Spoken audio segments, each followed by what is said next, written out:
went through some fucking.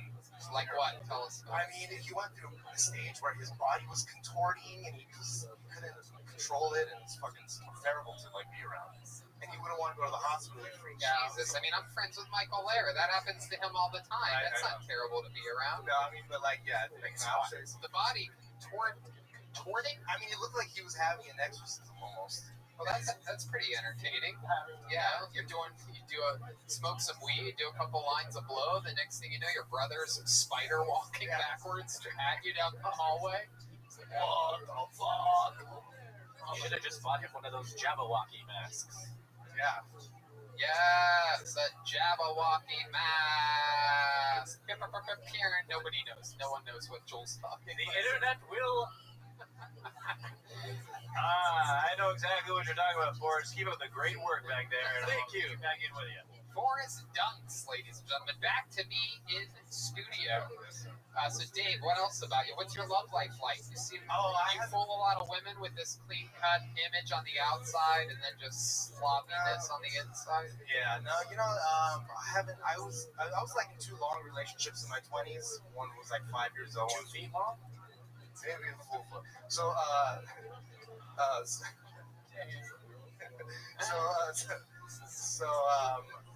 my last girlfriend, we broke up about 4 years ago. We lived together for about 8 months, but nothing.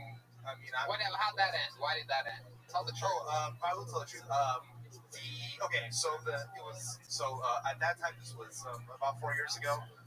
Valentine's Day was on a Sunday, and on Friday, I had just gotten off of work, went home where we were living in an apartment in Pasadena, and then went on a little bender. Well, no, but she was asleep when I got there, and she was sleeping through the days.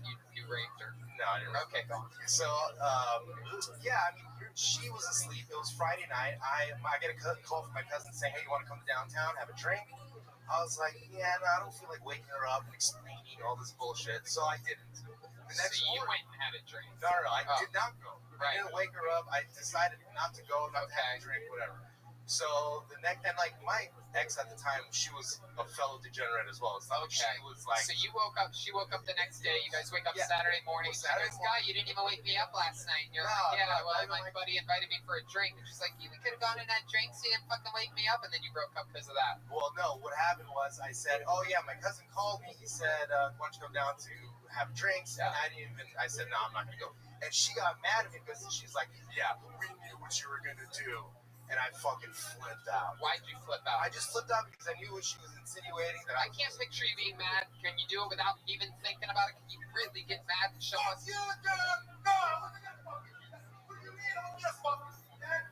Wow, this is like gay Tony Soprano. This is exciting. I've always wondered what gay Tony Soprano would be like. Woke up this morning. It was the day before Valentine's Day.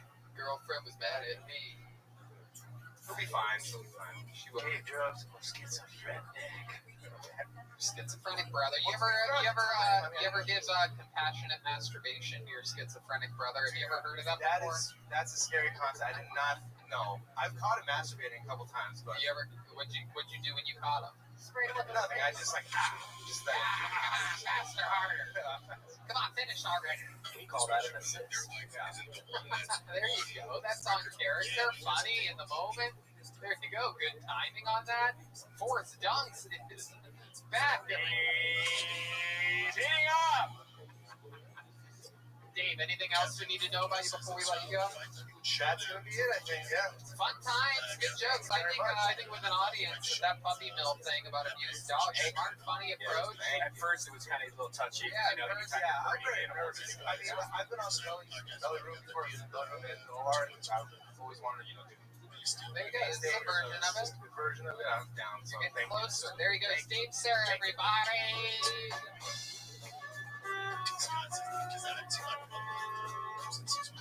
I get it all down. I got help again. All right, back to the fucking show. Okay, another young man. Ladies and gentlemen, Zach Bogus is next on Kill Tony. Hey, man. was a good friend of mine. I never understood. Here he is, Zach Bogensen. Women and children are a lot like baseballs. I believe that Brendan Schaub has a very severe form of mental illness. That's just my belief. But he just told a bold-faced lie, his biggest lie. So let me break down what happened. Someone in the chat during his live stream sent in a super chat that pops up on screen. A guy by the name of Pennywise, who looks like the hipster with wine stains on his mouth. Weird. But they asked about the podcast one deal. But before Shaw answered that, right before, something weird happened. He got silent and said, "Oh, don't worry about it." Because obviously Chin was like, "Hey, look at this question." And then Shaw went ahead and answered it and told the biggest lie he's ever told. No, resigned with them 2 months ago. Biggest deal ever. He just resigned with Podcast One, and it was the biggest deal ever. And then had to sell off everything and go to a cheaper store, because he went to the cheaper one 2 months ago, right? No. And this is how you know. So all you have to do is just put it in Brendan Schaub signed with Podcast One 2 months ago, and then said Brendan Schaub did not sign with Podcast One 2 months ago. And if you look further into it, Podcast One by Live One is a publicly traded company, which means every time they sign talent or re-sign talent, they have to make that information publicly available. So they would have to have announced that, especially if it happened 2 months ago. But you don't even need to look into that. It's 1,000% obvious by every move he's made. He quit the Golden Hour podcast even during that live stream. He's like, "Yeah, I miss those guys." He quit that podcast because he's not signed by Podcast One, who has the rights to that podcast. So Shaw figured, why do it if the deal is up? Brian Callen just missed the fighter and the kid he's out shooting something. Shaw, every time Callen has ever missed, didn't just take the week off. He would do an episode either with a co-host or either by himself and his co-host. The kid doesn't even do that. Why bother doing something when you no longer have the deals? Not only that, he's lost everything money-wise. So how did he sign the biggest deal ever? So he signed the biggest deal ever, but couldn't afford his house, had to sell that at a loss and buy a cheaper house and sell all of his trucks and cars, but he signed the biggest deal ever. And that's the thing that gave it away. If he had just lied normally and just said, no, signed with Podcast One 2 months ago, you'd be like, oh, obviously. But still, it's Shaw. He's a psychopath, a pathological liar, and he had to make it the biggest deal ever.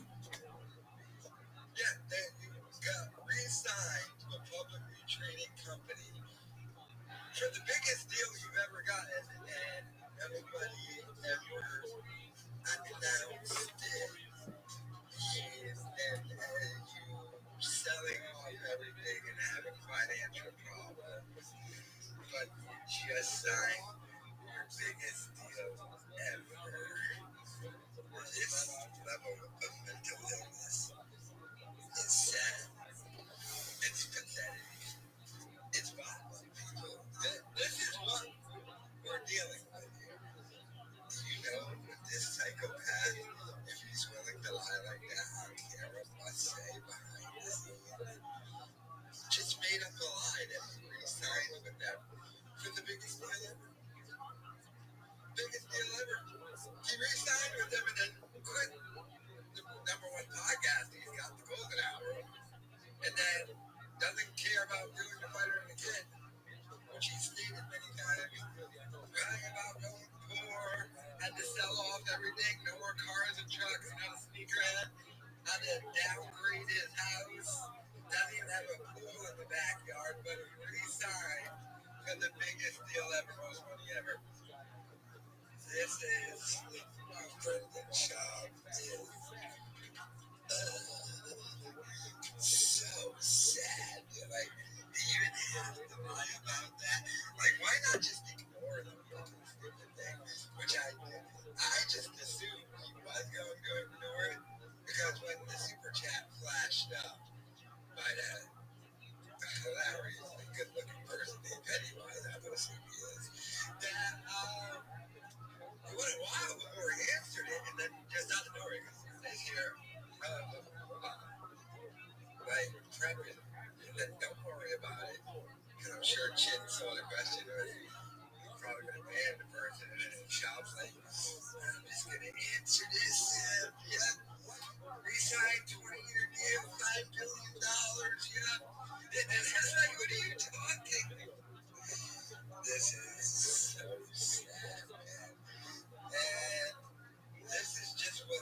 It is, because he's a pathological liar. It would never admit any of it. Sad, pathetic, but let me know your thoughts in the comments.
Hello, Robin. What up, pimp? I was just thinking about you. What's good, dude? I'm amazing. I did a podcast yesterday for 3 hours, my man, and it was the most challenging podcast that I've ever had to do because it was live. Which, you know, when you do a live podcast, anything can happen. Disconnects can happen. I was taking live questions throughout the whole thing. They were very challenging questions, and I rocked it. I'm really proud of what I did. How are you, my man? I am okay. Why okay? Talk to me. What's wrong? I'm okay. Okay is good enough. Okay is good enough. All right. I want amazing though. I want you to be like, Rabbi, today is the 5th day of the week, and guess how many podcasts I've done? And I would say, how many? And you would say 5.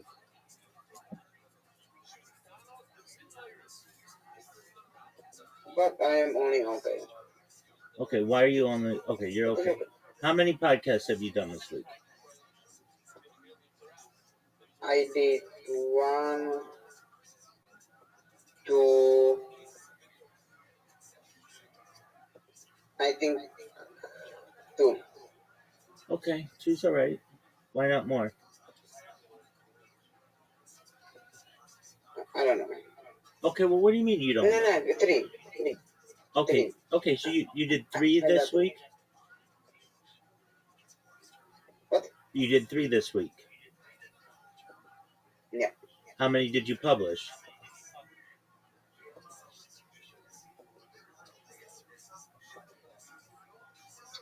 Zero. I'm starting Oh, today. you published 0? Why did you publish 0, my man?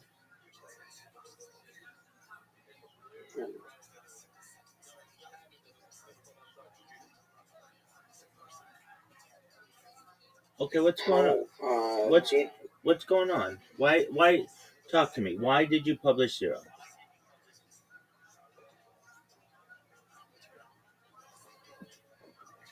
Honestly, I cannot tell you. I don't know why.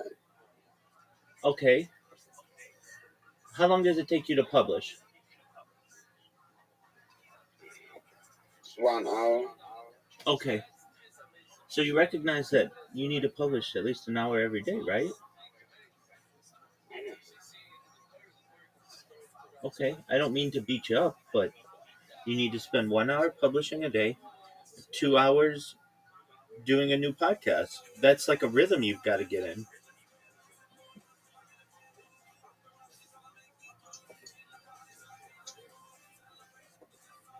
Right? So Wait, right? So- Am I wrong? yeah. Or yes, I'm you're wrong? right. Am I right or am I wrong? You are right. Okay. So you're not in that flow state, and I understand.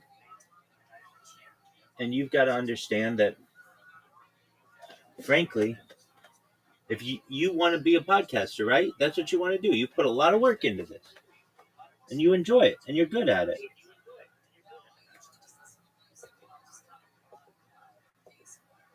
Right? That's true. Exactly. So, like, what did you do yesterday? You had 24 hours.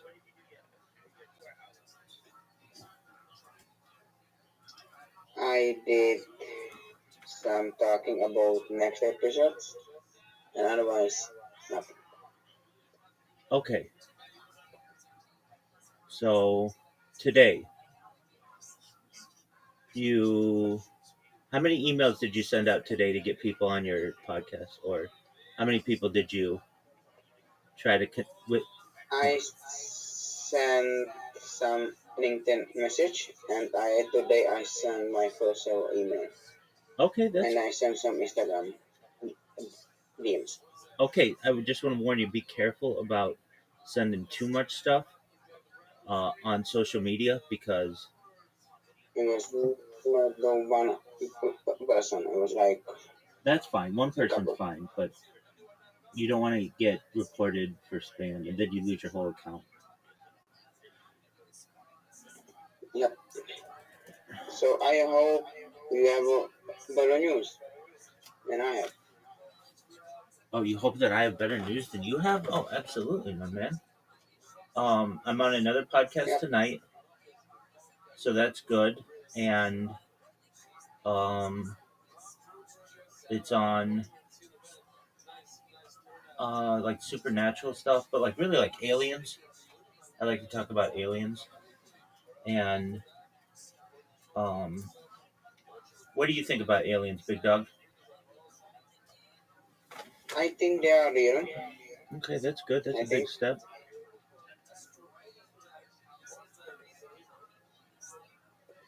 All right, so you think they're real? Yeah, and did he answer you back? That a big podcast man. No, he did not, and I'm okay if he doesn't. It's fine. I get it. He was really specific on what he wanted to talk about, and I understand he has a big account and he doesn't want to jeopardize anything. I get it. I get all the things that why he wouldn't.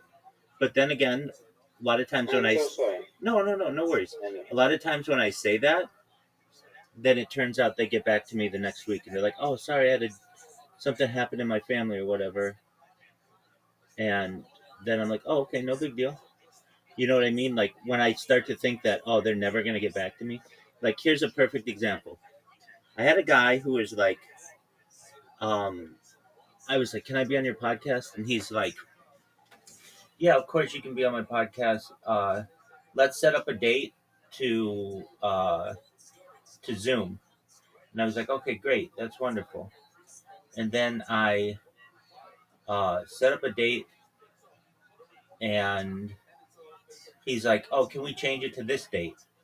And I'm like, "Yeah." So I had to reschedule with him. And then later on, he's like, "Can we change it to this time?" And I was like, "Yeah, like we'll do it." And then we met, and he was like, "All right." We talked, and he's like, "All right, well," like 20 minutes into it, he's like, "Oh, I've got a heart out. I've got to go." And I was like, "Okay." So this guy wasn't even recording this, and it's like he was just playing with me. Like he wasn't even serious. And then I kept emailing him like, "Hey, are we gonna do a podcast or whatever? You said that we would." and then he got back to me and he's like, yeah, let's do it in mid-July. So it's like, okay, like I actually had to keep emailing him and keep emailing him, because it's like, look, we met, we talked, you thought what I was doing was interesting, so let's get this bad boy done, right? And he was, it just took him, I think, a little while to. Well, I mean, we still haven't done it yet, but I do think that we will do it in July, which is fine. And then when we do it, hopefully, it goes well and everything. But that's okay. I mean, like, I've got one today, one Tuesday, one Wednesday. The one that I did yesterday was 3 hours. 3 hour podcast is exhaustive.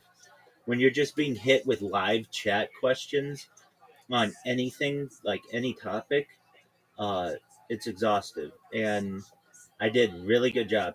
And the reason why I did a really good job, Tony, is because I was really well prepared. I took the whole day, the day before, and just basically anticipated questions that I would be asked and already had answers prepared. So, like, they asked me these really difficult questions, like, on what? Like, the Anunnaki in the Bible, is it what does it mean? All that stuff. It's not even in the Bible. The Nephilim are in the Bible, but the Anunnaki are not. So I had to, like, make clarifications as to what's in the Bible, what's not, what the Bible passages are. They asked me about time travel. I mean, most people can't tell you anything about time travel. I had 20 different ways to time travel that I was able to discuss. They asked me extensively about, like, alien abductions and like future technology and just, like, a lot of different things. And I was able to, I feel very proudly and very accurately answer their questions, answer their inquiries, make sure that I did a good job addressing, what was interesting to them, but I didn't know what they thought of me. So, like, basically, I have the, like, I'm just doing it on, like, a laptop. I don't have, like, a huge, like, 50 screens that I'm looking at, even though I do have a bunch of screens. They're all doing something differently. And I wasn't paying attention to the chat purposefully, because it's like, I'm not here to do an open chat. I will if you want me to, but we have a host, and it's the host's job to ask me questions, I feel.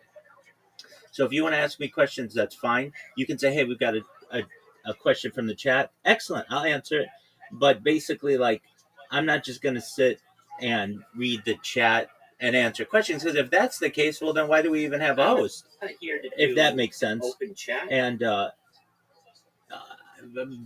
so, not that I'm against open chats. I am. I do them. I did one yesterday. But it's different than a standard podcast. Like with you were like, okay, let's set up a time. We set up a time. It's pre-recorded. Like, there's, if nobody's asking us questions as we're trying to talk. When you're being asked live questions, it disrupts the flow. Because you can't get into a rhythm of, like, what you want to talk about, because you've got to stop and address somebody's issue. But I understand. So it was more like an open chat, but it was a podcast as well. So but the chat was really good. And so let me ask you this. Let me ask you this. Have you ever thought of just doing, this isn't your way, but I'm just asking you. Have you ever thought of just doing a live podcast? It's difficult. It's very difficult. There's a lot of pressure on it. I frankly don't like them from a production standpoint, because it's just unnecessary added pressure. I could understand if they had perfect internet connectivity and I had perfect internet connectivity, and it was like but, like, if you're just dealing with, like, normal people stuff, you're going to get lagging, you're going to get, like, all kinds of issues that can occur. And so, but I get it. People love the live. and I got asked like 120 questions at least yesterday, or 120 comments or something like that. Like that's way more than I've ever gotten on any other my other videos. So I understand that like live is the way to go. That's great, but it's just a lot more pressure. Yeah. All right, so Yeah. this week is you made some strides, but next week is where you really got to get into motion. So, do you have anybody scheduled for Monday? Yes. Oh, that's great. Okay, do you have anybody scheduled for Tuesday? Yes. Wonderful, Tony. How about Wednesday? Yes. Phenomenal, man. Good job. How about Thursday? I don't know, man. That's okay. You've got 3 right off the bat. Good for you, man. So, you just did you put out a tweet about being on your show? Not yet, but I put tweet about the challenge, so I need to make it happen. Finally. Right? And are you uploading your podcast to Rumble? I'm trying, but it's so fucking bad still. I don't know what the fuck is happening. I'm going to try with my grandma PC because she has best PC in our family. So I'm gonna try this All right. tomorrow. Shout out to your grandma. Okay. Did you do any more live streaming? No, Okay. Why not? no, because because OBS is not downloading and it's like so fucking shitty everything this week. Don't be so negative. What do you mean everything's so shitty? Internet is not working properly on my computer. You are not happy with me. Everybody is not happy with me. Stop. You're wrong there. You are dead wrong. I think you did an excellent job. You've got 3 podcasts lined up for next week. You published 3 podcasts this week. That's great. There's nothing that I'm happy with you. That's good. No. I can expect more because this is what I want from you. I want you every day. This is what your day should be. I'm going to apply for jobs for 2 hours. I'm going to record a podcast for 2 hours. I'm going to upload the previous day's podcast for 1 hour. That's 5 hours. You know, most people work 8 hours a day, so you're not even putting in a full day's work in comparison to most people. You get what I'm saying? Yes. That's what I want from you. And I understand if it can't always happen that way, but your issue is, and it's most people's issue, is just a lack of focus. Being able to say, I'm going to close out all of the distractions of the world. I'm going to focus on this. And if I were you, you know, you've got to find a job and all those other things. And there's unnecessary pressure perhaps from your family for this, but you get that. But you should say, like right now, you could upload a video to Rumble. You don't need your grandmother's PC for this. You know that, right? Maybe like my internet is fucking shitty, so No, it's not. If we're able to, machine to skip. if you and I are able to talk, and you're I don't have internet. I have data. That's different. I don't have main internet. I have data. wait, what do you mean? Like I don't have internet. I have data. Which is like internet, but it's not internet. It's complicated. Okay, well, explain it to me. I'm generally a pretty intelligent person. Because like in our country, you can buy you can buy data when you don't have a connections, and basically you have connections to the internet. Okay, let me ask you. So you're saying you don't have unlimited internet? I have unlimited data. I have. Okay, are you doing this with a cell phone signal or with like a Wi-Fi signal?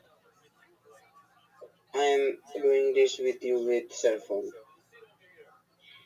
Okay, but when you do your podcast, are you doing your podcast with Wi-Fi or cell phone? Cell phone.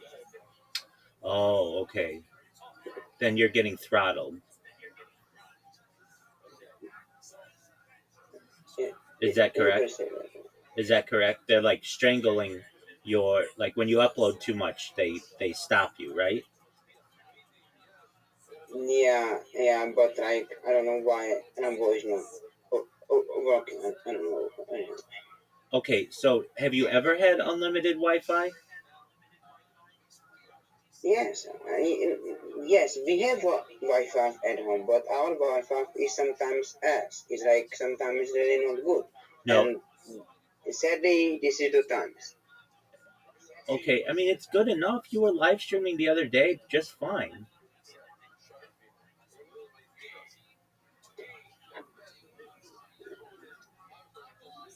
You recognize that, right? You were live streaming for almost an hour or so. Totally fine. So your internet's good enough for that. So I'm just telling you that what I would do if I were you is use your home Wi-Fi. You've got 30 or so podcasts or whatever you have, and you upload one or two a day. And within a month, you'll have them all uploaded to another platform, which is going to help your SEO, your search engine optimization. It's going to help people to be able to watch your podcast and follow you and connect with you.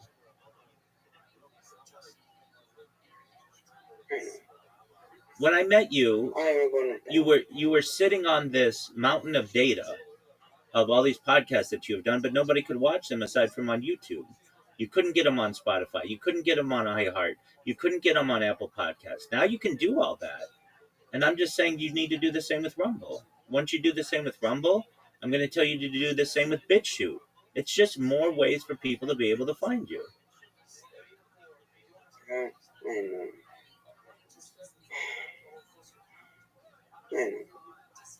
You're sad though. Hey, how'd your date go? Or when are you going to go on your date?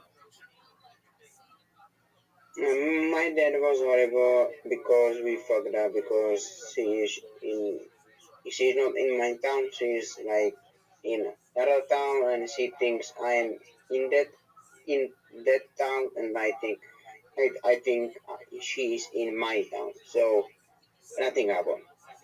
Okay, so there was no date. Yeah. Okay, how far is her town? Like I need to take the train. It's like 2 hours train. Okay, so why don't you take a 2-hour train and go meet her? That's not ridiculous.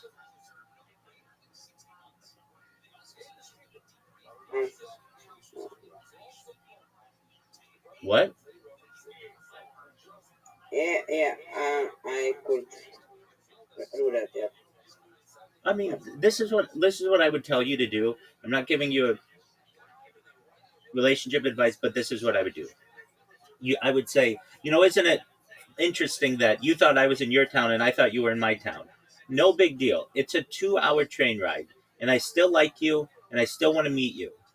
So let's plan on a nightly phone call or a nightly video chat or whatever. Like, we were going to call each other.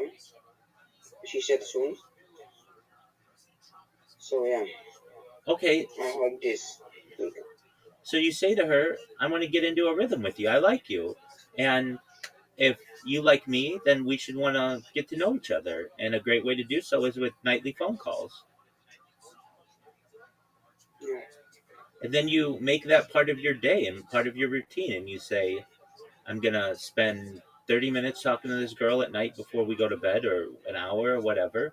I'm going to ask her about her day. I'm going to ask her about herself, how she's doing, her interests. If anything interesting happens, we might get into talking about her family or things that she loves. And then that's it. And then you just do that every single night. And you're going to have a girlfriend in the next 2 months. Yeah. Now, I understand you're like, but she's 2 hours away. My man, if you do this for a month, you can meet her 2 hours away where she lives, or she might come meet you, whatever it is. And I understand you're like, well, what are we going to do? I live at home. She lives at home. You know, my parents are here or whatever. I get that. You can go out to eat. You can, you know, enjoy each other's company in public a little bit. You can build rapport with her, connections. And then if you guys really, really like each other, you'll find a way to put some money together to get a hotel room or do whatever you need to do. You'll get motivated enough to do it, and she will too.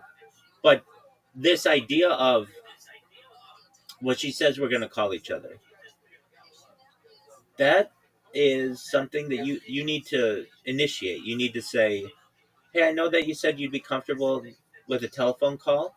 Can you let me know a time that works for you? I'd love to give you a call and just hear how you're doing. Yeah. I mean, is anything that I'm saying not making sense? You are right with everything. All right, there you go. So, that's all you need to do. And I know that may seem hard and it may be difficult, but let's get a plan for you together, okay? So, here's the plan. Next week, you've got 3 podcasts to do. Every day, you should be applying for 2 hours of jobs, do 2 hours of podcasts, 1 hour of uploading, and then also another hour of uploading to Rumble and BitChute and those kind of places. You won't have to do that forever, though. All right. And then you're going to text her this weekend or message her this weekend and say, I'd love to get to know you better. Is there a time when I could give you a call and we could potentially discuss how you're doing and get to know each other a little better? If she says, I'm busy or whatever, you just, recognize that she's not that interested.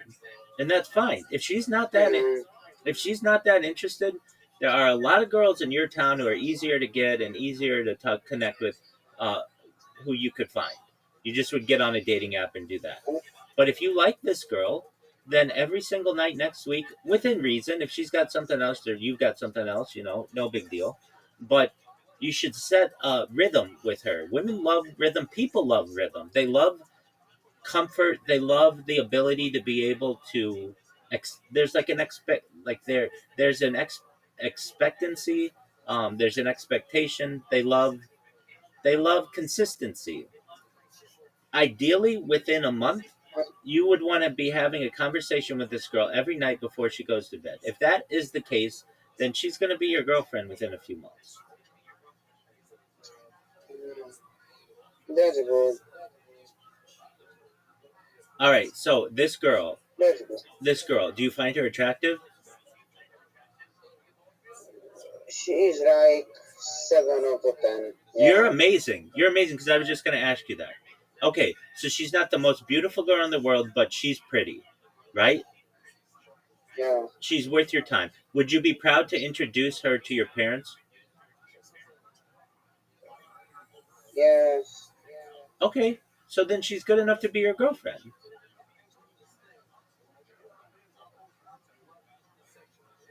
But, Robbie, you need to understand something. Guys like me don't get girls, okay? Dude, you're 21. Don't get girls. Listen, you're 21 years old. Guys like you do get girls. Yeah. There are men who are 21 years old who get girls all the time, who look just like you, who speak just like you, who interact with people just like you. They just have what's called game. They know pickup. I can teach you all these things. That's not hard. What you need is confidence, and it's difficult to be able to give yourself that. I have a confidence. No, I don't have. Exactly. You say, I have confidence. No, I don't. The first sign that you don't have confidence is when you say you don't have confidence. Okay? Tony, do you know how you know if you're cool? No. You just know. There's nothing that somebody can give you. It comes from inside. You need to have self-confidence. I'm not 6'5". Stop. I'm not Stop. like Stop. that. Stop. You don't need to be. Jeff Bezos isn't 6'5". Elon Musk isn't 6'5". Mark Zuckerberg isn't 6'5". And they all have chicks, and they all have thousands of women who would want to be with them because they use their mind.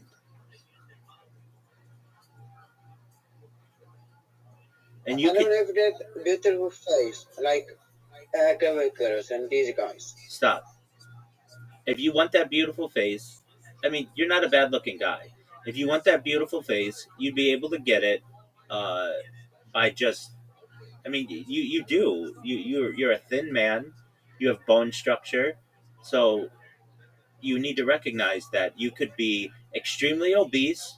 You could have a terrible scar. You could have a terrible smile. You could be one-eyed. You could be, many different things could happen to you.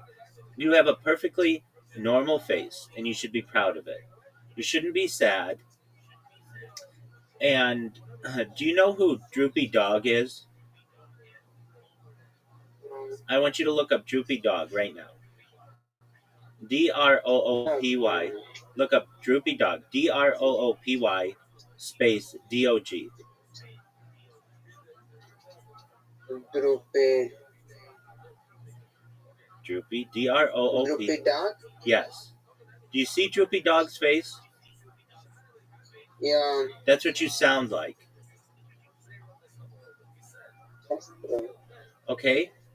But I've heard you sound very excited and very eager and very optimistic. And that's really cool. I've heard all of those things from you. So don't think that you are Droopy Dog. That's just how you sound. And you need to move out of that. Okay? Now, I know you said everybody's mad at you. I'm not mad at you.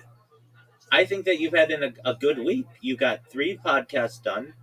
You talked to this girl. And you applied to some jobs. And you emailed some people. That's a good week, man.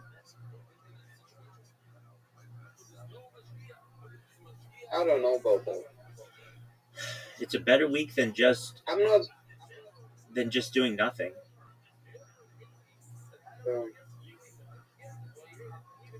Not every guy can say they talked to a girl this week.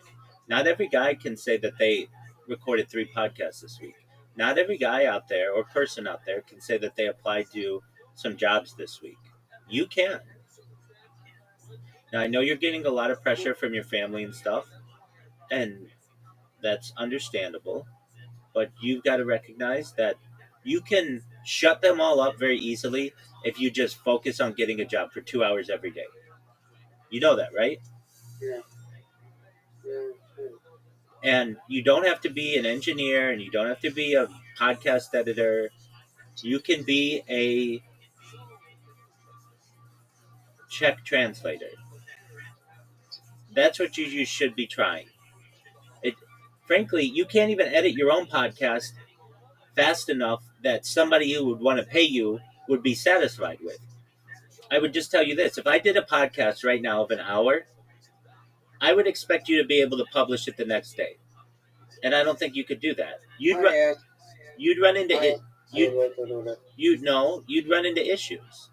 You'd run into, if I said to you, I want you to put this on Spotify and iTunes and Rumble and YouTube. I want it on BitChute. I want it on Pandora. You would say, Rabbi, I can't do all that. I can only do YouTube. And I'd say, okay, that's fine. I'll go find somebody with workable internet in Polynesia, and they'll be able to do it just like that.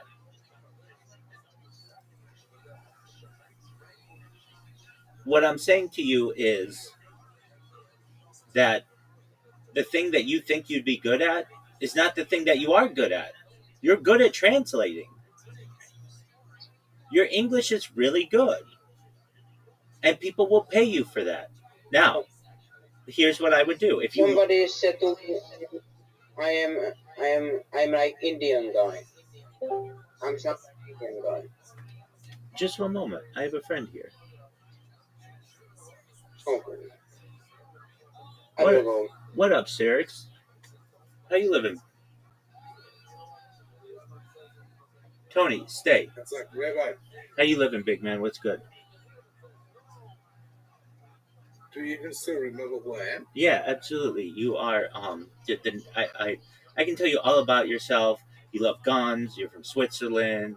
All kinds of stuff. But I'm trying to. Your username in Twitch, in Telegram is escaping me. You're an admin in there in Harry Potter Bomb and Sonic 10 EU. I can tell you all about yourself. You're. You already proved that you remember who I am. Yeah, exactly. But Very happy that you do. absolutely, but your name is just escaping me. But hold on, I'll be able to get that too. Yeah.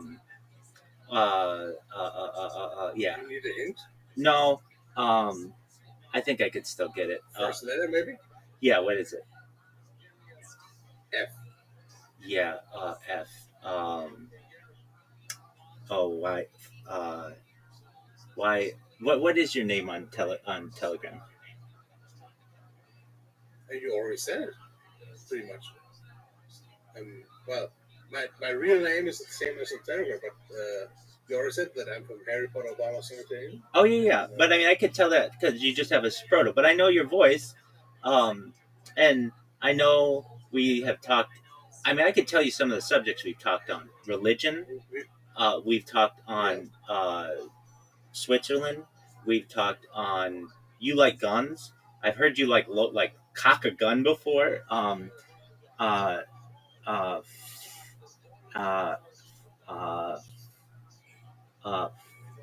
it's me, Fabi. Fabi, that's right, absolutely. How you doing, big dog? I was just amazed how many people are in your Discord. Oh yeah, dude, we're really growing. We almost have 3,000 people, and Fabi, I've been doing a lot of podcasts recently, and that's really good. And so, how many have I done in the last 2 months or so? I have done like 20 in the last 2 months. I did one yesterday. I've got one tomorrow. I've got one scheduled for Tuesday and Wednesday. I've been trying to do at least 3 a week, and some of them I haven't been able to land any really big ones yet. But some of the people with whom I've had discussions, they have like 250,000 followers on YouTube. Like one of those would make me blow up, and it's been really good. I mean, I've been growing. Certainly the Discord has been growing, but I've noticed you're not streaming in the Telegram right now. hold on.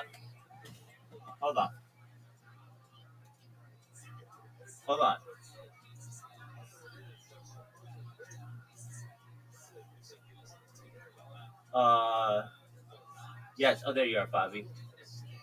Yeah. So I mean, here's what happens. Over the course of 24 hours, I stream in the Telegram like 18 hours. And if you're like, well, why not 24 hours? Because my device gets disconnected and I'm not always paying attention to it. So it's one of those things that like I can't always be focused on it. And I can't dedicate one device to it in full. But like over the course of the last year, generally I would say, I'm in there for like at least 12 hours a day.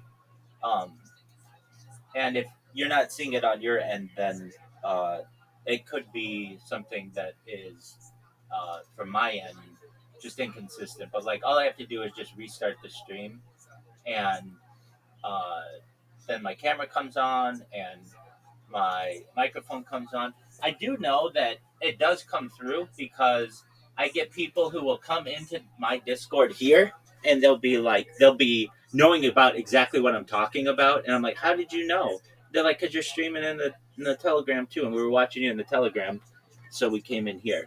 Most of the time when you look at the Harry Potter Obama Sonic 10 Inu Telegram, Fabi, don't you see my that I'm streaming in there? Most of the time, but you weren't right now. That's why I came here. I was worried. Oh yeah. No worries there. Okay, good. I'm glad that you said most of the time you do see me. Yeah, it's just like sometimes when you've got a web page that crashes. I'm sure you're familiar with like a web page that crashes when like Chrome crashes or something like that. That happens. Yeah, exactly, and that's just what happens. And if I leave the stream going for a long time, it does.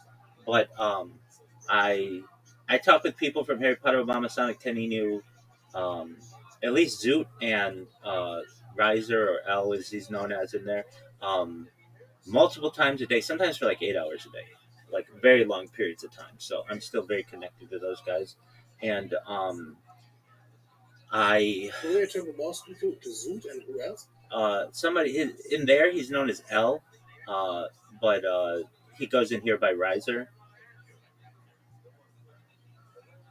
But yeah, Zoot and I are very good. Zoot and I are very good friends. Yeah, I've seen he when so last summer he was just kind of down in the dumps a little bit, and he wanted to do something. And I've been watching a lot of stand-up comedy, and he had done stand-up comedy before, but he never like took it that seriously. And then he just said that he wanted to be a stand-up comedian, and now that man does open mics every Monday. He was a state finalist for the biggest comedy contest in all of Australia. It's called Raw Comedy. He made it to the state finalist round.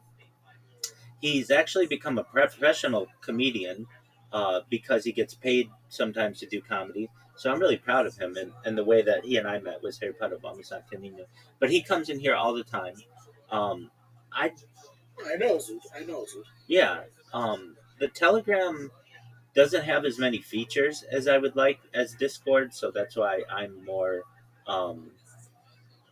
partial to Discord. But yeah, I'm still. Who is Brandon? Oh, Brandon. Brandon's the man. Brandon live streams his life in here alongside me. He's been doing so for more than a year, so I've kind of always had like a buddy in here. And he's really into tech and computers and stuff. And so he has a bunch of different devices that he keeps in here. And he many times just live streams sports. So like you can watch all the UFCs and all of the FIFA World Cup and any baseball game that you want. Like he's always got that stuff going. And then we have Miss Aquarius. She is a friend of mine who I met more than a year ago.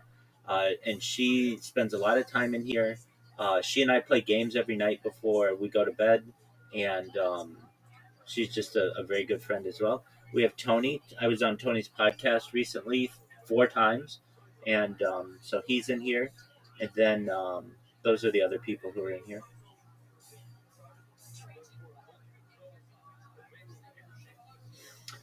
This podcast that I did yesterday, Fabi, and again, apologies. I'm kicking myself because I knew the name, but I just couldn't remember. But once I heard your voice, I knew exactly who it was. In fact, before you came in, before you even said anything, I'm like, oh, I know who this is because I've had some really in-depth conversations with him for years.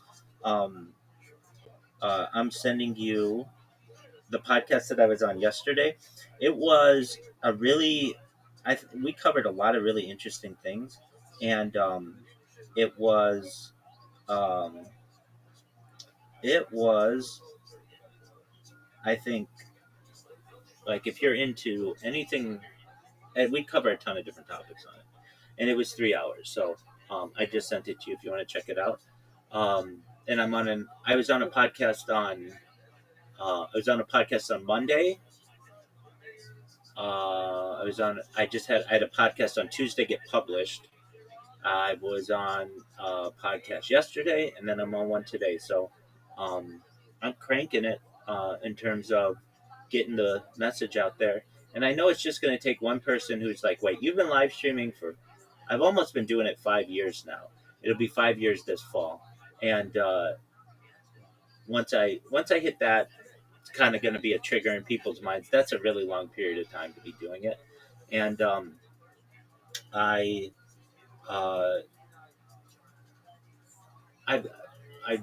think that it's, I always say it, but it's just a matter of time. But the more podcasts that I do, the better. And it's like, okay, well, how are you getting on all these podcasts? I create robots, and I created a robot that goes to Spotify and scrapes all of the profiles of every person who has a podcast and looks for email addresses. And then it compiles all those email addresses into a spreadsheet. And then I have a bunch of different accounts for Gmail. And then I just send those people an email. And out of 100 that I send out, I might get 5 back. But that's okay. That's 5 podcasts I'm going to be on. So, Where are you at right now? Because I remember you moved places earlier. I just moved. I just changed where I was in the house.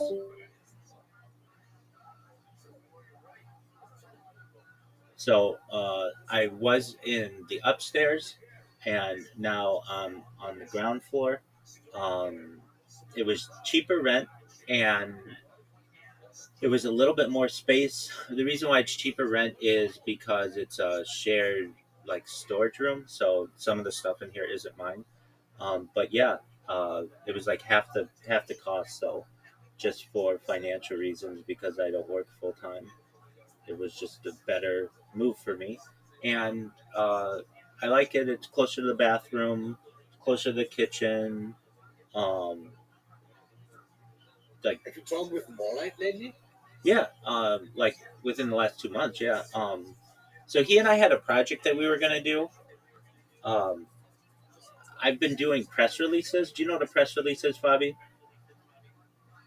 I'm not quite sure. Can you fill me in? Sure. So when a company does something of importance, they launch a press release and they say, like, we're launching an app, or we just won this award, or we bought this subsidiary. They basically put out a document that gets picked up on the news wire, and then it's shared across all of the business world and the news world and the media. And these are very good for populating AI, and they rank very highly in search engines. So I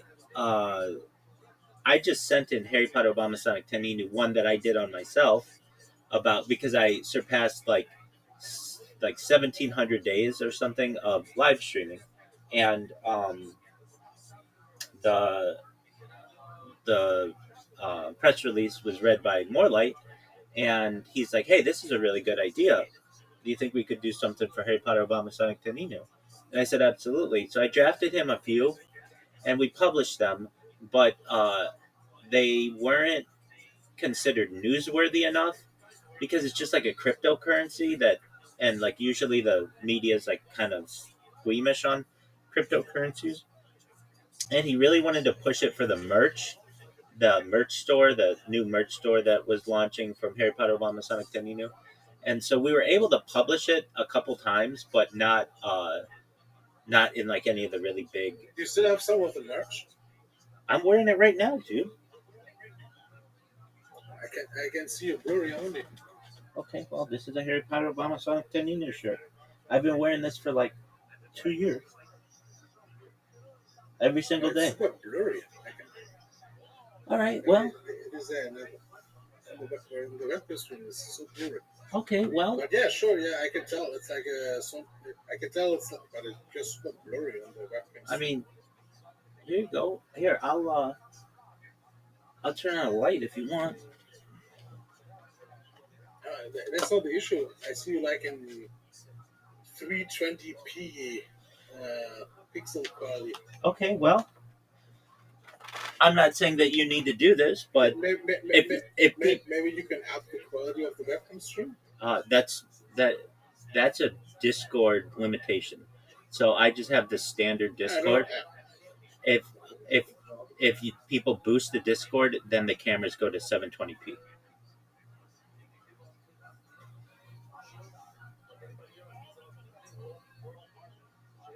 But anyway, I don't want Is you. this server not boosted? No, but I don't want it. I mean, it's fine if you want to boost it, but as soon as it gets boosted, all the cameras become more clear. But I mean, I was surprised it's not boosted. It's fine. but yeah, I've had Harry Potter Obama Sonic Teninu in my stream for like 3 years. We're almost at the 3-year anniversary, so it's Jesus. yeah. I mean, Jesus. I have my mask here. I mean, yeah. Do I do I rep this? I rep this coin better than anybody's ever repped any product ever. I have a shirt right here for Harry Potter Obama Sonic 10 New. I have pajama pants right here. I know you can't see it from that angle, but all these angles. But did you know that I was in Miami last year? For what? I went to Art Basel and I met Morlight. I met Jojo. That's I amazing. met Alpha. That's amazing. How were they in real life?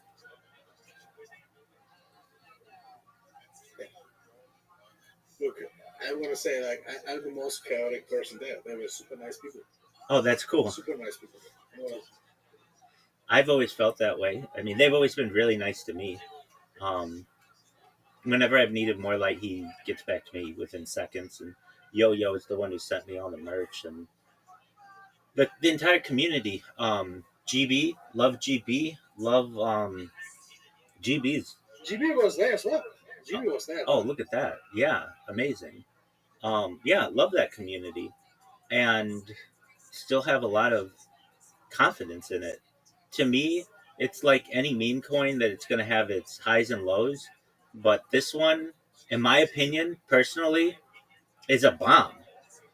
Ready to take off. Meaning it's like a gasoline explosion. It's the only real meme coin. It's the only real meme. Well, here's why I think it has the biggest opportunity to blow up of anything. And people can have their own reasons because of Sonic and Harry Potter and Obama. It has nothing to do with that, in my opinion. It has to do with the fact that the brand has been on camera more than any brand in the history of humanity. Why? Because it's live right now. Here, I've sent you this before, but right now I'm gonna just send it. I'm gonna just resend it to you, and I'm gonna go to it when you do. Okay, so check your DMs on Discord, and I sent you the podcast I was just on, and go to the link to YouTube that I just sent you.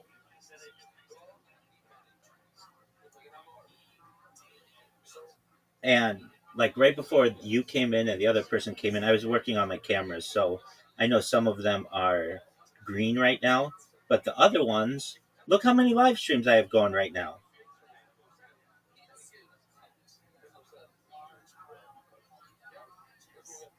Do you see?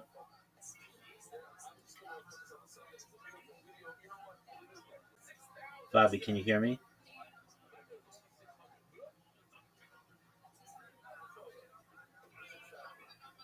Maybe Bobby's doing something else.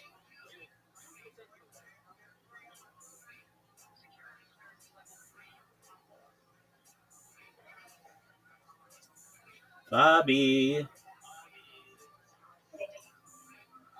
can you hear me? Yes, I can hear you. Okay, did you see how many live streams? Is it hot there as well? Is it hot there? It's the summer. It was hotter upstairs.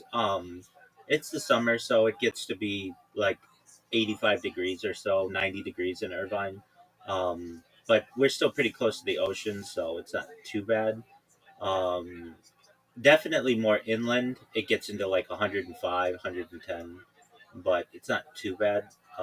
It gets hotter as well in like late July to August, but generally the swing is anywhere between like, it gets as cold as like 50 degrees and as hot as like 95 degrees. So that's not that big of a swing. It's still quite Mediterranean.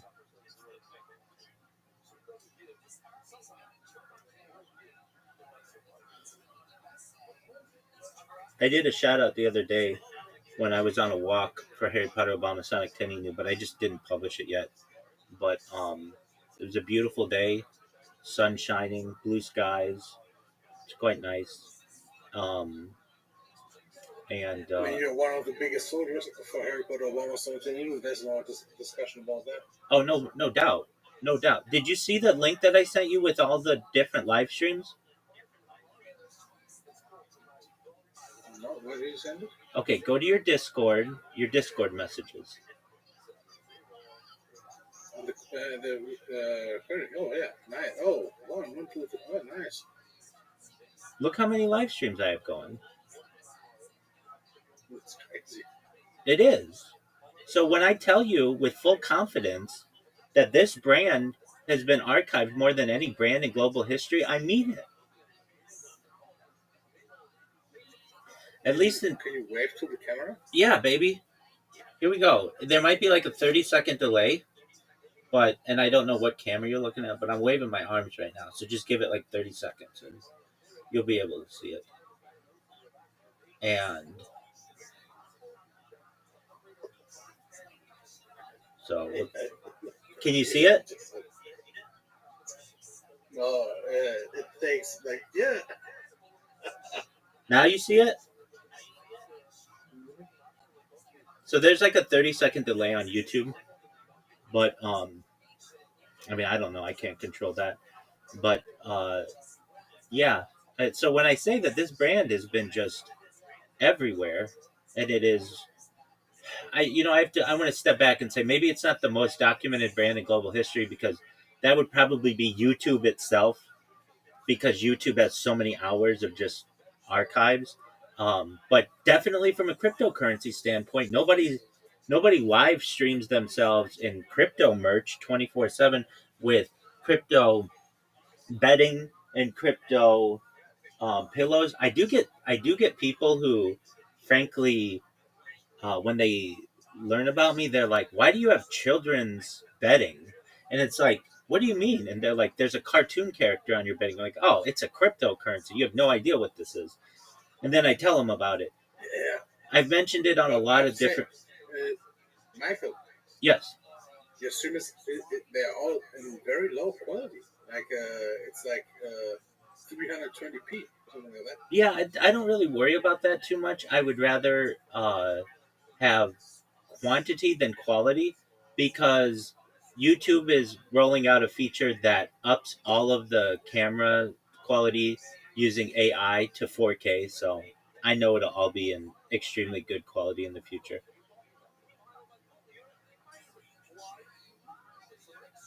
I would rather have 10 streams that are 320p than one stream that's 4K. Because one stream that's 4K can get taken down very easily. It's very difficult to take down 10 separate streams. Does that make sense? Yeah, but I can barely tell that you are there. You're 320p. You're so low quality. Well, you're looking at one of my streams. Look at all of the streams. There are much better quality cameras than I have. I guarantee you haven't looked at every single camera yet. And there are even some cameras that I have that aren't on there.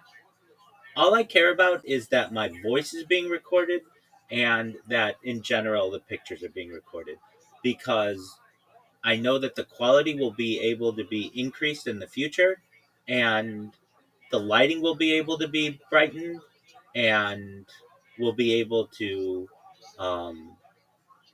focus on what I'm saying as opposed to some of the ambient noise that's going on. And like, I'm fine with that. Basically, no one can tell that you're wearing a mesh at all. No one can tell what? That you're wearing the Harry Potter Obama certain merch, because it's all pixels. You have only looked at one or two streams right now. Look at some of the streams that are very close to where I am. I'll look at them right now.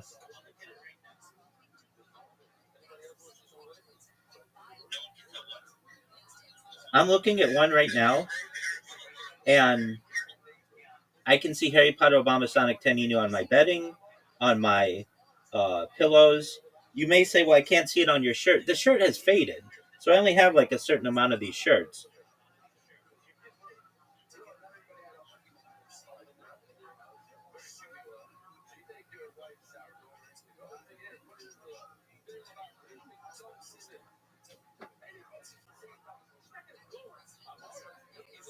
You need to tell Yo-Yo to come in here. Do I want to what? Yo-Yo needs to come in here. Oh, Yo-Yo's been in here, but yeah, bring him in here.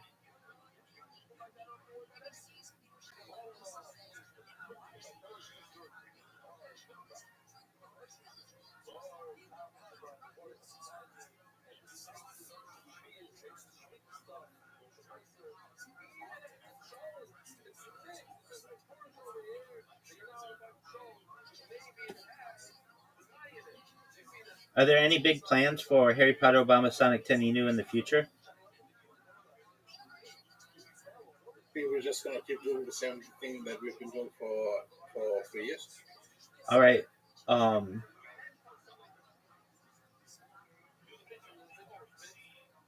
I will just be honest with you, Fabi. Don't you think something needs to change? What do you think needs to change? We need to do daily Twitter spaces.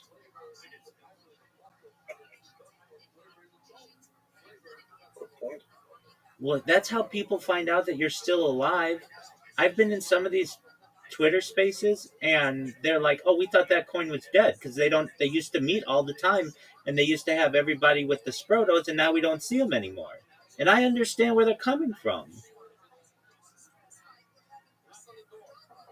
That's how I mean, knew what it was there was a presence.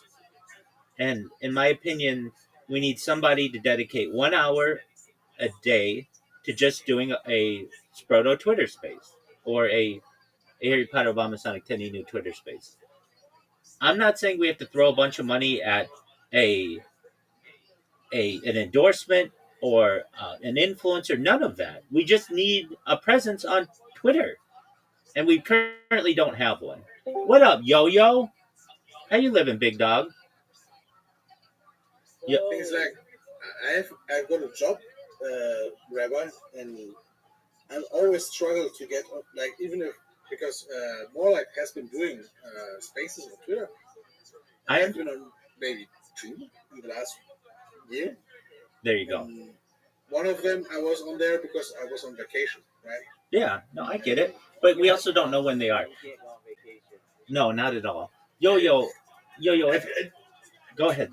Fuck you. Did you stop going on vacation? Yo-Yo, I want to say I feel this immense guilt. I just have to say this. I just want to say apologies from like, it was like 6 months ago, but one time I wasn't able to turn on the stream and I was like, I said in all caps, "Why can't I do the stream or whatever?" And you're like, "Calm down." And I have always felt this immense amount of guilt since then. So I've tried to be more respectful, certainly ever since.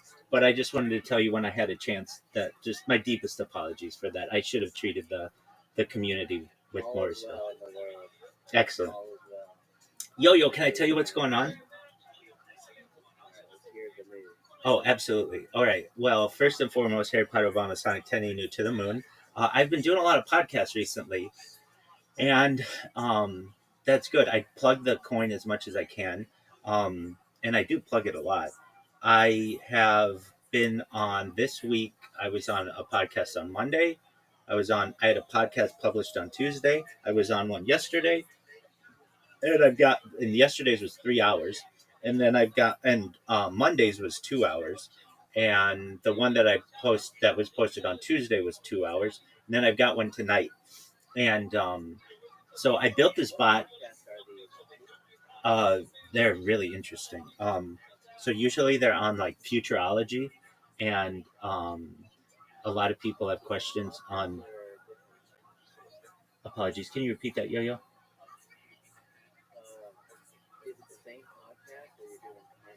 No. All different. Yeah.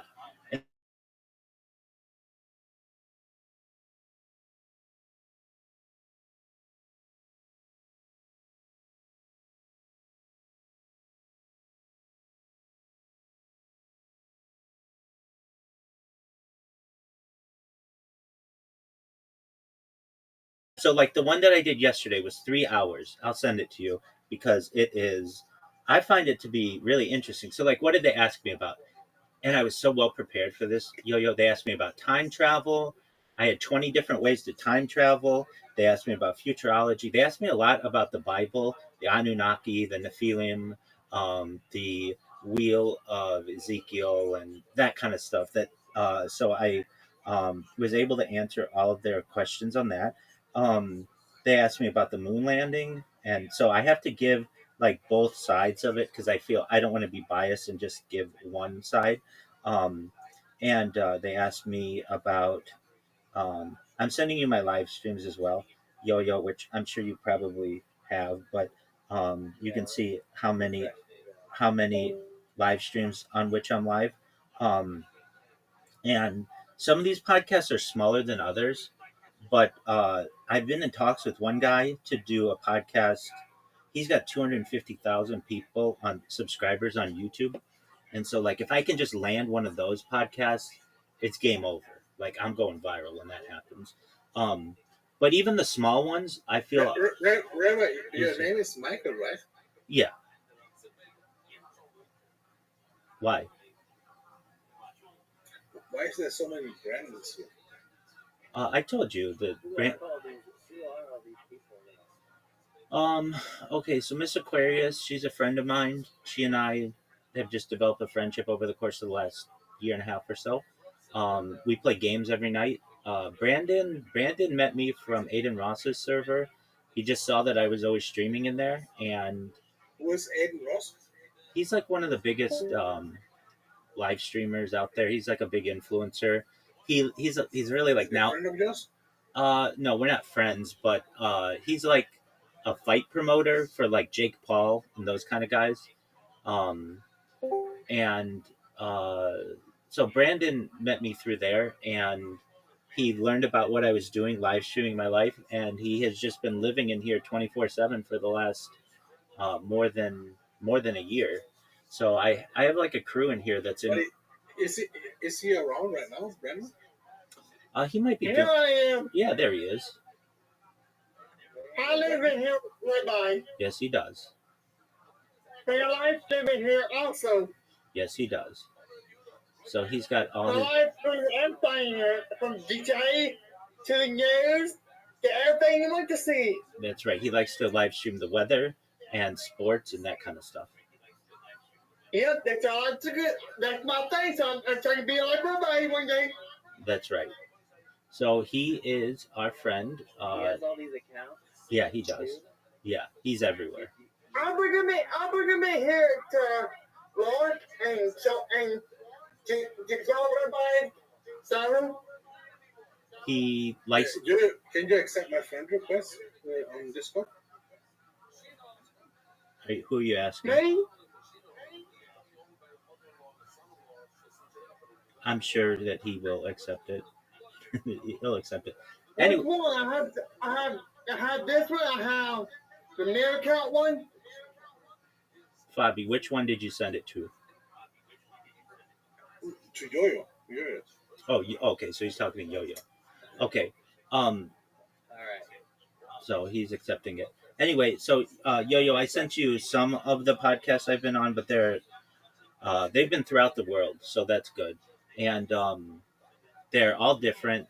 A lot of people want to talk about futurism, life extension, mind uploading, certainly UFOs, ufology, especially with the Disclosure Day and the recent releases of the Trump administration. We talk about mega projects, and I've just been. We talk about cryptocurrency, quantum computing, some like advanced technology, artificial narrow intelligence, artificial general intelligence, artificial super intelligence, things like telepathy, telekinesis. Yesterday we talked at length in that interview that I sent you on teleportation. And it's like, well, how did you become an expert on all this stuff? I have a little bit of interest in all of them, but then I have extensive notes basically that I've created in like almost like an Evernote like software, so that if anybody asks me a question on like Rabbi, how do you time travel? I've got like 20 different ways how to time travel, and I can just go through my notes in a podcast right away without missing a beat, and be able to answer their questions. And even yesterday they were. Mike, you're saying you're time traveling? No. I explained like 20 different ways how to time travel. How to? Yeah, and it's not like, especially time traveling to the future is not hypothetical. It's part of Einstein's general relativity. Basically, if you travel at very high speeds, time traveling is inevitable. You slow speed down. Yeah? Exactly. And so we know that it's possible. The more difficult way is to time travel into the past because that opens up all kinds of paradoxes. But time traveling into the future is something that is hypothesized that it is a reality, and we've even been able to observe. In fact, GPS satellites do a slight amount of time traveling because of the speeds that they're traveling in relation to the Earth. So it's quite fascinating. So anyway, I talk about those kind of things, and So what does Brandon do? he just lives in here with me. He streams sports like the World Cup and MLB baseball.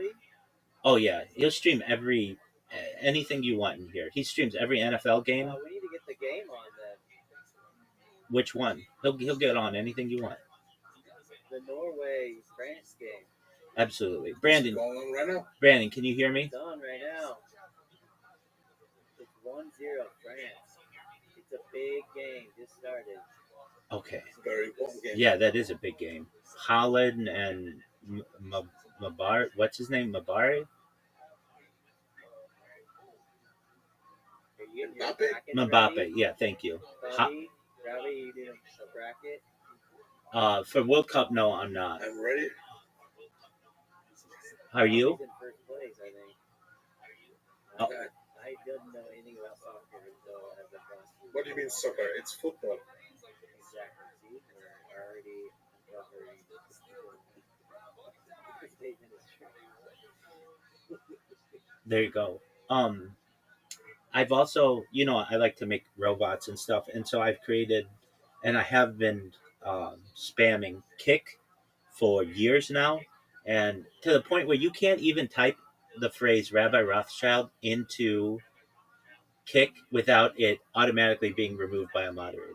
Like you can say Hitler in Kick, you can say the N-word in Kick, but you can't say Rabbi Rothschild without it automatically getting removed. But I don't even spam. I'll be honest, that's an achievement, I have to say. For sure. Yeah, absolutely. But I don't even spam people's chats. I just create clips of them, and then in the name of the clip, it puts Rabbi Rothschild YouTube and then my Discord. So throughout the day, every so often, I'll get random people who come in here from all over the world, and they'll be like, how'd you find out about me? And they're like, you clipped my channel. And I'm like, oh, okay, great. I'm a big fan. And then they're caught in my web. And then they come in here, and some of them become friends. So I'm honest, but I still want to see Brendan stream the game. Okay, well, he may not be at his computer right now, but as soon as he hears me, we'll have him do that. He was here before. I know. Yeah. There he is. Okay, Brandon. Yeah. Brandon, these guys want you to stream the World Cup, and so I will find you a link for it. And would you put it on? Yeah. Okay, just one moment. Who are these guys? They're some of my friends from a Telegram that I'm in. So this is Yo-Yo and Fabi. Yo-Yo, Fabi, this is Brandon. And Brandon streams his life in here. And Yo-Yo and Fabi, I joined off of Rabbi Rothschild just because Rabbi was streaming in there. So he was streaming in there, so I thought I'd join and stream my life in here. This is my new home. Yo-Yo and Fabi. Welcome home, Brandon. Welcome home. That's right. He's been doing it for more than a year. Fabi, do you have any kind of Stream East link that I can send to Brandon? For the World Cup? Yeah. Here, I got some. Most of streaming games in here. Yeah, he's streaming. Like the today game. Right now on my brand 8 and I'm streaming Fortnite. Yes, he is. Okay, hey Brandon, I found it. Okay, I think this is live. Here, I got one too. Okay, yeah. Yo-Yo, send it to me if you would, and then I'll send it to Brandon. Nobody does. Nobody has permission. Okay, that's good. Everyone's locked out so they can get in. Well, because people, I used to let people chat in all of the different spams. Hey, Yo-Yo, I sent your friend request. So you can send me her series. That's serious. But I need to get back to my phone. Are you going with me? Yeah, just give me, you want, down here, Dollar General. You what? Down there, have like a Dollar General. What? Down here. What back? Down here, give me, have a down here. Yes. So that's my dog barking. You're okay. Don't worry about it. Yo, did you send? Serious, I sent you a question. Yo, I sent you a question. So if you send me the link to the. Alright, I got the link. This is the best place to watch sports legally. The best place to watch sport?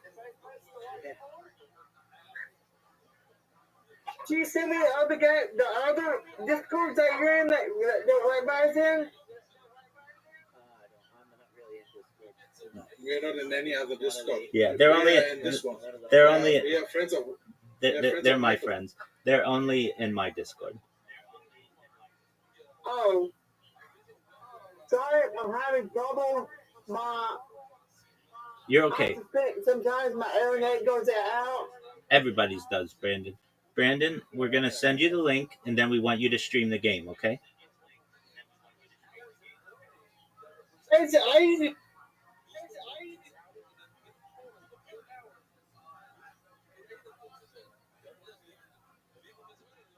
So what is the next podcast? Tonight. I don't know, but you did it all. Tonight, 6:30 Pacific. So, Rabbi, can you fix my Discord? Okay, what do we need with it? Look, it just sat there circling. Look. Okay. Did you restart your device? Look, it just sat there just circling. Brandon, did you reset your device? Go ahead. Brandon, did you reset your device? Reset my device? Yes, sir. You know what to do. Whenever you're running into any issues on Discord, reset your device, and it usually works, right? That's what I did with mine. That's what you did with your iPad and everything else that we worked through yesterday. So just reset that device, and we'll get it to go. In the meantime, Yo, did you send me the link? Yeah, I sent you and Brandon the link, but it's just to the website where all. That's okay. Yo, can you look at the messages that I've sent you, and can you send it to that account that I sent you a message on? I appreciate that.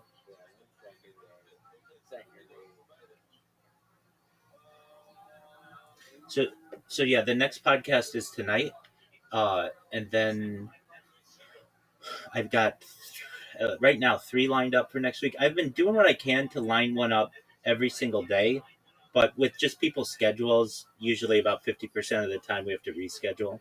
So sometimes I'll do.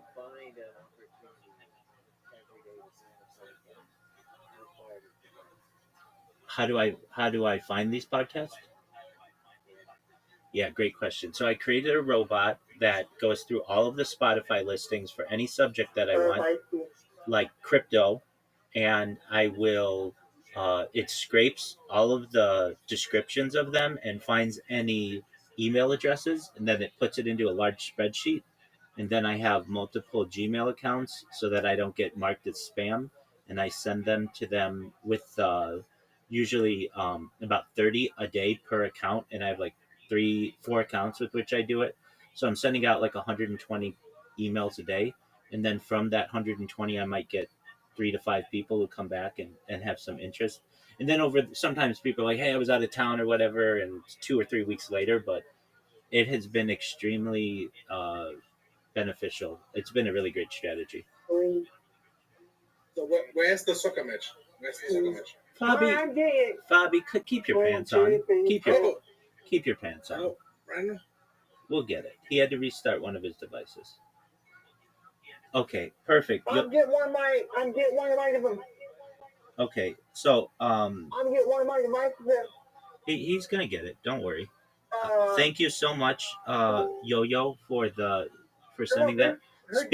Speaking of podcasts, there's Tony in here. I was on Tony's podcast 4 times recently, so that was good. Tony?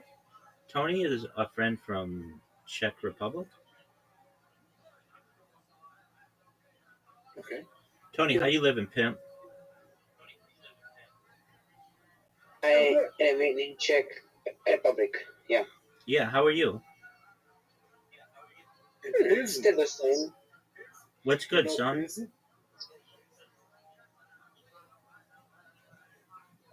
You cannot talk about, so one more time, please. Oh, I just asked you, how are you?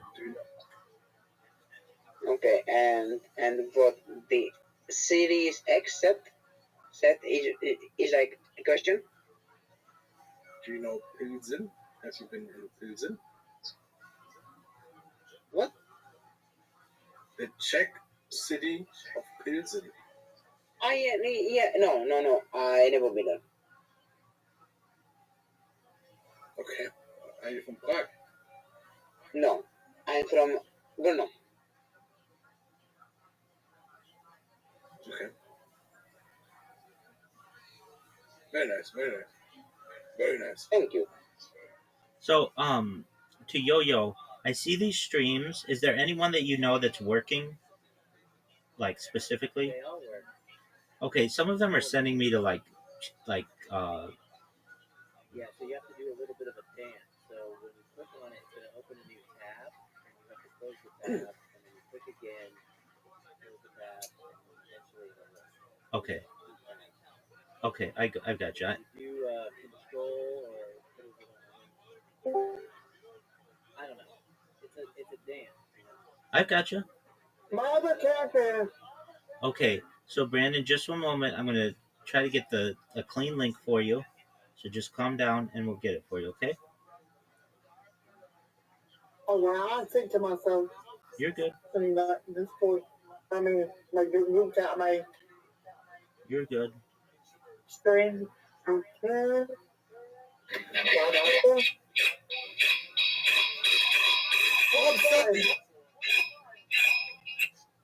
Bye-bye. You're good. You're fine. Bye-bye. You're fine. I like the hockey. Does someone have to pay for it? No, don't pay for anything. All right. So this isn't. If it's going to be too much, it's not that important. You know, I don't think it's get too much. Of a project, I get it. Yeah. I don't agree. I want to see the soccer game. Okay, then I think I can just probably get somebody who's streaming it on YouTube. So just one moment. And a YouTube link will be...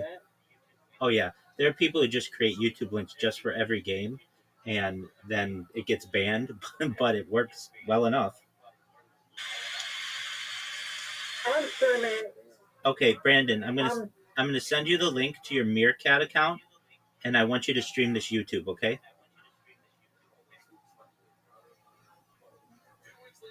I'm streaming it right now, the World Cup. Did you get it? Yeah, I'm streaming it right now. Let's see, football. No advance. Let's see. Brandon, Fox. Brandon, no. Just go to the link that I just sent you to your Meerkat account. The Meerkat one? Yeah, it's on YouTube.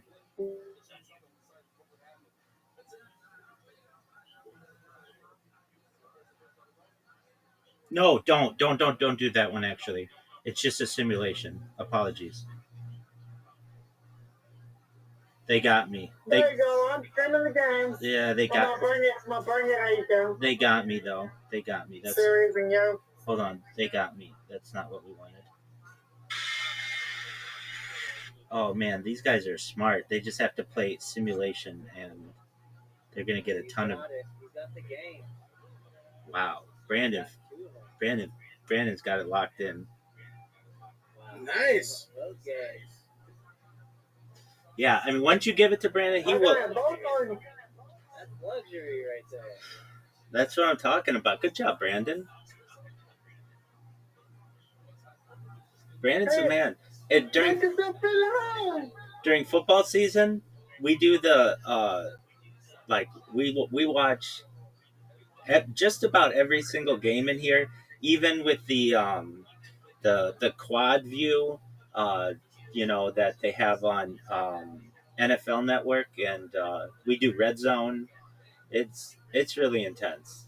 And Brandon is a huge Baltimore Ravens fan, and so he's always wondering about How trades. many accounts does Brandon have?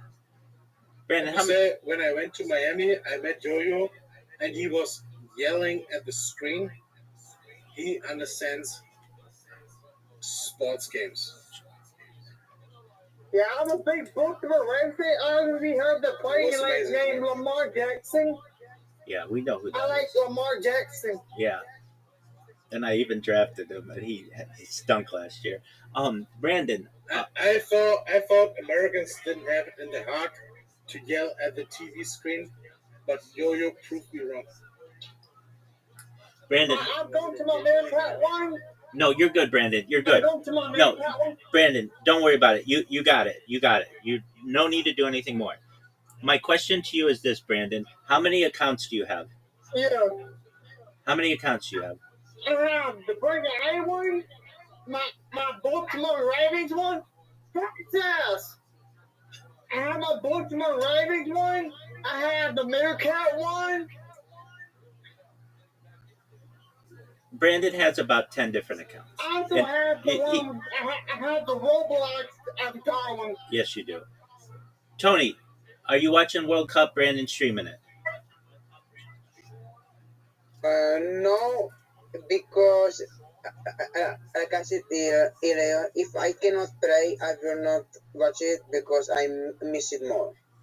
Okay, I understand. There you go. So it's not my good health, mental Absolutely. health. It's the one with the. It's the one with the Pokemon, yo. Yeah, I got it. So I understand that, Tony. But yeah, in answer to Yo-Yo's question earlier, how am I scheduling these podcasts? I've just got this bot that just scrapes everything for me, and I've actually got two of them that do it, especially when I'm asleep. And then when I awake, I have a brand new spreadsheet, and then I just send out to those people, and I get some really big people. Like I said, like I have one guy, 250,000 people. I got another guy who's a president of some company in France who wants to do one. So I've just said to myself, my goal was to do one podcast a week for 52 weeks, but I've really increased how many I've been doing to the point where I'm doing at least 3 a week. So if I did 3 podcasts a week, that's 150 podcasts, 156 podcasts approximately per year. I'm going to blow up because of that. The reason why I haven't blown up is because I can't focus on one of my accounts, because if I do, it eventually gets banned for copyright infringement or spam or whatever reason YouTube wants to give me. So I go on other people's podcasts, their accounts don't get banned, and then people find out about who I am and what I do.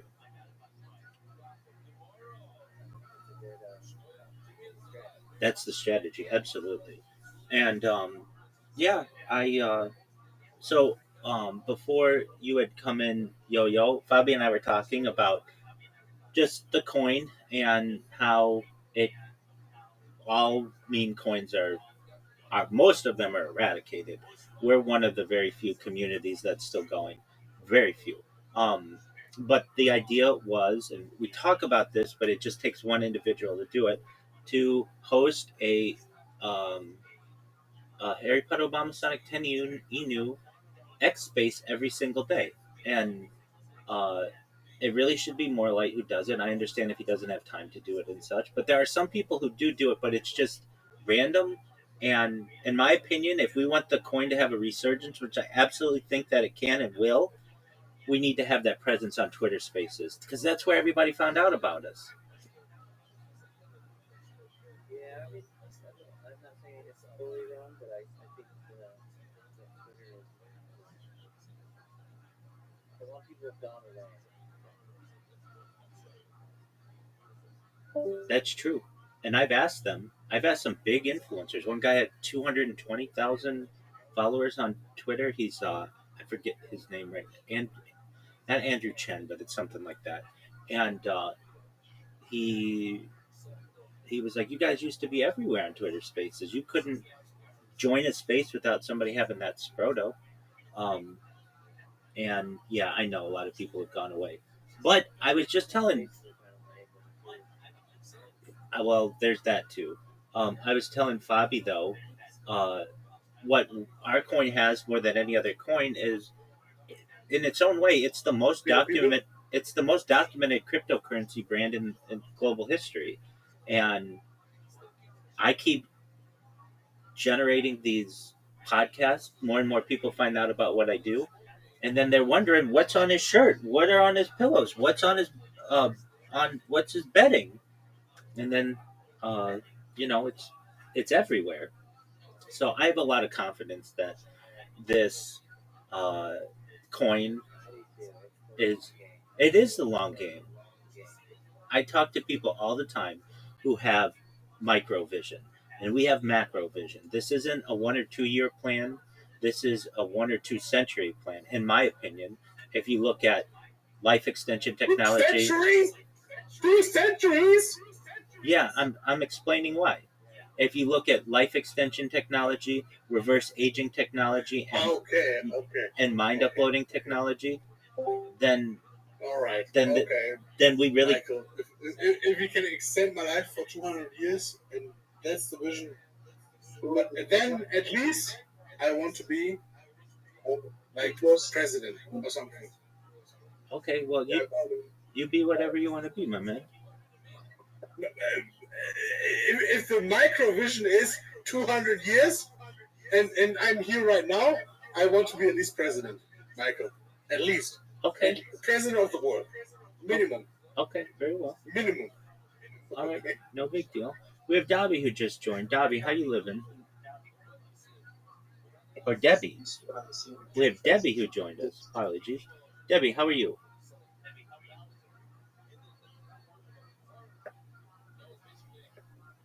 Hello. Yo, what, Hey, what's up? What's up, Rabbi? how you living, pimp? I'm doing well. Actually, don't mind my name. It's that's actually my younger sister's name. So it's Kim. It's Kim. Okay, very well. How are things in your neck of the woods, son? I didn't get that. Can you repeat that again? Yeah, how are things going for you? Yeah. I'm doing well. I'm alive. So it's enough reasons, to give thanks. So how you doing? Every day's a holiday, every meal's a feast, just growing every single day. That's cool, bro. Absolutely. Are you watching the World Cup? Yeah, I'm not really watching it live, but I'm just checking live scores. I'm just Okay, well, Brandon's streaming it in here if you want to watch it. yeah, but I got some feelings, I need to be doing right now. So I just, I prefer the live score. Okay, I understand. Where you been chilling? Yeah, Okay, they just scored a goal right now. Well, Haaland just scored a goal. Holland just scored a goal, so Norway scored? Yeah, no, let's go. The Vikings. Oh, okay. Fabi, why didn't you tell us about this? You're like super into this. It hasn't happened yet. Oh, it hasn't happened yet. Okay. Maybe. It's just what usually is.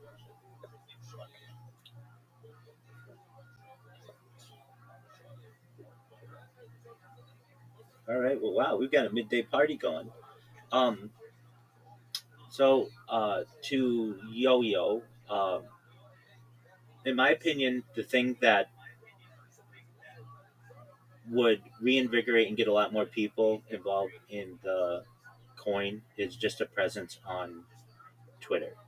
And I understand Twitter Spaces can be lame and they can rug and all those other things, but if people knew that, like, people can't see what's going on in the Telegram, and that's unfortunate because it's always really lively in there. Hey, Brandon, but they don't see that because they're not on the Telegram is not published to Twitter, and I've always felt that the coins that do really really well, are the ones that are organized enough to have a daily Twitter space where people can set their time to it, and I get it. What do you think coins or currencies that are successful daily? At least projects, because some of them are NFTs.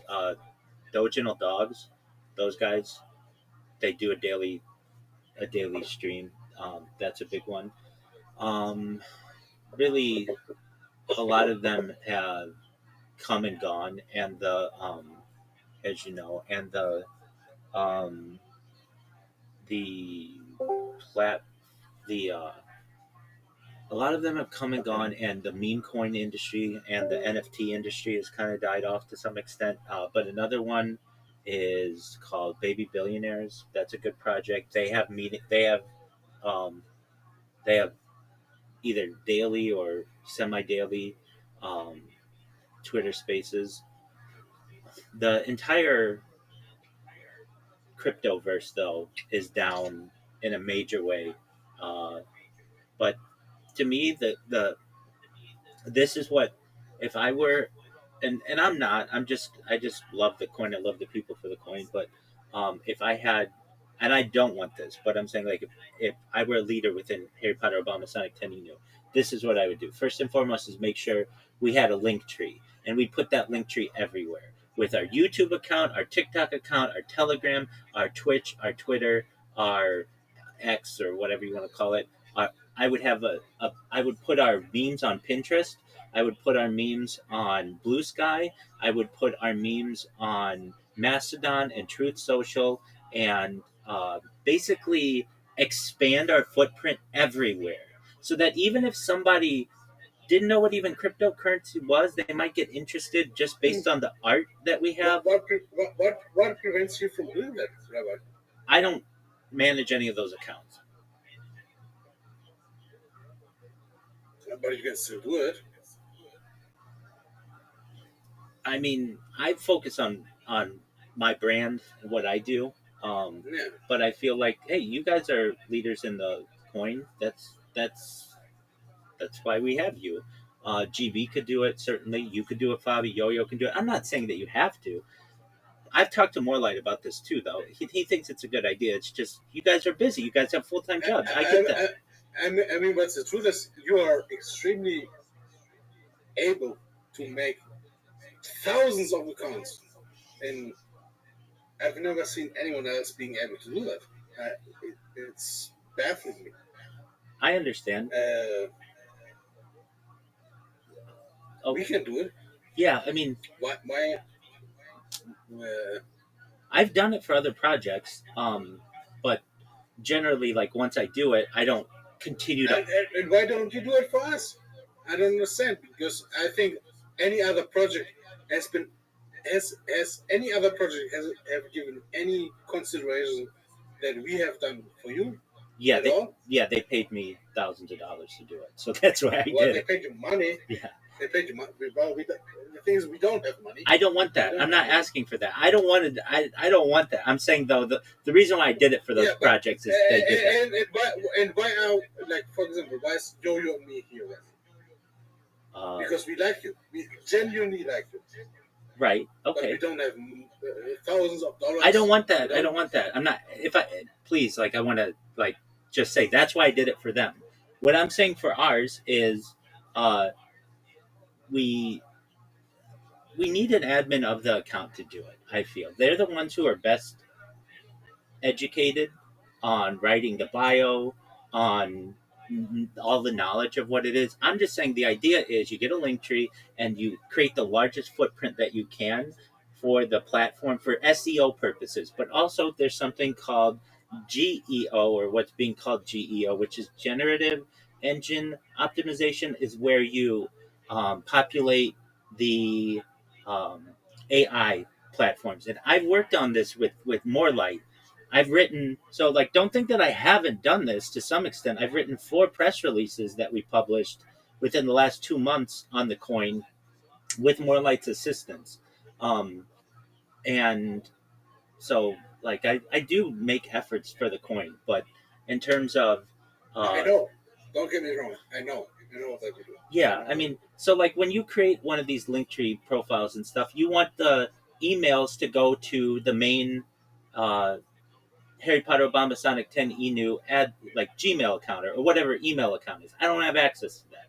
You want it to go to the main. You want the Twitter to go to the main, Twitter account. I don't have access to that. I don't want access to it. But what I'm saying is that like the person who has access to those accounts, they are in a better position to be able to populate, this stuff for the coin.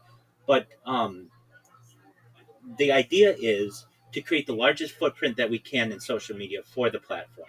And then the person who has access to those, whenever we get a good post or whatever for our Twitter account, we should be uploading that to TikTok. We should be uploading that to Instagram. We should be uploading that to Blue Sky and Mastodon and Truth Social, all of those, so that we maximize the engagement that we have. And I know this isn't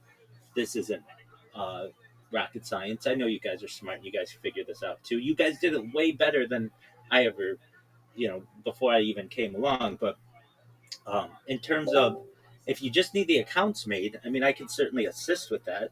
But in terms of managing them, you need the people who are at the core part of the team who have access to those accounts to be able to do that. So, Fabi, in answer to your question, I'm happy to assist. If people, like, I can give you all the tools that you need to be able to do it, including, like, sometimes you need multiple telephone numbers. I can give you the services that I use for that. Like, if that's of interest to people. But anyway, even if we did all of that, we still need that constant life somewhere. And to me, Twitter Spaces is where it's at. The thing that, in my opinion, really hurt us, and this is nothing that we could control, is when Twitter comes along and now since twice has nuked our main account. As you guys know, that's devastating. But I'm in agreement with you as well. I think people saw much of our content, even though it has virality. It does hurt us, but it also makes us legit in the sense that we are true grassroots movement, right? I agree with that, and I have confidence. I'm saying this on my stream; it's all recorded.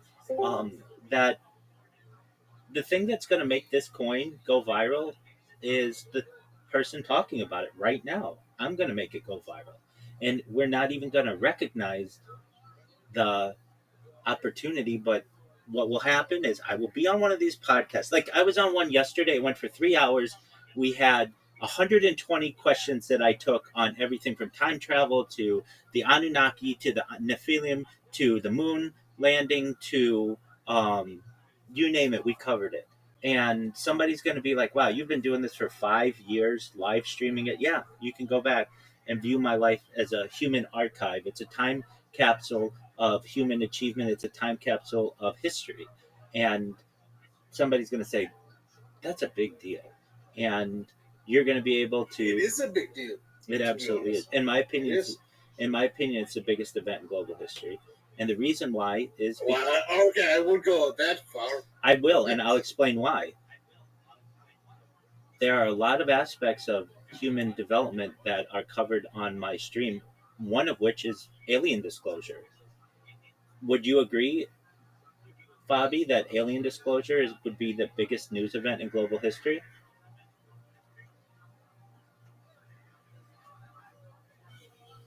Fabi? Fabi? It'd be big, exactly. So if I cover that topic every single night for 7 hours a night, I'm live streaming a radio program that's main topic, Coast to Coast AM, is on aliens and extraterrestrial life. There's a lot to that. So when I say that this is the biggest event in global history, it has the potential to be. And I really don't get many people who doubt that it's in one way, like maybe um, thousands of years ago, we would have had the Epic of Gilgamesh, or we certainly have the Bible. This is in its own way a time capsule of human existence, but also world events. We've seen the death of a queen, the birth of AI, the coronation of a king. There are some really interesting aspects of this. I was live streaming a year before ChatGPT was made public. I was an early adopter of ChatGPT. I was a user of it the day it launched, November 30th, 2022. And now we've seen all of the ways that AI has been able to revolutionize society. To have a video archive of that is really important and it's really exciting. Fabi, can you hear me?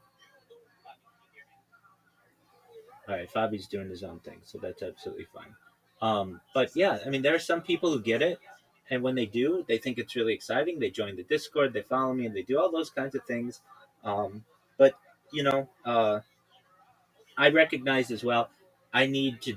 Oh, well, I had recognized to myself I need to do more than just spam people and that. So to go on podcasts that already have established audiences, that already have engagement, and to tell my story on it is really important for the for promotion. And I know that if I'm able to land one of these big accounts that has 100,000 subscribers, 250,000 subscribers, 1 million subscribers, that's all it takes. That's the match that will be the catalyst to explode this whole thing.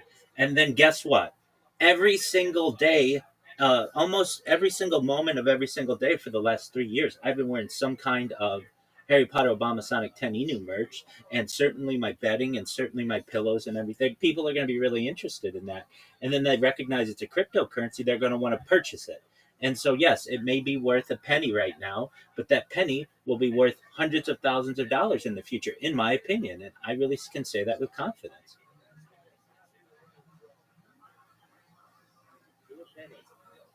Pardon me? I mean, aren't we pretty close to that? Oh, right? It's like at a $13 million market cap right now, right? So isn't that like 0.013? Exactly. And I'm saying that penny will be worth hundreds of thousands of dollars in the future. I have confidence in that. More than any other cryptocurrency, no other cryptocurrency archives life. Harry Potter Obama Sonic 10 Inu is an archive of human achievement. It tells the story of cryptocurrency. It's the best of the best. I think so. Bobby, you're back. Where were you, big dog? I was on the toilet. Okay. Well, shitting myself. Okay. Did you hear what we were saying? No, not really. Okay, that's all right. There's no test. What we were saying is that this stream has the story of AI on it. It has alien disclosure on it. It has the story of cryptocurrency on it. It has a lot of different aspects. But in addition to all of that, this is the largest archive to document human aging in global history. People will be watching this stream from a biological standpoint just to study aging because we have so much content to be able to study. Moreover, it's the largest example of human data for AI engines to build in global history. So all of the things that I do, from my behavior to micro movements to my circadian rhythms, eating habits, sleeping habits, every aspect of humanity has been archived on this. So when I say that this is... I know, I sleep very comfortable knowing that if AI builds the future of humanity based on this Discord, it's going to be a bright future for humanity. It's going to be amazing. I hope so. I hope so. I did this podcast. Rabbi, Yes, sir. what this stream right here, this senior versus right, is loading. It's lagging? Okay, well then just restart it. It's And I not the think you're- computer stuff, it's the page. No, I know. Just The other screen's working, but just refresh the page. Just refresh the page. you should refresh the page. Yes, sir. And I think Yo-Yo can agree, right? I still hear Yo-Yo. Yo-Yo. Yo-Yo's doing their own thing right now. All right, but you know, and Fabi, if let's say I'm wrong, and God forbid lightning strikes me right now, what we do in the present echoes in eternity. Somebody somewhere, some internet archaeologist or whatever we want to call it, will one day stumble upon the deepest depths of the internet and be able to find my stream and what I've done. And if anything, that will have an immense impact on humanity in the future, even if I stopped right now. Which I have no intention to. If anything, I grow more positive about this every day, especially because of these podcasts I'm on. I was on a podcast yesterday for 3 hours. We had 120 contributions that people made. And at the end of it, I didn't know what they thought of me. The host said they absolutely loved you. And that's exactly what I think people should feel. Amazing. I agree. So that's what I've been doing, just grinding it out. I've got this podcast in a few hours that I'll prep for beforehand, and then generally take the weekend off.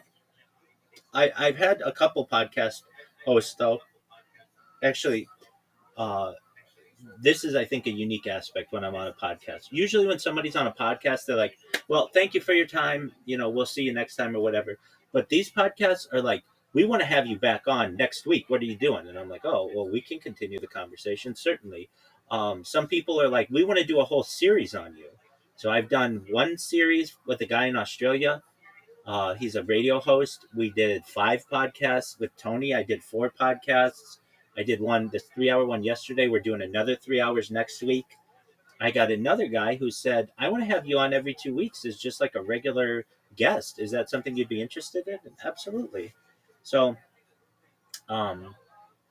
you know, that's just very positive. It's not like people, even if usually if you hear somebody speak for an hour or 2 or 3, you don't want to hear about them anymore. But at least from these perspectives, these people want to continue to hear me.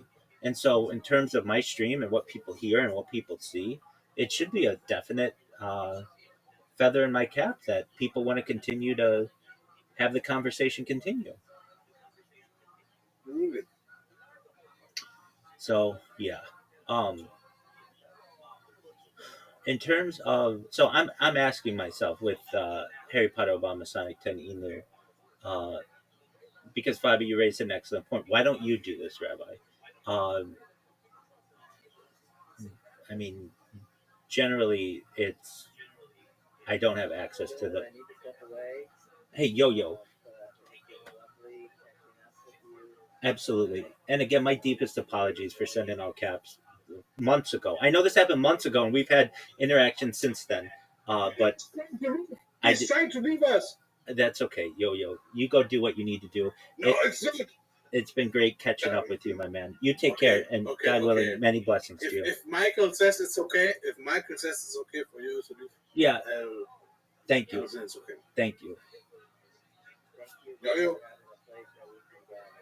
100%, as always. Yeah. Thank you for allowing me to be in the community. Take care, Yo-Yo. And Yo-Yo. Fabi, call me Rabbi. I don't want people calling me Michael in here, please. Can I not call you Michael? You can, but nobody else does, so they don't always know who you're referencing. Call me what I go by, which is Rabbi. That's my title.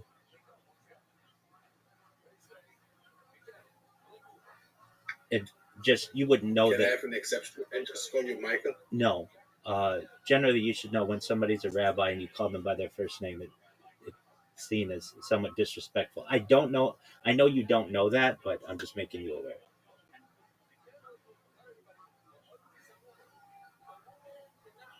To me, it's because I think you are my friend, so I can call you by your first name. I understand. but even within the rabbinical community, you call a rabbi a rabbi. But I'm not Jewish. You don't have to be. It's a respect thing. So, if I So you're saying we're not friends? no, we're good friends. I love you, Fabi. I do. I've known you for 3 years. We've been through thick and thin together. I'm making So you. why can you call me Fabi and I can't call you Michael? I mean, I'm telling you what it is from a respect point of view. If you wanted me to call you whatever your name is on here, Series, I'd call you Series. I just know you as Fabi from the other Discord, or from the other. I want you to call me Fabi, and that means you're my friend. Okay, I'll call you And Fabi. I'm going to call you Michael, and that means you're my friend. I understand. I'm making you aware that If I would call you a rabbi, it would mean you're my friend. It would mean you would be someone else. okay, well that's maybe how you interpret it. I'm making you aware that everybody calls me rabbi. That's what I prefer. And if you don't understand that, I get it. I'm not gonna not necessarily answer to you, but I'm making you aware that it's a little disrespectful. If somebody has asked you to call them something, No. then you call them by what their preferred term is. Yeah, most certainly. And it's just a confusion thing. Nobody else references me as that. So, from a friendship point of view, if a friend From came a to friendship point of view, if you don't want me to call you by your first name, to me, I really don't care. It means you and me are not friends. We are something else. okay, then I guess that's what it is. I've asked you, and I think that it's pretty clear. Then you don't have to consider us to be friends then. But I'm rabbi. So just so you know, I can call you rabbi, but then we are not friends. Okay, then I guess I have to do that. Maybe you need to make the exception with me. Zoot, how you living, pimp? Fabi? Hey, Zoot! Hi, then, Zach. How are you doing? Too bad. Zoot, I was telling Zoot, or I was telling Fabi about all of your accomplishments in stand-up comedy. Is that Fabi? Yes, it is. Yeah, I'm doing all right. I was just about to leave, but since you are here, I'm going to stay. Oh, I'm about to go back to bed. It's 5:30 a.m. I was in a bit pissed because Rabbi doesn't want me to call him by his first name, which I think is a sign of being friends. That's But fine. he insists on titles. I'm telling you, it's a title that I've earned, and it's considered to be disrespectful if I'm not called by that. Everybody else calls me by that, and Fabi, I feel, should respect that, and that's fine. I've known Zoot for 2+ years. I don't know what Zoot's first name is. Like, I don't care. Miss Aquarius, I've known for a year. I don't know what her first name is. I don't really care. Whatever they want to be called, I will call them. And Miss Aquarius wants to be called Miss Aquarius. Zoot wants to be called Zoot. If you, Fabi, wanted to be called Series Z, I'd call you that. I'll call people what they want to be called. Rabbi can call me Brandon. Yeah, and there you go. And Brandon's Brandon. I'm always be Brandon. Yes, sir, my friend. Zoot, you want to watch the World Cup? Who's playing? France and No, Norway. It's Australia playing, mate.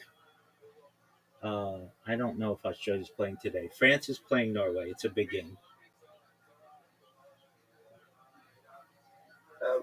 Australia played yesterday. UFC, I know when the UFC fight is going on. There's UFC fight today. All right. Tonight. All right, very well. And Debbie just said that there is a that Australia played yesterday. Zoot, do you know how they did, Debbie? Yeah, they won. They won. Okay, very well. How did that play again? We're gonna find out right now.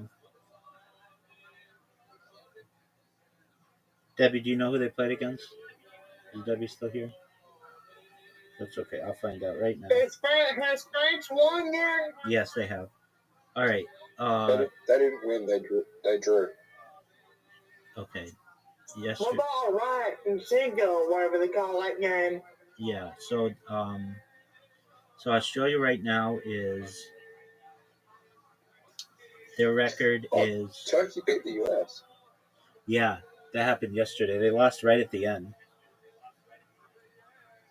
What about Norway, France? That's going on right now, and France is winning, and it looks like France is going to win it all, at least today. The cup? Amazing. How are you doing, Zoot? Good. I heard, Rabbi, you know the UFC fight, I know the UFC fight is going down today. Yep, I know that. I'm aware of that. Zoot, did you watch my podcast?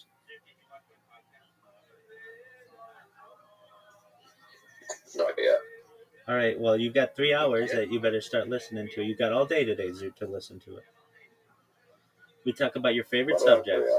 I know, but you should at least watch the time travel part of it. I go into 20 different ways of time traveling and ask questions on them.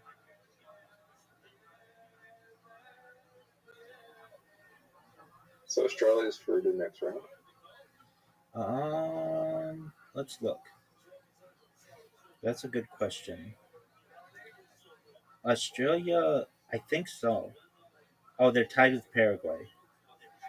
So it's a good question. Let me look at ESPN.com. What's round 32? That's the next round. Yeah, they're in it. Oh, they're in. Okay, so they made it.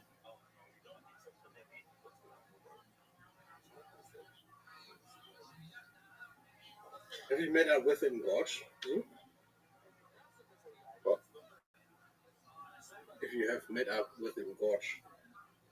Who's that? Someone from the Telegram. What? Also Australian. Who is it? Engorge, man. So apparently no, it's okay. No, I'm probably not in the same place as them. Australia's a big place. Do you remember that girl from Melbourne who did Financial Domination or whatever, FinDom? She was from what? You remember that girl? She's from Perth. Oh, she was from Perth? Awesome. Oh, yeah, that's who it was. Apologies. Yeah, that's right. She wasn't from Melbourne. She was from Perth. That's right. What was her name? Awesome. Possum. Yeah, that's right. Very well. It looks like France's Dembele had a hat trick.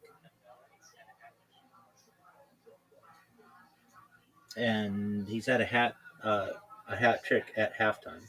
That's pretty good. Zoot, what's on your agenda for today?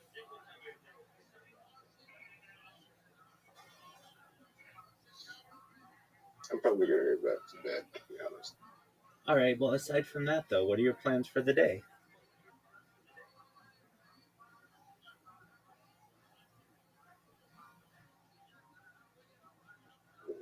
To be honest, Zoot is kind of pissing me off. I'm gonna go to sleep.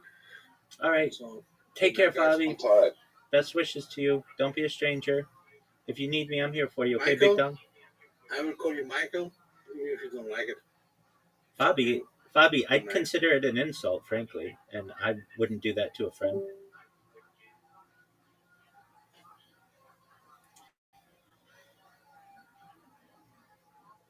Zoot, go back to bed.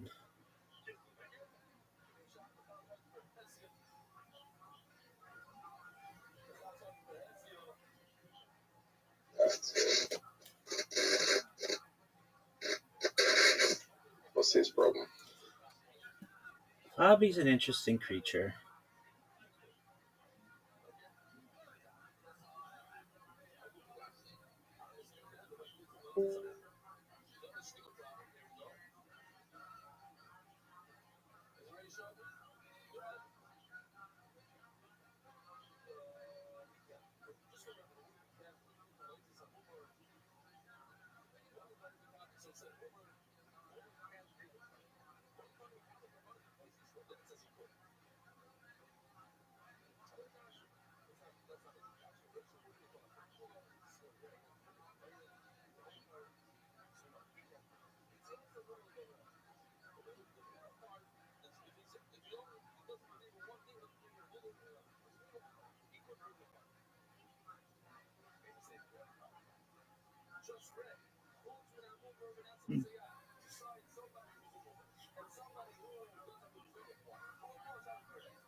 What happened to Yo-Yo and all those stuff, Rabbi?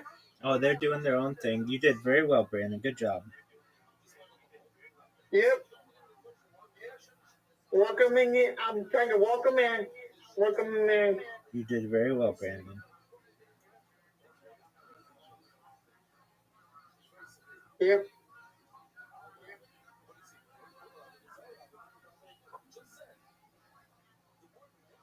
Soccer, the World Cup is going on right now. Yes, sir. I can't have to say who's winning.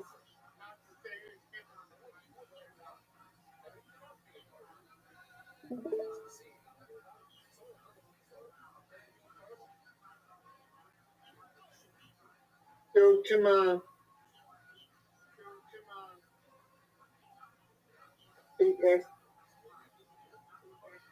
ESPN. I can find it. Dang it, I can't find my ESPN.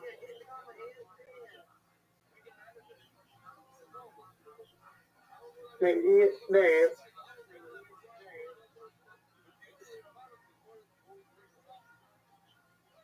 One to three.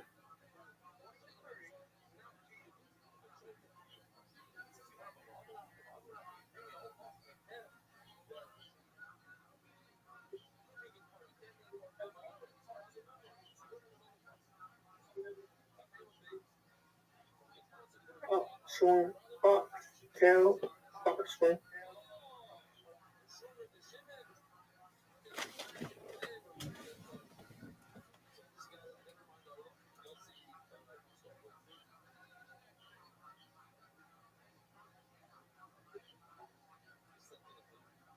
Go.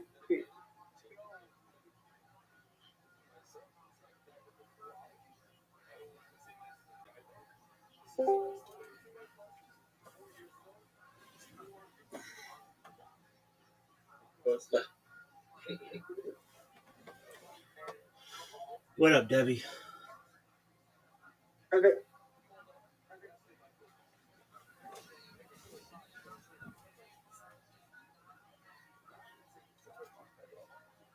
Who's back?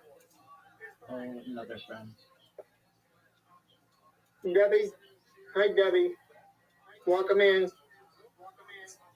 Thanks, Brendan. I'm sorry for the name. It's actually Kim. What up, Kim? Telegram. You're good. What up, Kim? How you living? Yeah. How's it going? It's going well. I'm okay.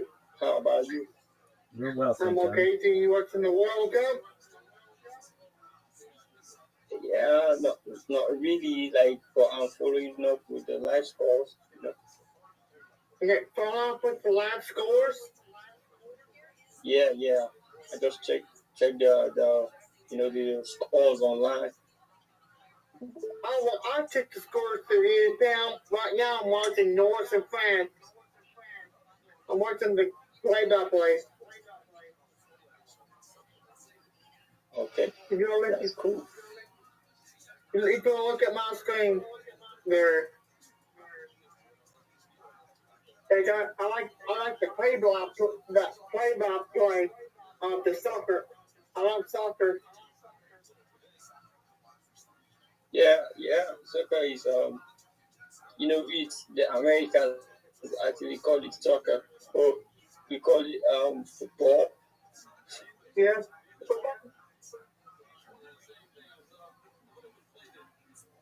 You know, so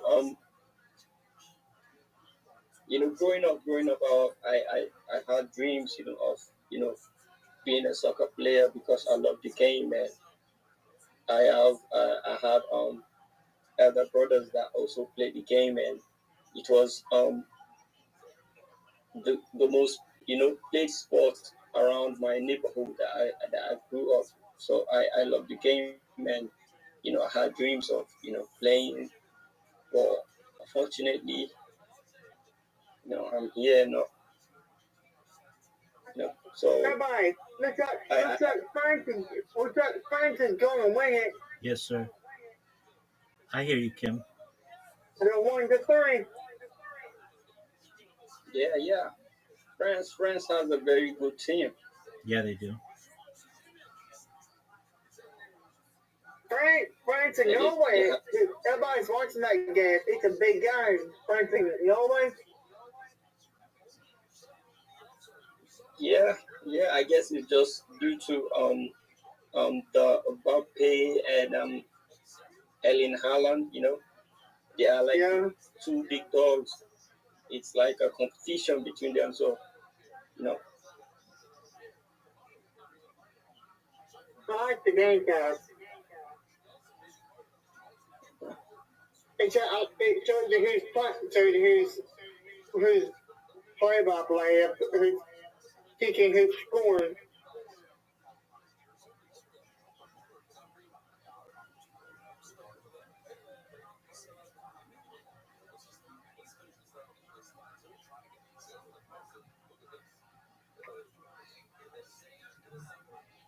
I actually thought like you guys were like in America or Jump off target. I should speed the streamer there. I should speed. Do you know that, Rabbi? Yes, sir. I should speed the streamer there. Yes, we know.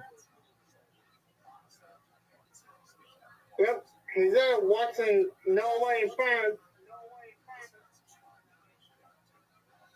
Kim, are you and Harry Potter Obama Sonic 10 Inu?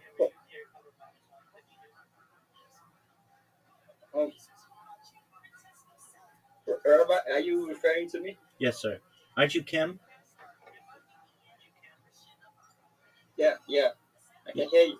Okay, yeah. Are you and Harry Potter Obama Sonic 10 Inu? Yeah. I've been it's like the longest project that I have actually been involved in, and I have known for all the time that I've actually been in the crypto Telegram space and stuff like that. Like it's one of the projects that the vibes doesn't like die, and the fact that it's actually about 3 years now and it's still lively, and still kicking. The Telegram is still active, it's really bullish, understand? So it's not something that you come across, in the crypto space like often, because most projects just come maybe in a week or a month, and they do their things and they, die off. But I think Bitcoin is just the end game, So I'm in agreement with you.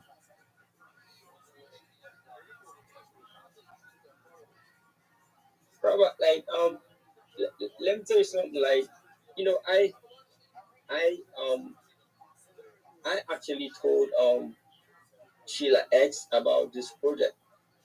Oh, you did? Yeah, I actually told him about the project because um I was following this channel that normally post um you know new crypto projects. So I got the notification about um Tika Bitcoin. So at that moment I just entered the link, and I thought it was just not gonna last, or it was just maybe a regular pump and dump project or something like that. So I left. I left, and after some months, I came back, and the project was just like it was just starting. The energy never dropped. It was just increasing. The MC was crazy, and the content, Obama, and the whole Telegram chat, the way it is, Yes, it sir. just made me felt like, okay, these people actually um for real. And I was opportunity to be friends with Graham. With whom? Yeah, Graham. Am I pronouncing his Oh, name yeah. well? Yeah, I know who Halloween. I know who you're talking about. Yeah. Yeah, yeah. So um we used to chat on the Telegram a couple of years back. You know, we chat a lot on Telegram, and I used to do a lot of some memes and stuff like that, and send it to him. And sometimes he shared in the main Telegram, and he's been a nice guy to me. He's been he's been one of the people that actually um I'm grateful to meet in the space. So um I sometimes share some things with him, and he just give me some advice that I've actually followed, and it works out for me. So um sometimes in the Telegram, I I feel I feel kind of like maybe sad, or I feel like I'm not needed, or I should just leave the community. But I feel like if I live, it's just for myself, and I am actually just losing. And if I allow anybody makes me feel bad and makes me lose the project and the history. I feel like if this project actually hits that $1, if Bitcoin hits $1, I will brag, I will brag with it.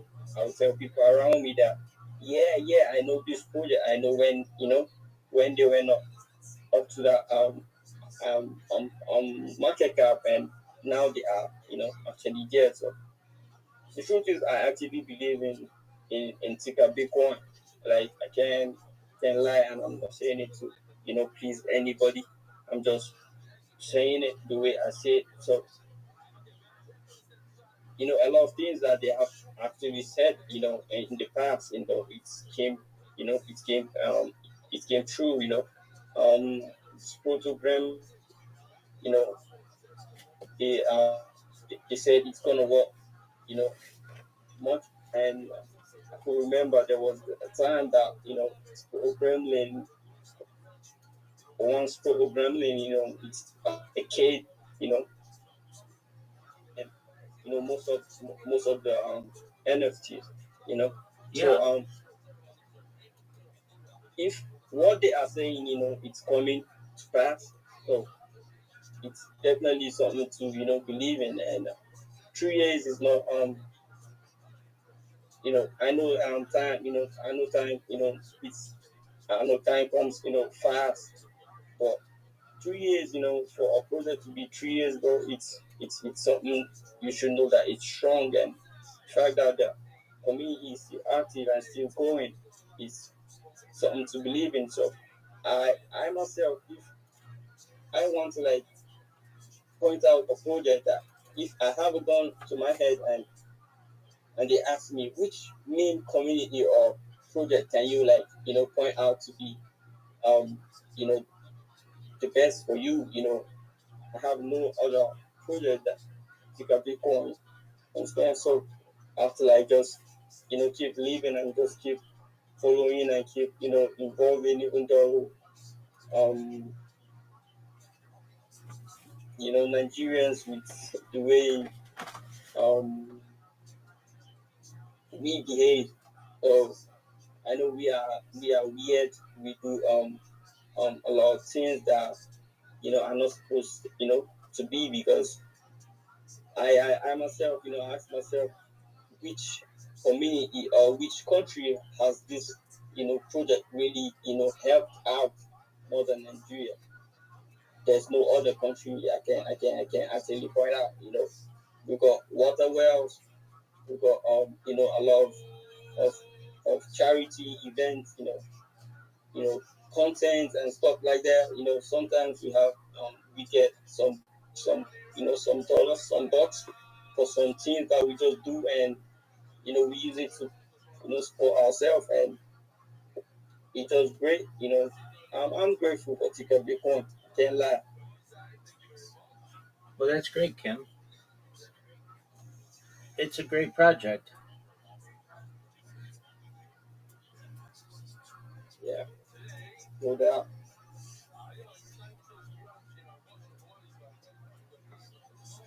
There are times that I actually join these shield spaces, on X, that people do come in to just shield their account and shield the project they're actually involved in.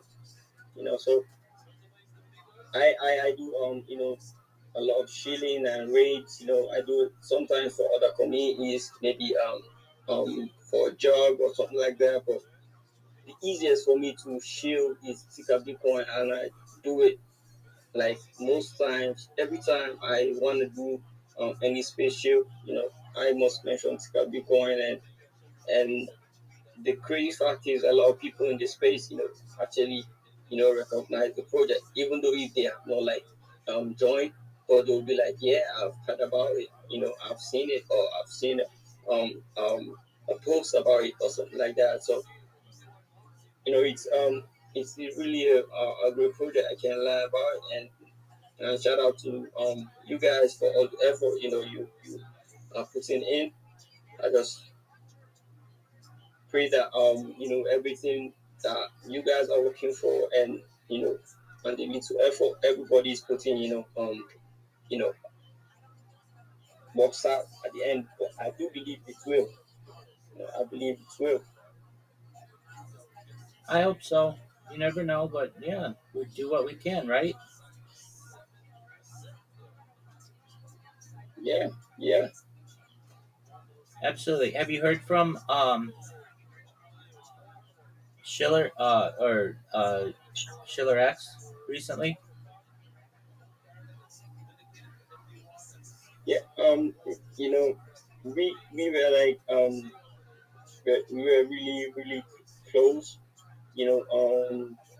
I would say maybe early this year and late last year. We were close, and there were times that I stayed in their home.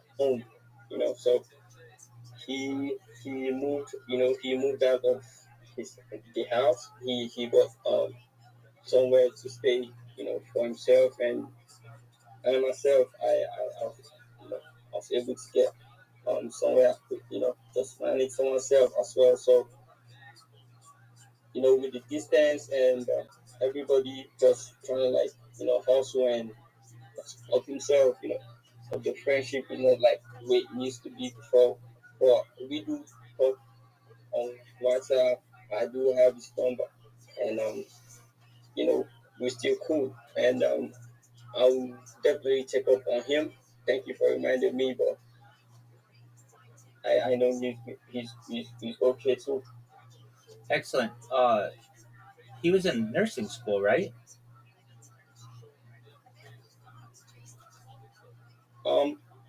He was not. I don't think he was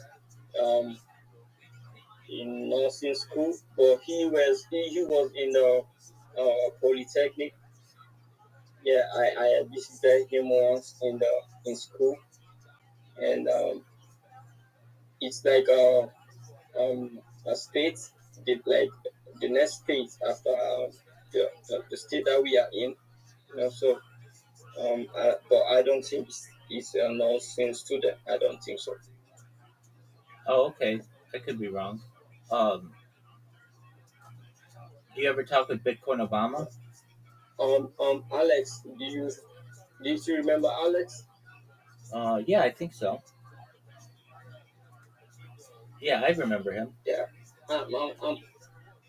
Yeah. So Alex is is also okay, and he is staying not very far from where I am staying, but he has his things that he's doing now. So, but I would definitely send I'll tell him that I joined your Discord live, and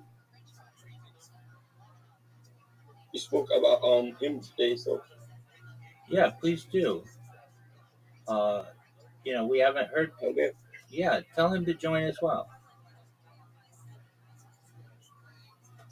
I will. Excellent. And What are your plans? I'll send the message. Please do. What are your plans for because I'm live streaming in the Harry Potter Obama Sonic 10 new Telegram, but I don't talk to really people in there because Telegram doesn't have as many features as Discord does, and I can't control. I don't have as much control as, or I should say, I don't have as much control in there as I do in here. So it's easier for me to stream in here. But you should come in here every day and just check up with me, and I'll make sure you're on the right track. What do you want to be when you grow up? I will definitely love that. Like I know that I might not turn up every day. I can't give that assurance, but I will definitely join in whenever I get the notification, and whenever I'm active, I'm definitely gonna join in because I have been on X, trying to make some posts and stuff like that, but the this year actually made me feel a little light, and I'm actually happy to join in. Yeah, dude. This is where it's at, and in my opinion, if you were okay, so you want to. What are you? Are you a reply guy? Yes, yeah, I do. I'm a reply guy, and I make memes. Okay. I make memes. Okay, so let me ask you. You put how many hours? How long does it take you to make a meme?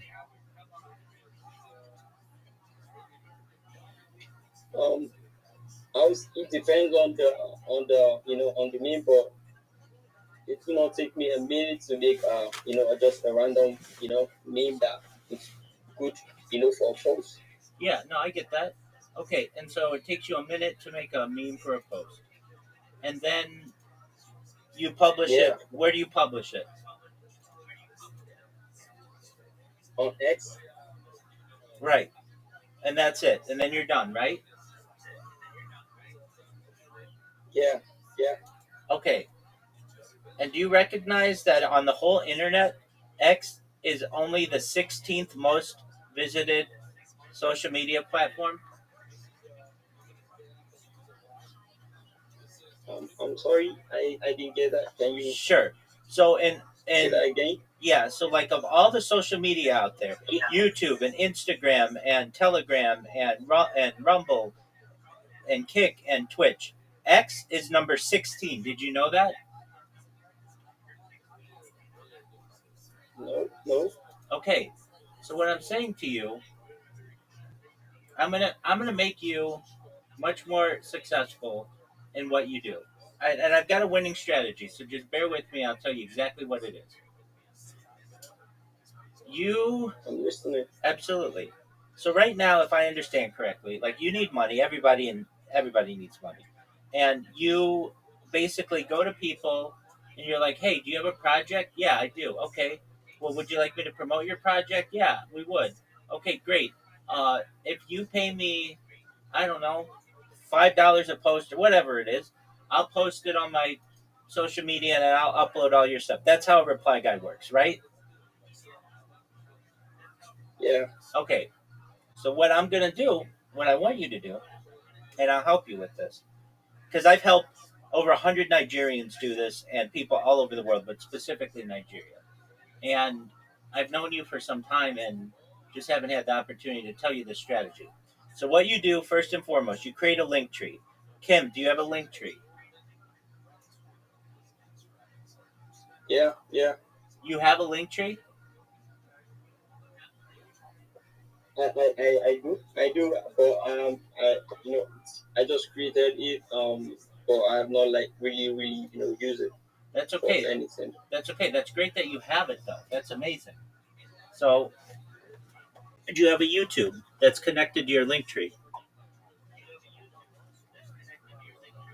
No, Okay, so so I have a YouTube. exactly. So if I were you, I would create a new link tree and a new YouTube and a new everything for your business, because no longer is it just going to be you personally. This is a business that you're creating. So you create a new link tree. You come up with a name.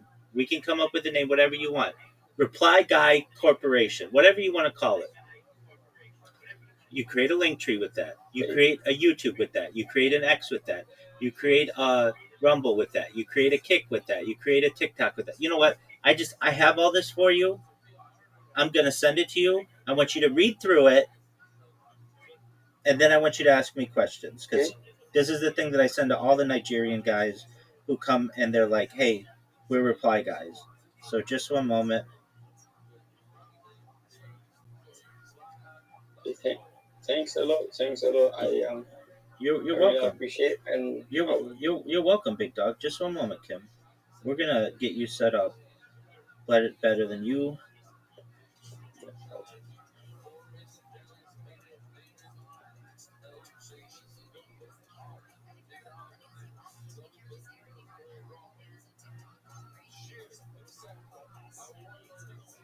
I'm gonna send you another thing too.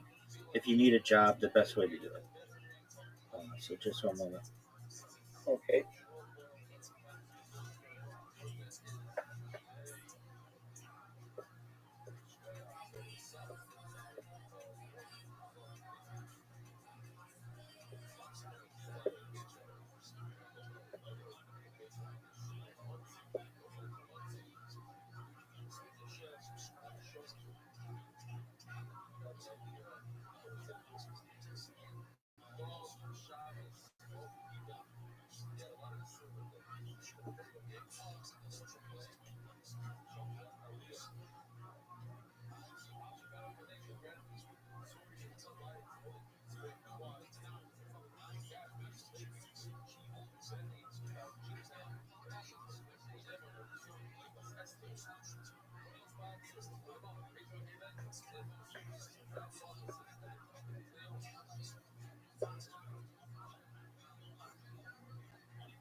Okay, go check your Discord messages. I sent you 3 of them. Read through them. Read through them again if you need, and then let me know if you have any questions. Okay? Okay. Thank you. You're welcome. You're welcome, Big Dog. Read through it. Let me, before you thank me or anything. I appreciate you're very nice, but just read through it first. Let's make sure it makes sense to you. Okay.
So Robert, I would like to start making some of those accounts now.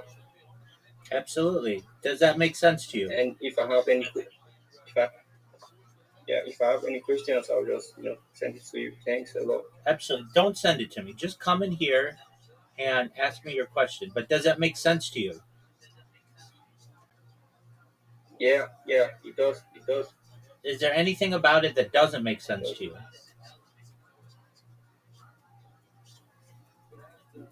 No, because it suits what it suits what I'm doing. It suits what I'm doing perfectly. That's what I'm talking about. So before you go, though, let me tell you how you get business when you do this.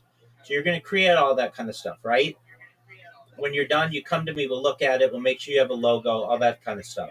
We'll make sure that we build this out so that your platforms, your social media looks attractive to companies. Then what you do, Kim, once you've got that done, and we've checked it over and we like it, then you're going to go into different people's share spaces. Do you know what a share space is?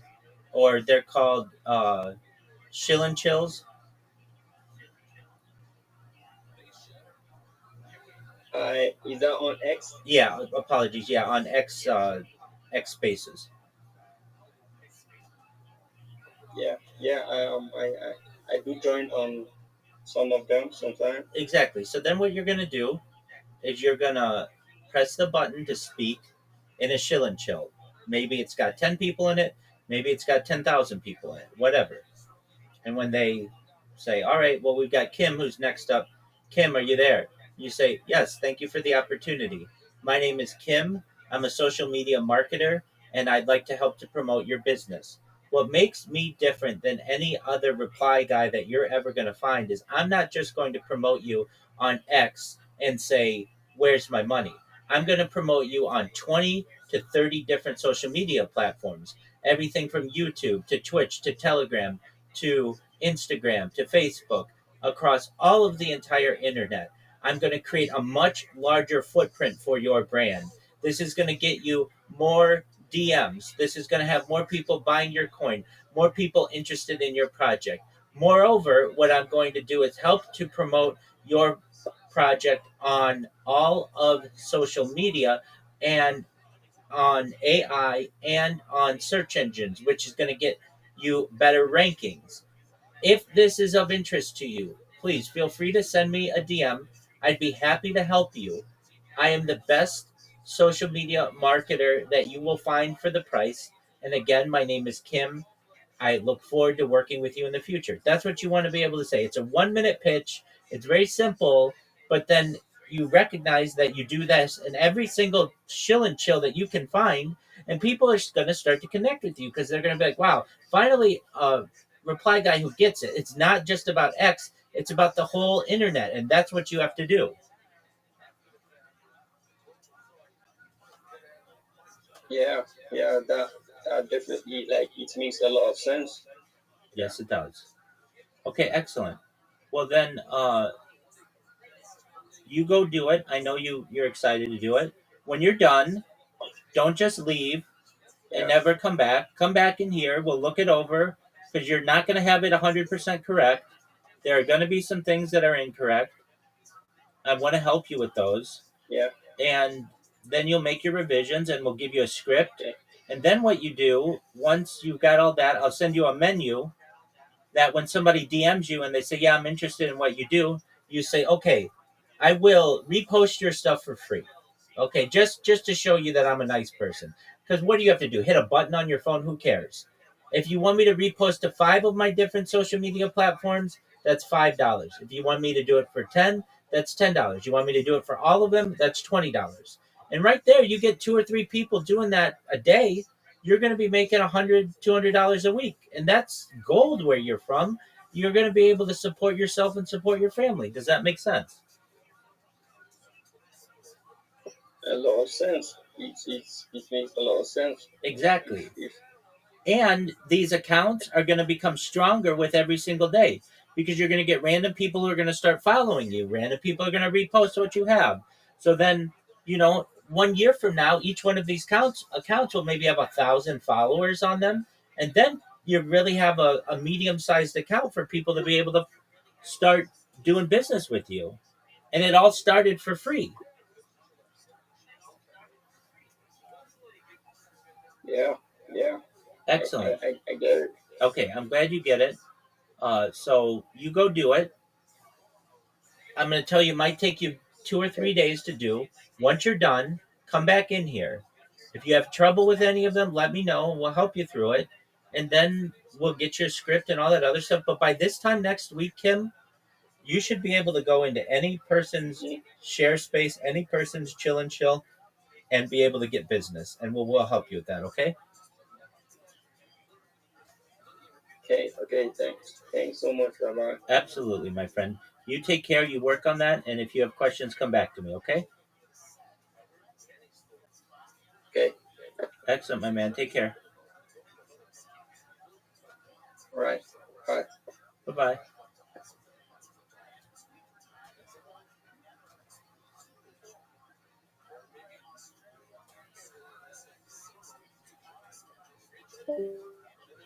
Shout out to Kim, everybody.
Hey, Rabbi. What's good, Miss Aquarius? You okay? You getting ready for your podcast? Yes, ma'am. Yeah, I'm well, thankfully. Yeah, well, Adrian made out a reservation for 8:45, so.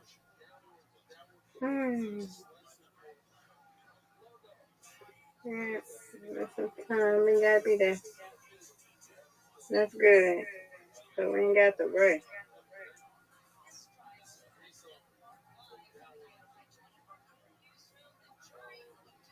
What time is your thing at 8? I'll be gone then.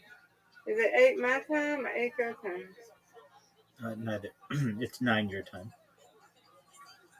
My time? 9 o'clock your time. Okay. Yeah, you're breaking up. Sorry. You can't hear me?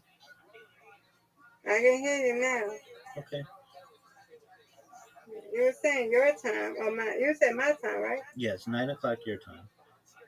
9 o'clock. Okay. I'll be at the place there. Okay.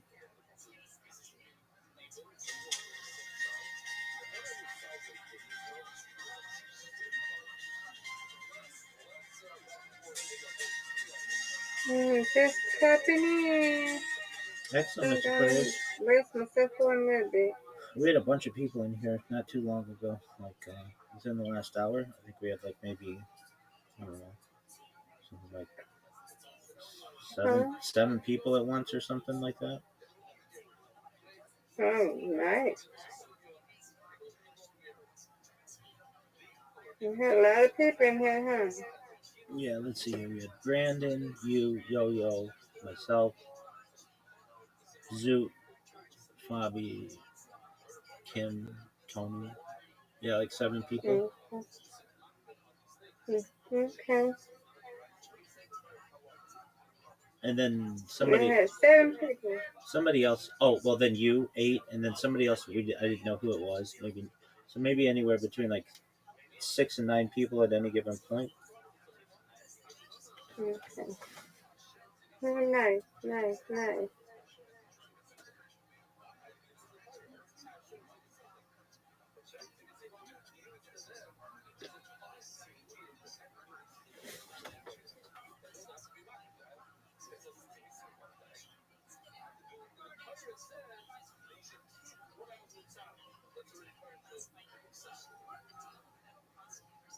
Brandon getting up there. He at 449.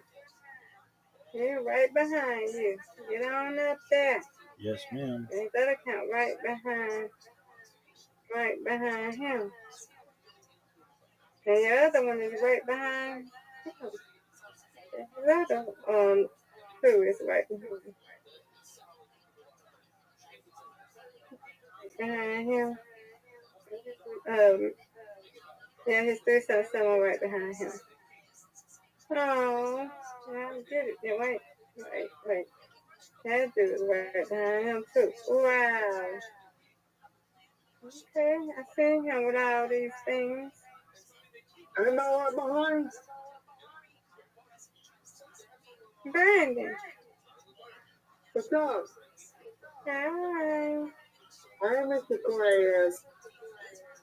Hello, Brandon. Good morning, everybody. Anybody right behind? Mr. Aquarius. Hi, Rabbi. Hello. What was Mr. Aquarius saying? Right behind him? Oh, you're way out in front in terms of who live streams their life in here.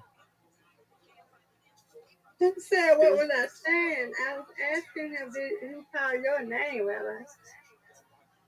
I don't know.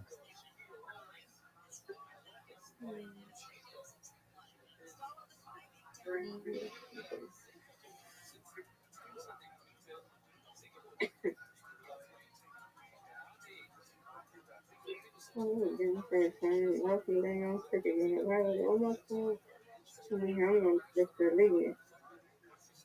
I'm 11 when 1-2 in a Trump Kingdom one.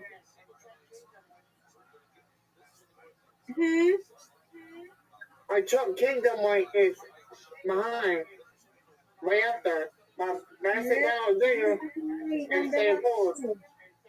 Yeah, I'm behind your 377. I'm behind that one. And then other ones are behind. I'm behind your other one. Different.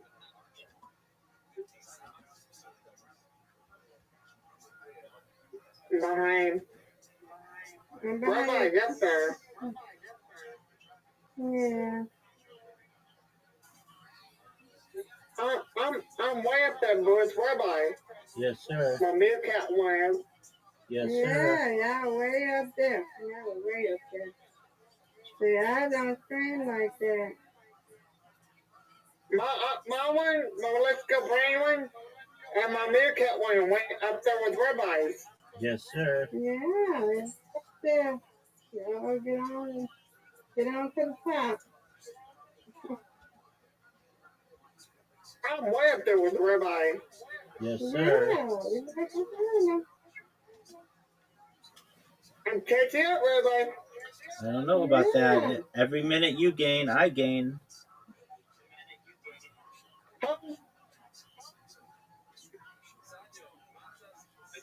You was break up, Rabbi. Apologies. Every minute you gain, I gain. Yep, you gain, I gain. That's right. You break down. Okay, well, you might need to update your thing, Rabbi. You're breaking up like that. that's life. I'll restart my computer in a little bit. You still break down. Okay. All right. I'm going to restart my computer.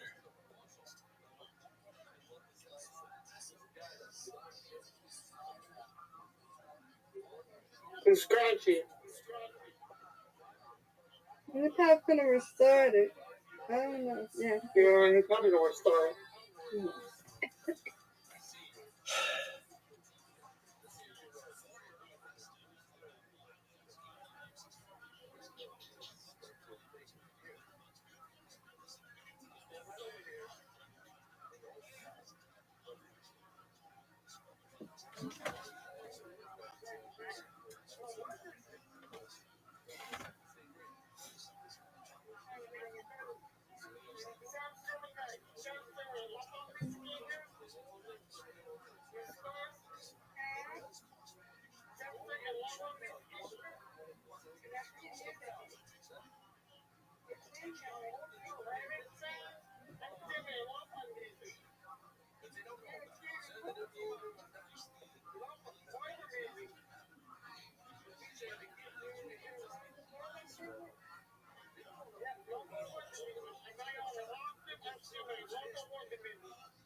Or Mike Velocity, he's straight and he got lo-fi music by playing.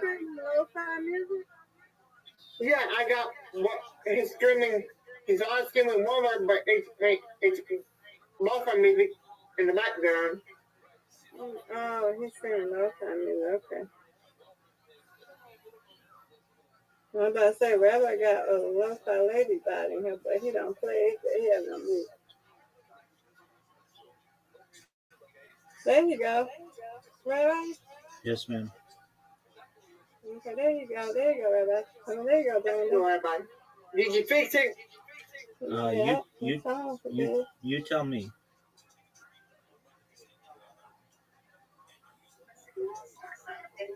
You fixed it, Rabbi. Okay, You fixed excellent. it? Okay. Very well.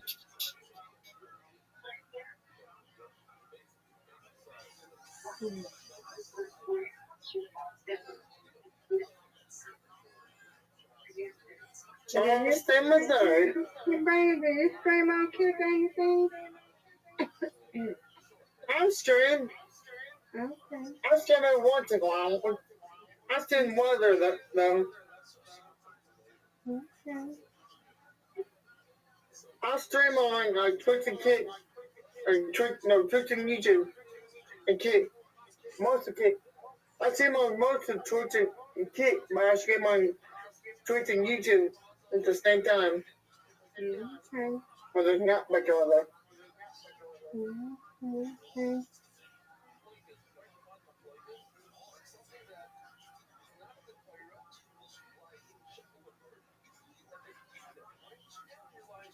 Second quarter.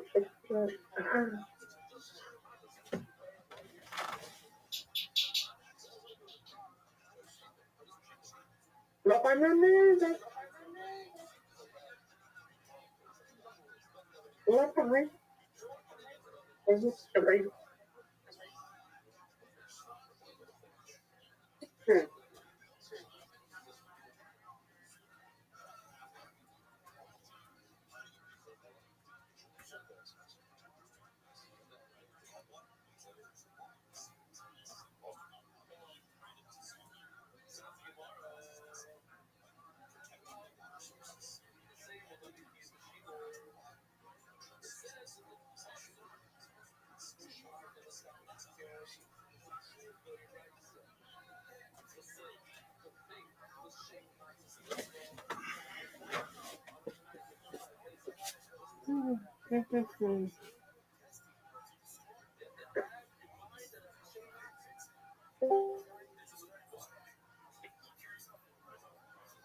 I'm back.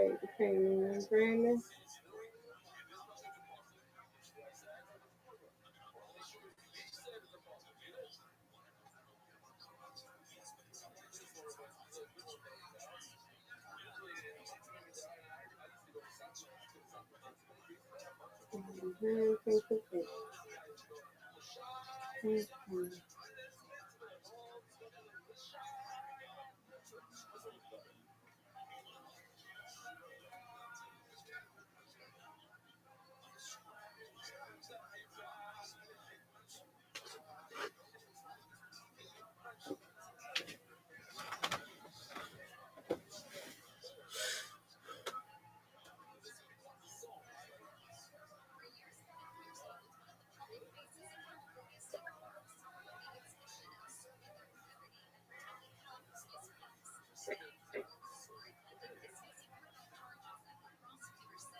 of tired of this lockdown bullshit.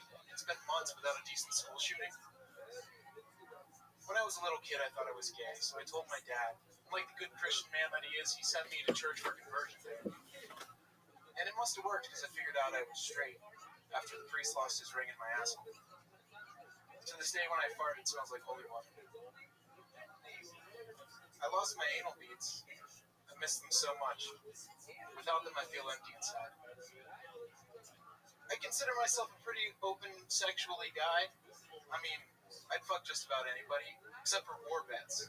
I hear they all have PTSDs.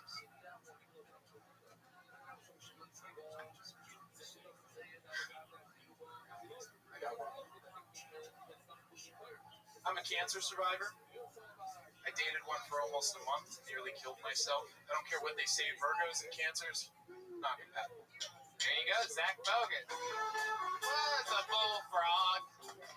Was a good friend of mine.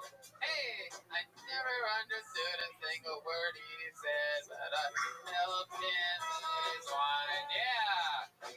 Step back from that ledge. Bow down and from my friend. All right, Zach Bogus. The best part of that song, by the way, is the second verse when he comes in. If I was the king of the world, tell you what I do. We don't give a fuck anymore here on Tell Tony, everybody. We are talking about a song right now. And make sweet love to you. All right, very good. We're losing our minds. You know I love the lady. Yeah. You love to have me some too. fun. Turn that business to a dance, and I love my wife. And a strong shoot son of a gun. We just were. All right, Zach Bogus, welcome to the show. This is your first time on, or you've been on before? No, this is my first time on, but I've signed up like over 20 times. Well, there you go. Look at this. Dreams are coming true. A lot of people that signed up many times never had a chance of getting on or getting on. Welcome, welcome, and welcome. Thank you. How long have you been doing stand-up? This is my second time. Second time ever doing stand-up, but you signed up tens of times? I have, yes. How come you didn't go to any other mics or anything? Well, I used to work a lot, but Where'd you work? Malibu at a restaurant. Oh, nice. Malibu has great restaurants. Which restaurant? Paradise Cove. Oh, I love Paradise Cove. Yeah, it's Big fan of Paradise Cove. It's all right. Is Paradise Cove the one with the deck outside with the seagulls that come up and it's like fishing wire? Attack you. Yeah, the seagulls definitely attack. Saw a lady lose a whole glass of red wine over that balcony before me. There's all those trailers, like a trailer park right in front of it, and that's where I think Woody Harrelson or something weird like that lives. Woody Harrelson, another Buckeye from Columbus, Ohio. I've seen Nick Nolte in that Paradise Cove as well. Really? Yep. What were you doing at Paradise Cove? They have a Groupon or something like that? I go there once every 9 years. I'm the poor one on the show. Venmo at Jeremiah-Watkins. I'm a little bitch boy. Hello. This is what Tony wants from me. Plowing right ahead. Hello. Wait, I Back thought to you. How's that your Venmo? I thought you were Teddy Masks. It's a charitable donation for orphans that I know. At Jeremiah-Watkins, the little bitch. Oh, you did the little bitch a part of it?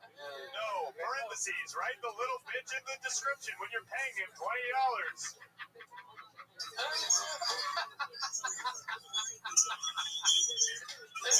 Look up a song, I Need You on YouTube. It has 3,000 views. Back to you, Johnny. Okay, sad. So, you've only done stand-up twice. When was your first time doing stand-up? It was at the beginning of March at MI's West Side Theater. Okay. This March? Yep. Okay. Great time to start. Heck yeah, absolutely. How long have you lived in LA? Where are you from? I'm from New York originally. I've been in LA for like 7 years. So Upstate New York? No, Brooklyn. Oh, very nice. What made you move to Los Angeles? The weather mainly, and just weed. Life is a lot better out here. Yeah, how old are than you? it used to be. 25. 25. That's good. How long have you lived out here? 7 years. 7 years. That's great. You moved out when you were 18. Just about. Yeah, that's awesome, man. How'd you end up making that move at such a young age? I saved money or something. Yeah, I mean, get a one-way flight for $300. It's like, So, how about sleeping? Like, what did you do after you landed? I moved in with my mom. Oh, you got a mom out here. That Yeah, changes things. so that helps. Yep. Safe. What does your mom do? She works in catering management for a hotel. Okay. Yeah. Okay. You close with her? Not really.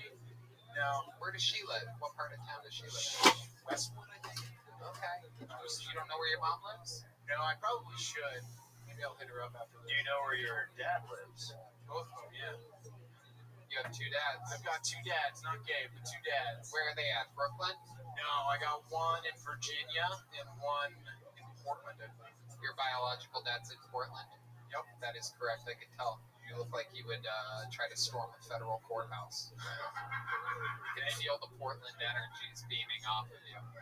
Have you ever protested or rioted in any way in your entire life? You ever go to the Occupy movement? No, I didn't do that. All my protests are internal. Like what? What are some of your internal protests? I used to be an emo kid. Yeah. I don't know if you can tell. I don't wear it on my sleeve. No, I get a little bit of punkabilly. Like, is that the word? Rockabilly. Rockabilly? Sure. Get some rockabilly vibes from you. I'll take it. You play any instruments? Nope. You have any special skills or talents? Yeah, I'm a tattoo artist and a freelance graphic designer. So Oh, okay. What's your favorite tattoo? on myself, Yep. Is that an R2 unit there on your elbow? that's Boba Fett. Oh, okay. Same as Close. Probably this full shoulder chrysanthemum. Oh, that's right. Chrysanthemum. A friend of mine did it. Hell yeah. That's fun. Tattoos are fun. How about your biggest, most regretful tattoo? When I was learning how to tattoo, I tattooed X-Wing fighter from Star Wars on my shin, sitting on my carpet, just going at it freehand, and it looked like a little phallic after I was done. It looked like a lumpy cock. I'm just gonna be Can we honest. see it? Is it still there? It's covered up now. You can't really see Oh, it. okay. So it looks a lot better now. I got it lasered off and covered up, but for a while I had to wear knee-high socks. It's not a good look. Okay. All right. How about now during the quarantine? What do you do for fun? How do you pass the time? I'm sure a lot of listeners are figuring out ways to do this, and you might have a big piece of information that they never thought of. Yeah, man. Unemployment. It's better pay than working in any industry right now. You make, I mean, till the end of this month. Now you're not making that extra $600, but for a while there, I was just making more money playing Ghost of Tsushima on my bed. Ghost of Tsushima. It's a badass video game. Oh, okay. Ghost of Tsushima? Yep. What do you do in that? Make sushi? No. That'd be Ghost of Sashimi, by the way. Strike one. What do you do in the video game? Kill a lot of Asian people with swords. Whoa! Whoa! I write a summary. Whoa! That come out after the coronavirus did? Yeah. Yep, that makes sense. No better time to kill Asian people than when they're killing us! Am I right? People! Go! Because of that disease? And the crowd goes wild. Zach, you ever been arrested?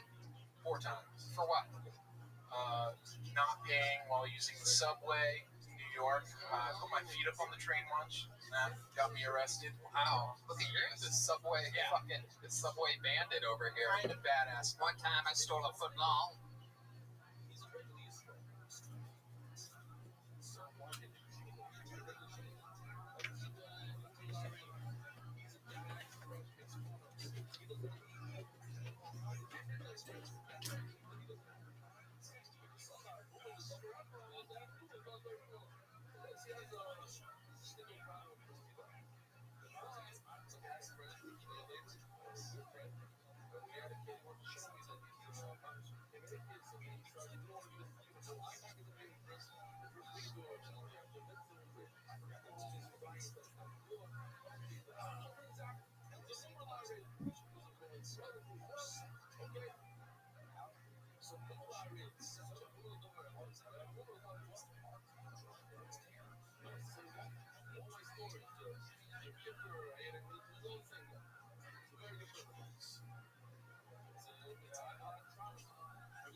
Israel, Adonai, Elohim, Adonai,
Elevate, elevate, Elohim.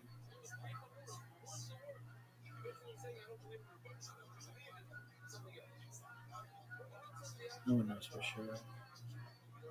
No one knows for sure. Elevate, elevate, Elohim. But this is the Mazar we live by. It is 11 and 10 hours, 5786. Friday, June 26th.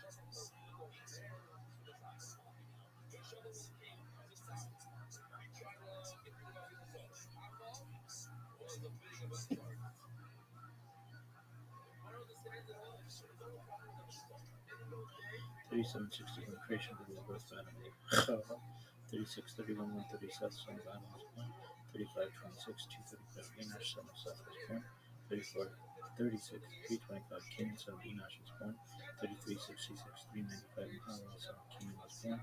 33.01 460 Jared son of Mahalalel was point. 31.39 622 Enoch son of Jared was point. 37.4 687 Methuselah son of Hanak was born. 2887 874 2 son of Methuselah was born. Methuselah 2 son of Methuselah was born. 2831 930 Adam died. 2705 1056 Noah son of Lamech 2 was born. I've been doing this for 182 days.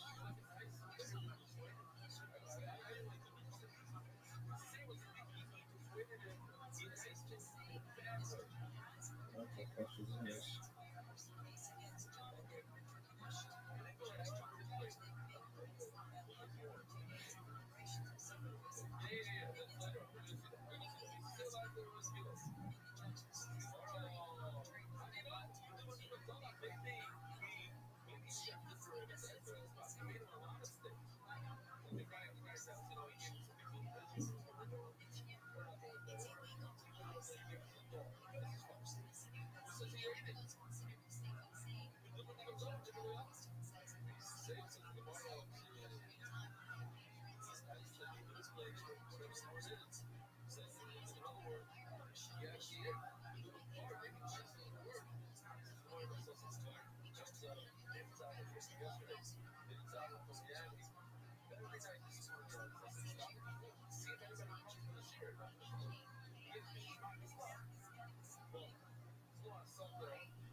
What the absolute fuck?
Dude, fuck this app. They fucked it up.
Coffee. 123. One of the core concepts of Abrahamic theology, especially in the Christian and Islamic worlds, is that of a war waged between the forces of goodness represented by God and the great angelic army, and the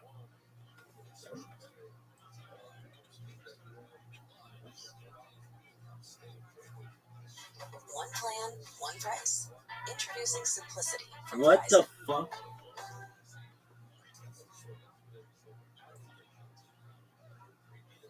The angelic conversations between Dr. John Dee, Edward Kelly, and the host of entities they are said to have contacted through the late 16th century.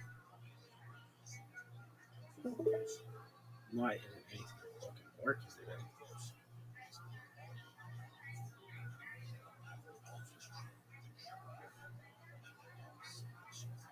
Of entities they are said to have contacted through the late 16th century are among the angelic conversations between Dr. John Dee, Edward Kelly, and the host of entities they are said to have contacted through the late 16th century are among the most fascinating, mysterious, and obscure events in the history of Western esotericism.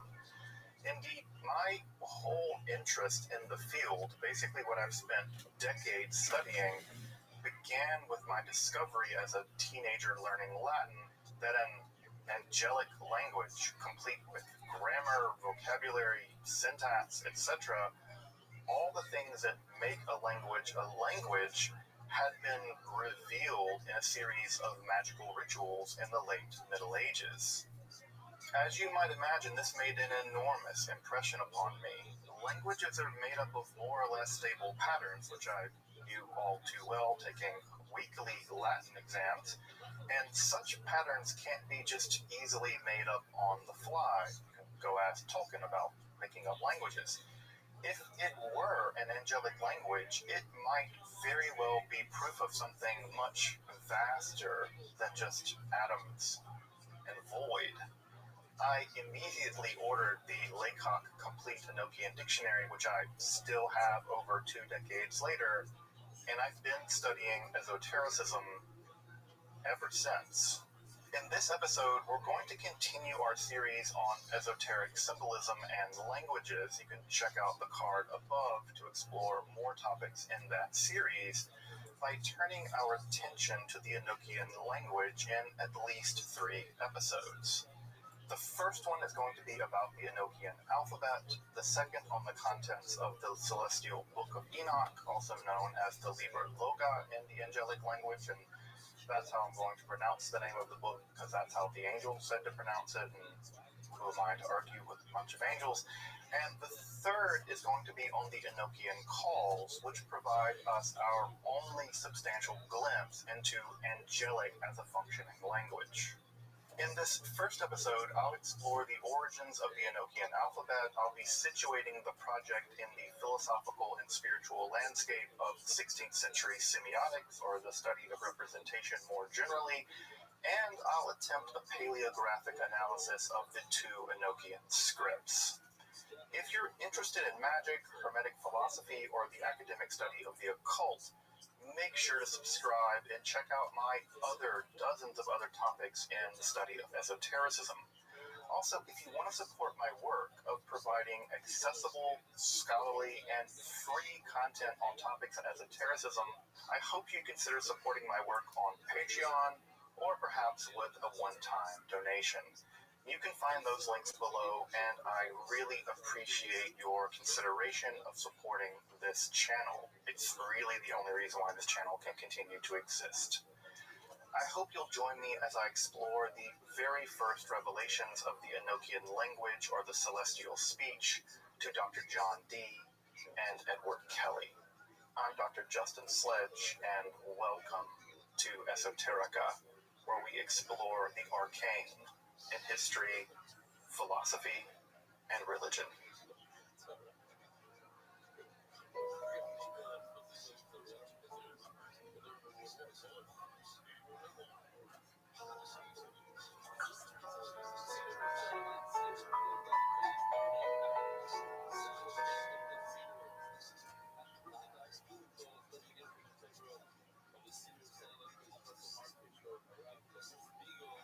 Dr. John Dee was no stranger to employing Hermetic philosophy to search out what he called radical truths, or those truths which are most fundamental to religion and philosophy. His work prior to the Angelic Conversations were as saturated with esotericism, symbolism, and metaphysical power, such as the enigmatic 1564 known as Hieroglyphica, to the rigor of rational mathematical deduction.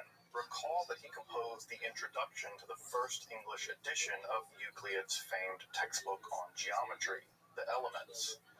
Indeed, for Dee, the rational and the mystical were perfectly at home with one another, so it would be no wonder that he would eventually turn that analytical mind, informed deeply by pious Christian Hermeticism, to probe the fundamental depths of religious truth by attempting contact with the very messengers of God, the angels. By at least the early 1580s, Dee was experimenting with the technique of scrying, or peering into a polished object or substance in order to supernaturally perceive the metaphysical world. Though he had little substantial success himself until the arrival of the alchemist and forger Edward Kelly in 1582. If you want to learn a bit more about Kelly and his later alchemical writings, check out my episode on that topic above. Now, Kelly had a talent, so to speak, for scrying, and his doing so would set into motion the events that would lead to one of the most important events in the history of Western esotericism, the Angelic Conversations. Such conversations would include dozens of beings. They would reveal at least 3 different systems of angelic magic, a range of evocations, rituals, furniture, and the celestial speech of the angels themselves. Before going forward, I just want to offer a few words of clarification and disclaimer. Notice how I haven't been using the word Enochian much for the angelic language. Well, that's because the language isn't Enochian in any important sense. It's typically referred to as angelic or celestial, or sometimes Adamical in the records left behind by Dee. Now, that said, I'm just going to often use the vernacular term Enochian for both the sessions, the magical system, and the languages. I mean, I'm not a hypocrite or anything. I'm a victim. I'm a victim of the tyranny of a sloppy vernacular that uses the word Enochian to describe all of it. Further, I also just want to point out that I'm bracketing any truth claims about the entities and revelations around the Angelic Conversations. I want to present the text without constantly having to disclaim myself using somewhat belittling terms like allegedly and so-called. I'm just going to bracket the ontological status of Madini, the daughter of Fortitude, the Kardashians, Galva, and Uriel, or Raphael for that matter. Whether these beings are real is just going to have to be a debate for another day. Lastly, I'm also going to mostly bracket my skepticisms about Edward Kelly, who is super shady to say the very least, and try to deal again with the texts as we have them. In the same way that I'm happy to discuss other mythological systems on their own terms, including the one that I happen to subscribe to, I can certainly extend that courtesy, if only provisionally, to the angelic conversations. That all said, let's discuss a language and text that are supposed to usher in the apocalypse. And when Kelly read a few of those words out loud, he actually got beat up with some spirits with shovels. Fun.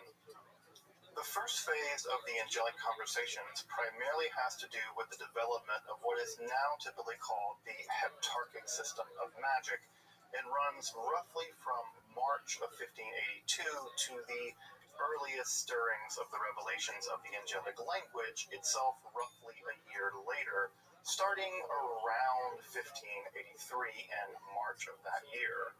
The heptarchic system describes various laments, sigils, especially the famed Sigillium Dea Emet, and other apparati for the invocation of various highly organized planetary angels and various kinds of spirits.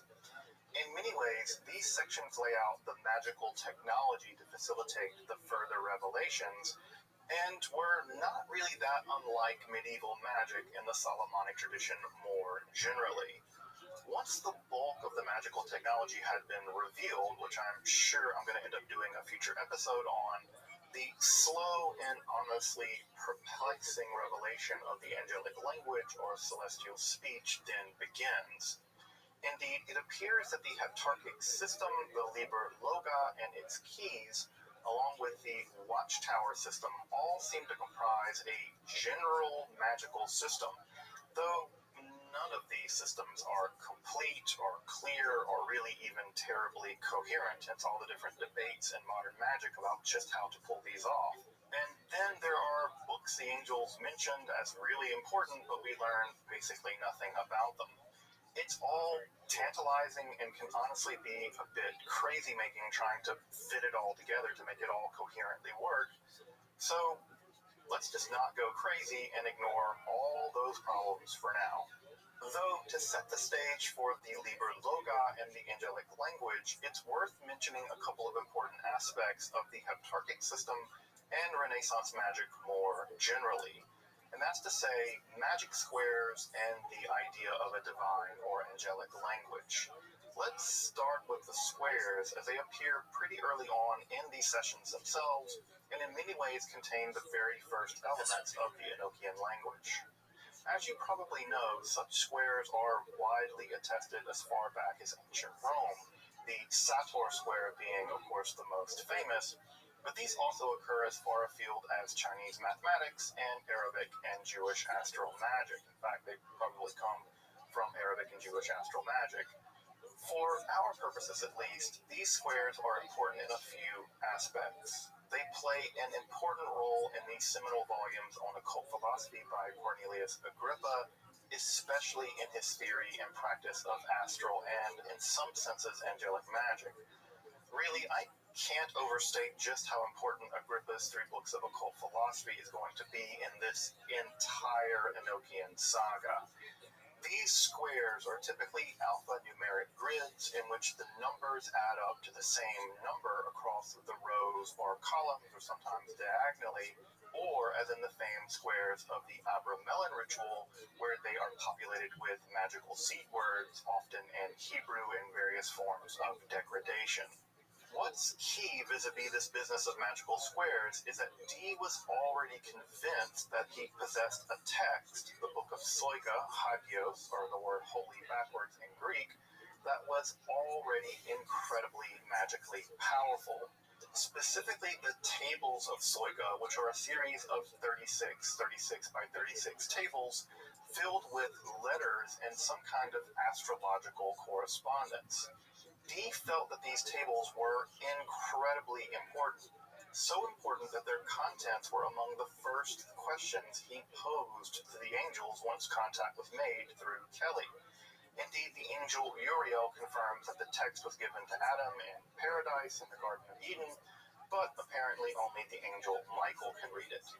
As it turned out, the text was actually generated by using a seed word fed into an algorithm, which was only cracked in the 1990s after the text was rediscovered. I've done a whole episode on the Sligo tables and their deciphering, if you can call it that, if you want to check out that episode in the card above.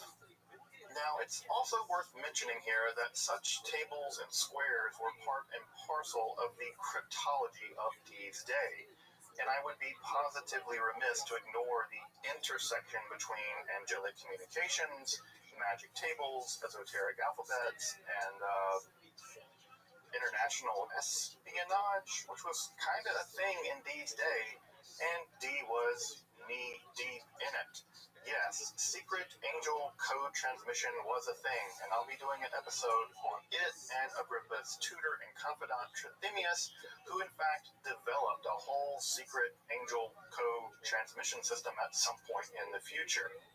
Only on a channel like this could I say something like secret angel code transmission system and people not think that I'm completely out of my mind.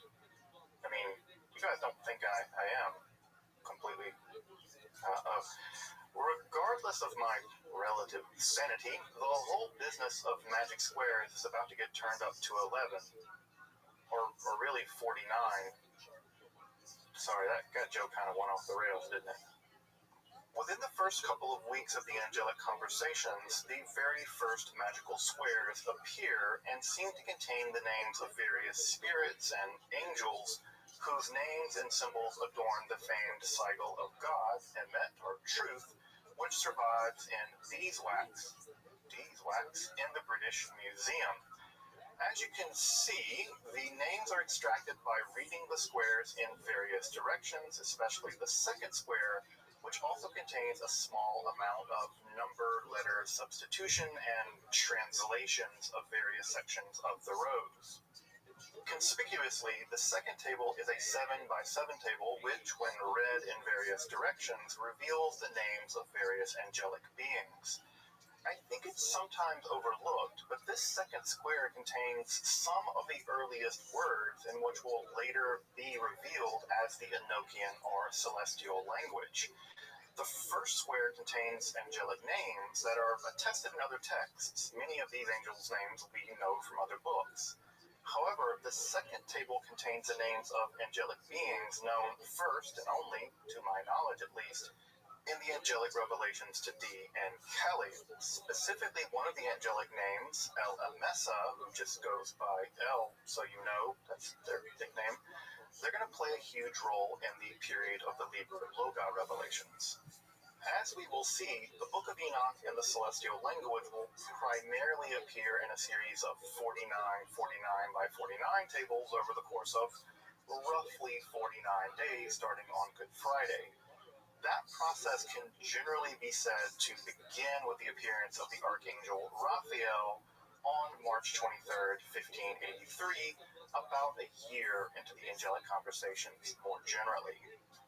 There, the angel Raphael delivers a series of sermons or speeches in which they describe the coming revelation of a medicinal liquor. Probably not liquor in that sense, but maybe, which has some kind of radical curative power, an idea which might have had alchemical overtones to Dee and Kelly's ears. Kelly had ears. Recall that Raphael means healer of God, and Dee notes him as Medicina Dei in his records. Though something much grander than just liquor was at play. The next day, Kelly notes a book beneath Raphael's robes, and this book is actually revealed to be the liquor Raphael was referring to. The book is said to have 48 leaves, though this will later become 49, kinda, with leaves or pages of gold written upon with still wet blood, which Raphael eventually informs Dee and Kelly contains the records of the angelic speech itself, and, it seems, the secrets of creation, history, and the apocalyptic end of history itself. No big whoop. Indeed, it appears to be the very words by which the Word, the Logos of Gospel of John fame, spoke the creation of the cosmos into being. Now, you would think that the promise of such a revelation would have caused Dee, at least, to have buckled his seatbelt and concentrated a bit more on the topic at hand. You know, just the secrets of creation and the speech of the God Christ himself. Nope. Dee and Kelly basically go on to pester the angels about buried treasure. Serious buried treasure. And the angels even rebuke them several times for this. Like, I'm talking about the divine secrets of all of creation and the soon coming apocalypse. And, you know, Dee and Kelly are basically like, yeah, apocalypse, blah, blah, blah. Let's do this buried treasure thing first, right? Cool? Not cool, guys. Not cool, Dee and Kelly. I gotta admit, this entire buried treasure thing and many parts like it are why I love the angelic conversations. They are simultaneously mysterious and intriguing, and then they're absolutely hilarious and downright irreverent. Like when Dee and Kelly respectively ask the angels to basically borrow money to buy a horse and other stuff, or when Dee has to correct the Latin or the mathematics of the angels that confuse squares and roots. I mean, I came for the angel keys to all creation, but I stayed for the buried treasure, the alchemical ciphers, and of course, the angelic prompted wife exchange program. You know who I really feel bad for in all this is Jane Dee, John Dee's wife, who must have been an amazingly strong and capable woman, and eventually, of course, Kelly's wife, Joanna, who really did well for herself and her children when Kelly was, you know, imprisoned for alchemical fraud, debt, and dueling in Bohemia. I'm definitely going to do an episode on both of these amazing women. They really deserve it, having put up with Dee and Kelly and these angels and the buried treasure and all this. All that said, on Tuesday, March 26th, the Archangel Raphael begins to properly reveal the text to Dee and Kelly. First, they're shown a 49 by 49 grid, out of which the angel, using a golden rod, points to 21 various symbols grouped into 3 groups of 7, which are read right to left, like Hebrew, and are revealed to be the letters of the celestial speech, or the angelic alphabet, now typically called the Enochian alphabet. Before turning to an analysis of the letters themselves, it's worth discussing some of the finer points of Renaissance semiotics, or the study of representation, and Renaissance philosophy of language. While modern semiotics and philosophy of language maintain that the relationship between sign and signifier is arbitrary, this is just a fancy way of saying that the word dog, or any similar word in any language, has no inherent or metaphysical relationship to the furry creature denoted by that term. That arbitrary relationship is by no means a given in pre-modern semiotics. Further, there was a more general metaphysical debate stretching back centuries before even John Dee about whether categories like abstract categories like dog or human existed at all. One camp, the realists, took a more Platonic position and argued that general categories did have some kind of metaphysical existence, while the nominalists held that such categories were just names, hence the name nominalist, though perhaps not totally arbitrary names as linguists now hold. Further, it was a theological commonplace that God had created the world via speech, and that language itself, at least in some form, still held some kind of metaphysical power. This idea was held pretty anciently in Judaism, especially in texts like the Sefer Yetzirah, and was imported both theoretically and practically, and I mean practically to here denote, well, magic, pretty early on in the European Middle Ages. Hence all that Hebrew, which is often badly mangled, that you see in so many magical texts down to this day, still often pretty mangled. Now, all this taken together produced a theory in medieval and especially the Renaissance that the metaphysically powerful language by which God spoke creation into being, the going candidate at this time was some form of Reformed Hebrew, had been lost following the fall of man, that whole Adam and Eve and talking snake bit, but could be recovered somehow. And this led to a sustained interest on the part of Christians into the study of Hebrew and even Egyptian hieroglyphics. This quest for a perfect, divinely powerful language in which representation and being were merged was all the rage in the time of Dr. John Dee. Indeed, in many ways, this is all best captured in Agrippa's discussion of language and specifically angelic language in his 3 books of occult philosophy. I'm going to be making another episode on just that topic, Agrippa's philosophy of language and magic, at some point soon, so stay tuned for that. In fact, Dee himself tried to forge a whole new system of representation in his 1564 text, the Monas Hieroglyphica. And if you want a deeper dive into that really difficult text and the question of semiotics and magic, make sure to check out my 3-part series on that book. What I'm trying to drive home here is that the angelic or Enochian alphabet, and by extension the angelic language, would have probably struck Dee as perhaps the greatest spiritual and philosophical breakthrough in human history, buried treasure notwithstanding, and it's no wonder that the text which contains that language, the Liber Loga, would literally hold the secret to all being, from the very beginning of being to its apocalyptic finale. With that in mind, let's now turn to the Enochian or angelic alphabet. As I mentioned, the alphabet, or Un-Pa, or given the first disclosure of the angelic alphabet might be called the Pa-Ve, is a series of 21 glyphs grouped into bunches of 7. Despite hundreds of years of research into the origins of the angelic script, we can conclude that it basically bears little resemblance to other historical or esoteric alphabets. Of course, numerous such esoteric and cryptographic alphabets have been produced in the Middle Ages. One thinks here of Hildegard of Bingen's The Script for her Lingua Ignota, and many of these scripts were very likely known to Dee. In fact, Agrippa's 3 books of occult philosophy contain several such alphabets which employ magical symbols whose use actually stretches all the way back to the Greek magical papyri and were very likely extracted, at least at that time, from Jewish magical practices. Indeed, 3 of the magical alphabets in Cornelius Agrippa's 3 books of occult philosophy are directly derived from Hebrew. Though, interestingly, for many reasons, none of these alphabets seem to be the origin of the angelic script to be found in the Dee Conversations with Angels.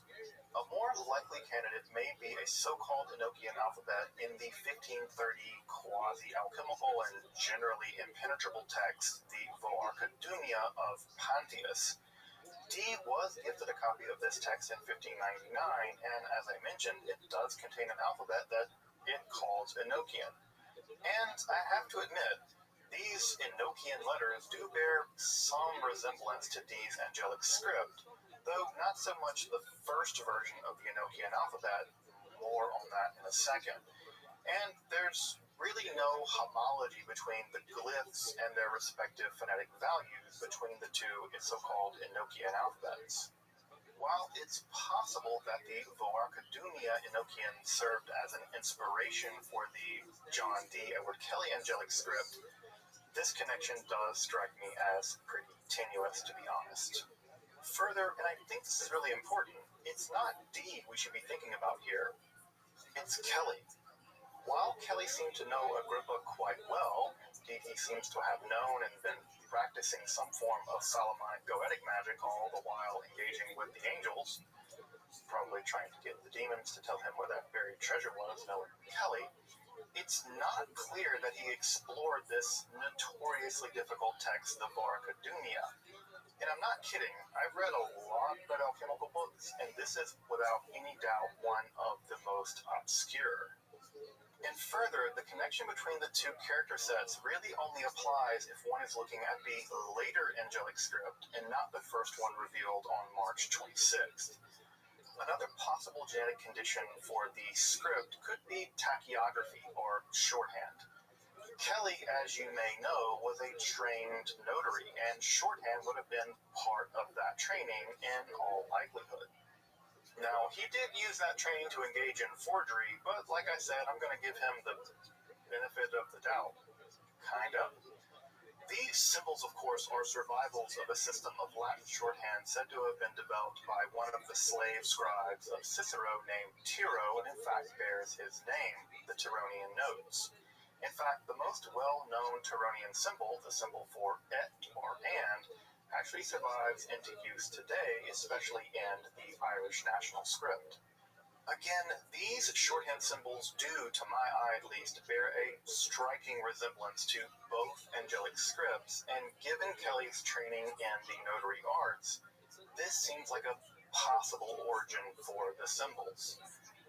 Oh yeah, the script of the Voynich manuscript also shares many similarities with medieval tachygraphy, but that's a story for another day. Indeed, this is probably the time to point out that the Enochian alphabet isn't just one alphabet. The first two times the script appears, it is a much more cursive-looking script, with more stylized versions appearing later in the records and produced by Kelly, sometimes outside of the angelic sessions themselves. Now, it's possible that Kelly saw the more stylized versions and that the cursive versions were just easier ways to write down those symbols in the midst of the conversations. And indeed, Kelly seems to express just such a position. As I mentioned, there are 21 letters representing the basic sounds of English, though lacking a J sound, which isn't that surprising. Linguistically, the J sound is actually pretty rare, and there are no sounds really foreign to English in the alphabet. Now, this can be taken to be evidence of the non-supernatural origins of the language. It seems like it would have all kinds of sounds that are foreign to English. Though I've always thought of that line in the Quran where Allah tells Muhammad that, quote, "Indeed, we have sent it down as an Arabic Quran that you might, in fact, understand it." This ayat has always struck me as interesting because it seems to indicate that if Muhammad weren't an Arab and were a, I don't know, Dine person, the Quran would have been revealed in Navajo, or better, Dine Bizad, despite the idea that the earthly Quran is a copy of a celestial, eternal Quran. It might just be that D got the Anglican version? I don't know. Someone else might have gotten a different version. The Polish version may have been completely lacking in vowels, and the Hawaiian version may have been mostly vowels. Who knows? The first version of the alphabet seems to be less formalized, but does not fundamentally appear to be cursiva in nature. This just means that the letters don't seem to touch as it's being written. Both scripts are in fact textura in this regard. The first script is composed of glyphs with a relatively simple ductus, in fact rarely more than 2 strokes, though there are some inconsistent serifs that are present at glyph termination. The ductus seems to typically begin from a left-hand stroke to right, indicating that the direction of the script is RTL, which is later affirmed by the angels. The baseline itself isn't really apparent, but doesn't appear to be superlinear as it is with Hebrew, in which the letters hang from the top line as opposed to sitting on the bottom line like in Latin script. In fact, these letters seem to just float inside of the grids. Overall, the first script, while mysterious, strikes me as rather uncalligraphic, with little in the way of internal uniformity in glyph structure or ductus. In other words, it kind of looks homely given the calligraphic material of the time. It appears to my eyes as artificial or made up, and not likely shaped by the calligraphic pressures which produced other historical scripts. Now, of course, aesthetic judgments don't really matter because we're looking at an angelic script, allegedly, and it just also might be the case that the script wasn't subject to historical pressures because the angels are, well, quasi-eternal, and it just didn't evolve. The more elaborate or formalized script, or I might call it the more versal-like form of this script, is the one better known to people as Enochian, and is clearly formed with a much more elaborate ductus. Here the glyphs seemed formed by several strokes that are built up, somewhat like Lombardic versals, and sport very dramatic, elaborate serifs, and a couple of the elements seem to have the presence of puncti or little dots, which don't seem to appear in the first script, but do seem important in the second. Here the ductus contains several strokes with the quill, often seeming to draw the glyphs rather than being composed by the natural stroke of the nib. That seems most apparent to me in the rather dramatic serifs of this script. Indeed, if the same quill were used for both the notes here in Sloan 3188 and the composition of the angelic letters, then we certainly have glyphs which are drawn rather than naturally written, even if they're built up from several versal-like strokes. Again, the script does not strike me as natural, with no clear linear trajectory, though again a general RTL openness seems to dominate. Again, Kelly had some experience as a notary and a clerk, and his handwriting is honestly a welcome relief in the manuscripts, especially compared to Dee's, which becomes positively incomprehensible by the manuscript of the Cotton Appendix, where most of the Continental conversations are recorded. And so the more calligraphic version of the angelic script, or the Enochian script, are perhaps thanks to that training as a notary or as a scribe. Though given these two scripts, it does not appear that the first script is somehow minuscule and the later, more formal version is majuscule. The Enochian script seems to be exclusively majuscule throughout the entire sessions, much like Hebrew, but unlike English or Greek. Further, neither script seems to have an upper or lower case. It seems like they are both two scripts, one more stylized and formal, and perhaps one just more utilitarian. Though, again, Kelly does indicate that the later, more formal script is the angelic script, properly speaking. Further, we're told that the celestial speech is written, as I mentioned earlier, from right to left, like Hebrew, and that, like Hebrew and Greek, the individual letters have names. For instance, the B sound is called Pa, and the O sound is called Med, etc. However, unlike Hebrew and Greek, the names of each angelic letter do not seem to bear either a phonetic or semic relationship to the letter attached to it. For instance, in Proto-Sinaitic and Hebrew and Phoenician, the second letter, Bet, actually comes from a converted Egyptian hieroglyphic for house, which both becomes the shape of the eventual Phoenician Hebrew letter, and is the reason why it's that letter. The B sound of Bayit, or house, is linked for that reason with the letter Beit in the sound Ba. Now, that connection is lost when the Aleph Beit becomes the Alpha Beta of the Greek language. Beta only really means the name of that letter and isn't connected in any way to the Greek word for house, oikos. So the relationship between the morphology of the glyphs, their phonetic value, and their nominal designation remain, unsurprisingly, completely mysterious. It's also worth mentioning that, like Greek and Hebrew, there's also some connection between the angelic glyphs and their numerical value. But this is also completely obscure, and I'll be discussing the complicated mystery of Enochian numbers in more detail when I get to the third part of the series on the Enochian calls.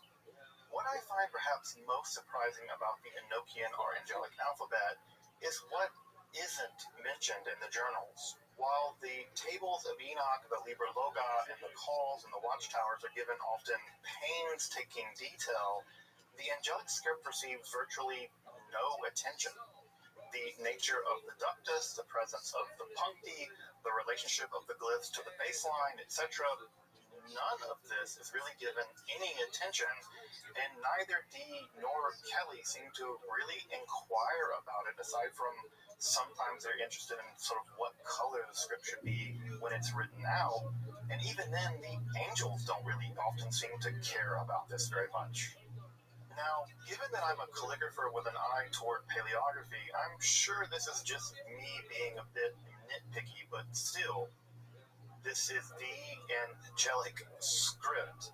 You would think we would get some kind of handwriting tutorial, but I guess not. They're too busy burying treasure and alchemy and how to write, the most important language in all of existence. Priorities, guys. Eyes on the prize. Learn how to write this thing well. After insisting that both men memorize and become proficient with the angelic alphabet, the angel Raphael issues a dire warning about the medicine or book they are about to reveal. O liber, liber, liber, bonis vita, malis vera mortis ipsa. O book, book, book, life to the good, truly death itself for the wicked. This book is the famously mysterious Liber Loga, or the Book of the Speech of God, also known in the angelic language as Amzes Naghezes Hardat, which means either a name for God or is something like, let those that fear God and are worthy read, or somehow both. It's said to be nothing less than the very discourse or logos by which the Logos created all of being and will bring just that being to its apocalyptic finale. I hope you'll join me in the next episode of this series as I explore the celestial tables of Enoch, the very speech of God. I'll also be doing a book roundup in later episodes as well. Until then, make sure to subscribe, check out my other content, and again, consider supporting my work on Patreon or with a one-time donation. Those links are below. Until then, I'm Dr. Justin Sledge, and thank you for watching Esoterica, where we explore the arcane in history, philosophy, and religion.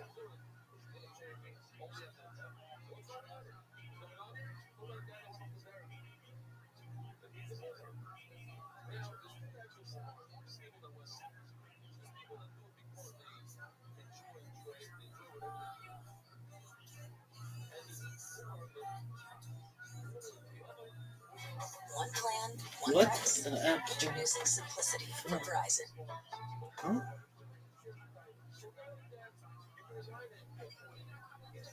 The Eitz HaChaim.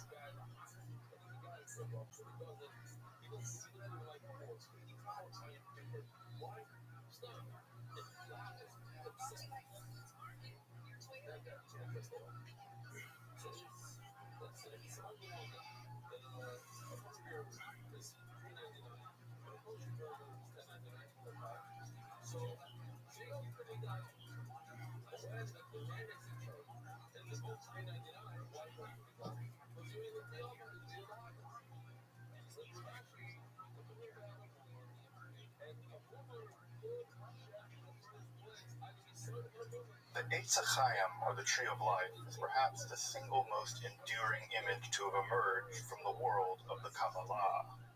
This arboreal figure with a balance of circular nodes and linear connections conjures a kind of sacred geometry with a glimpse into the hidden metaphysics of the divine nature and its connection to our realm. The Sephirot, or divine emanations, continue to be the source of intense meditation, speculation, magical practice, and have long since entered into the occult and hermetic imagination of Western esotericism more generally. While perhaps one of the most enduring symbols of the Kabbalah, the origins of the Sephirot as a concept in the history of Jewish mysticism remains shrouded in mystery. In this episode, I want to reach back into the obscure origins of the Kabbalah itself to explore the first appearance of the Sephirot in the Tree of Life as we might now recognize it, by turning to some of the first Kabbalists known to us by name in history, the famed Isaac the Blind and his student Azrael of Gerona. It is in this early stratum in the history of Kabbalah that the Sephirot will pass from the utter obscurity of the Sefer Yetzirah, and especially the Sefer HaBahir, and become the radiant bowls of light which go on to shine brightly through the later history of Kabbalah. If you're interested in Kabbalah, Hermetic philosophy, or the practice of magic, make sure to subscribe and check out my other content on topics in esotericism. Also, if you want to support my work of providing accessible, scholarly, and free content on topics here in esotericism on YouTube, I'd like you to consider supporting my work via Patreon or perhaps with a one-time donation. You can find those links below, and I really appreciate your consideration of supporting this project. Now, I hope you'll join me as we explore the very first appearances of the Sphirot as true divine emanations in the Kabbalistic tree of life. I'm Dr. Justin Sledge, and welcome to Esoterica, where we explore the arcane in history, philosophy, and religion.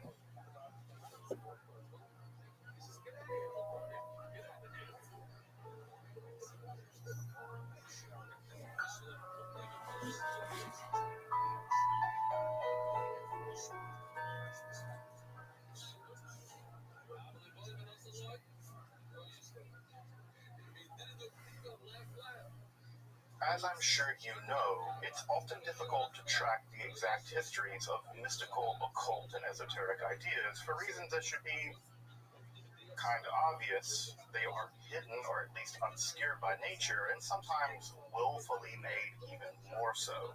But very rarely are ideas as complex as the Sphirot simply born all at once. Rather, they slowly creep into history, often in a state of intense initial obscurity, and only after centuries of development and interpretation do they take a stable form which endures into the popular imagination, as much as esoteric stuff really ever becomes popular.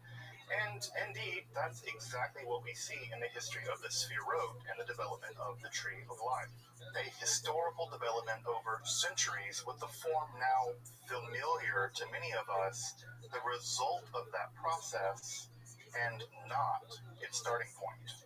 As I've noted in my episode on the Sefer Yetzirah, or the Book of Formation, where the term first appears, check out my episode on Sefer Yetzirah in the card above, the word Sphirot is itself a strange neologism stemming from the root meaning to count. In Sefer Yetzirah, it appears that the 10 Sphirot Belima, I should point out that the word Belima actually only occurs once in the entire ancient Hebrew corpus of the Hebrew Bible, and of course it occurs in the book of Job, where most utterly obscure Hebrew words like to live, and it literally means something like without what. So something like Sphirot of nothingness, maybe. A made-up word vaguely meaning to count, and a word that only occurs once in an otherwise completely obscure book of the Hebrew Bible shows that we're off to a really unclear start here. While no one really understands what the Sefer Yetzirah means by the 10 Sphirot Belima, the text is just so brief and obscure. They're usually paired with the 22 letters of the Hebrew alphabet and are the means by which God brings the Olam, or the cosmos, into being. My guess, not that it really matters, is that the Sefer Yetzirah thinks of the 10 Sphirot as numerical ontological principles. You can think Neo-Pythagoreanism here, if that helps to clarify things, maybe, which, when combined with the 22 primeval letters, serve as the foundation of existence more generally. This idea was current in the milieu, both Christian and Jewish, in which the Sefer Yetzirah appeared, and that the word is tied to the idea of counting, I think, is quite conspicuous. Though, note, what Sefer Yetzirah never claims the Sphirot are. At this earliest stage of the development of the concept, the Sphirot do not appear to be divine emanations. That idea seems to appear a few centuries later, specifically in the Iyun, or the speculation circle, and most importantly in the Sefer HaBahir, or the Book of Brightness. The Iyun circle, which most recent scholarship locates in southern France in the 13th century, seems to have held that they were 13 rather than 10 Sphirot, corresponding rather logically, if you ask me, to the traditional attributes of God's mercy. These 13 powers, as they're called in the Iyun circle, are explicitly linked with the Sphirot of the Sefer Yetzirah, though the exact connection isn't clear in their literature. Though it is in the nearly contemporary text, the Sefer HaBahir, that the 10 Sfirot, as they are now more generally known, first appear through that text, although the text there tends to prefer to call them ma'amarot, or sayings, and this idea reaches back into classical Jewish thought, the idea that God speaks the world into being. There's some indication that the Sefer Bahir is also informed by an earlier Merkava text, the Sefer Raza Rabbah, or the Book of the Great Secret, which also contains a similar, though somewhat mutilated list of emanations.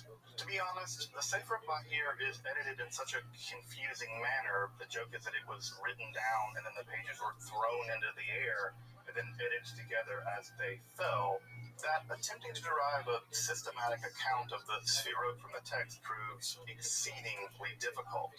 But that appears to be exactly what the proto-Kabbalists of the early 13th century Provence and Girona did, and it is from their work that the Sfirot and the Tree of Life, as we know them, really began to emerge. The first Kabbalist really known by name to history is probably Isaac the Blind, also called Sagi Nahor in Aramaic, which literally means full of light.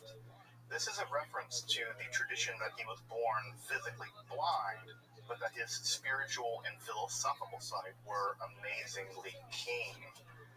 Isaac was the son of the famed Abraham ben David, also known as the Ravad, a fierce opponent to the emergent Aristotelian-informed Maimonidean philosophy, but also an accomplished Talmudist and legal scholar. Now, despite being primarily a legal scholar, there is some persuading evidence of some type of rabbinical esotericism in the generation of the Rabbad, which seems to have to do with specific revelations from the prophet Elijah and the Ruach HaKodesh, or the Holy Spirit, though the details of all of this are very vague. Isaac the Blind's decisive move seems to have been to combine these revelations with the obscure mentions of the Sfirot and the Sefer Bahir, thus producing a much more systematic synthesis. For the first time, Sagi Nahor grounds the often diffused list of the Sfirot by linking them with a verse from the Bible, specifically from the Book of Chronicles. And it's here, for the first time, that the Sfirot are more or less stabilized in terms of their respective names and the scheme of emanation. And further, they're also divided into 3 linear columns of right, center, and left, thus laying the ground for the Tree of Life scheme known to the history of esoteric spirituality. Though I should point out, the Tree of Life scheme of the Sfirot is just one among several, and another of the earliest depictions is a kind of nested Russian doll-like scheme. This is from the Pardes Romim of Cordovero. Note also in this schemata that we have Tzadik rather than the more typical Yesod in the penultimate position, showing that even in the generation of Cordovero, after the Sefer Zohar, the Sephirot continue to be quite dynamic. Both of these schemes, the Eitz Chaim Tree of Life scheme and the nested scheme, are just meant to depict different modes by which the Sfirot come into being and interact with one another, with neither being any more accurate than the others.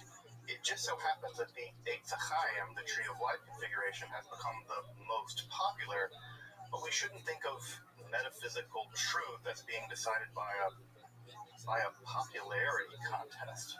In some of his writings, Sagi Nahor will describe the coming into being of the mystical Torah as couched in the language of the Sfirot, in which various lights or flames emerge from a primordial state of potentiality into actuality.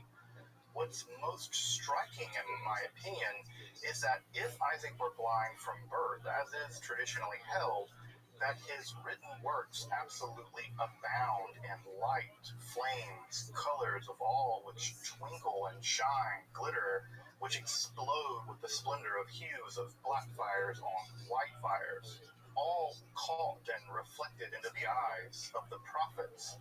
It's a metaphysical fireworks show as the Sphirot emerge from the ontological darkness of no-thingness. Further, Isaac also pushes the metaphysical drama of the emergence of the Sphirot further back into the process of ontological causation. While in the Sefer Yetzirah, the Sphirot are modes by which God renders creation, and in the Sefer Bahir, they're modalities of the divine itself, it seems to be that Isaac fully fuses both concepts into a unified theory by pushing the process of the unfolding of the Sphirot back before the creation of the Olam, or cosmos, locating them within the very transformatory revelation into existence of God's being.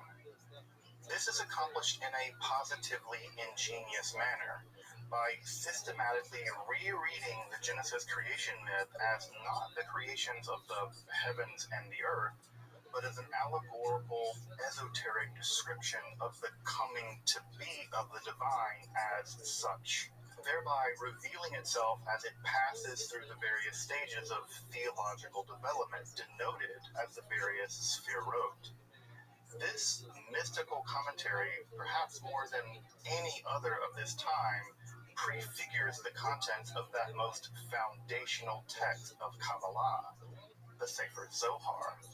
Here, Sagi Nahor combines mystical exegesis, philosophical rigor, and the metaphysical hermeneutic of the 10 Sphirot to reveal a divinity whose becoming is a vast metaphysical dynamism, positively replete with change, rupture, and a flowing process of emanation, Atzilut. It would be no exaggeration to denote these texts as among the first truly Kabbalistic texts in history.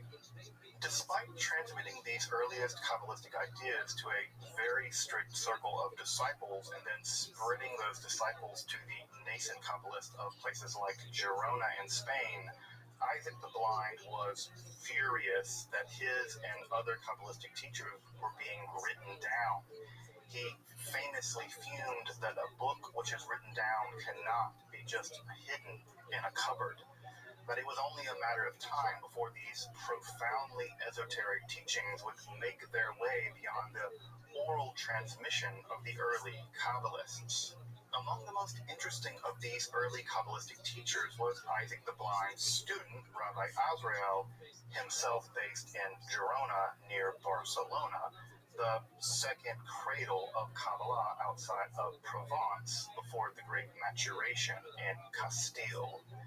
Unlike Isaac the Blind, or better, Sagi Nahor, who seemed to have inherited his father's resistant attitude toward philosophy generally, Rabbi Azrael will be the first Kabbalist who will seek to explore the Sphirot system as developed by Sagi Nahor under the aegis of the Neoplatonic-infused Aristotelianism of his day.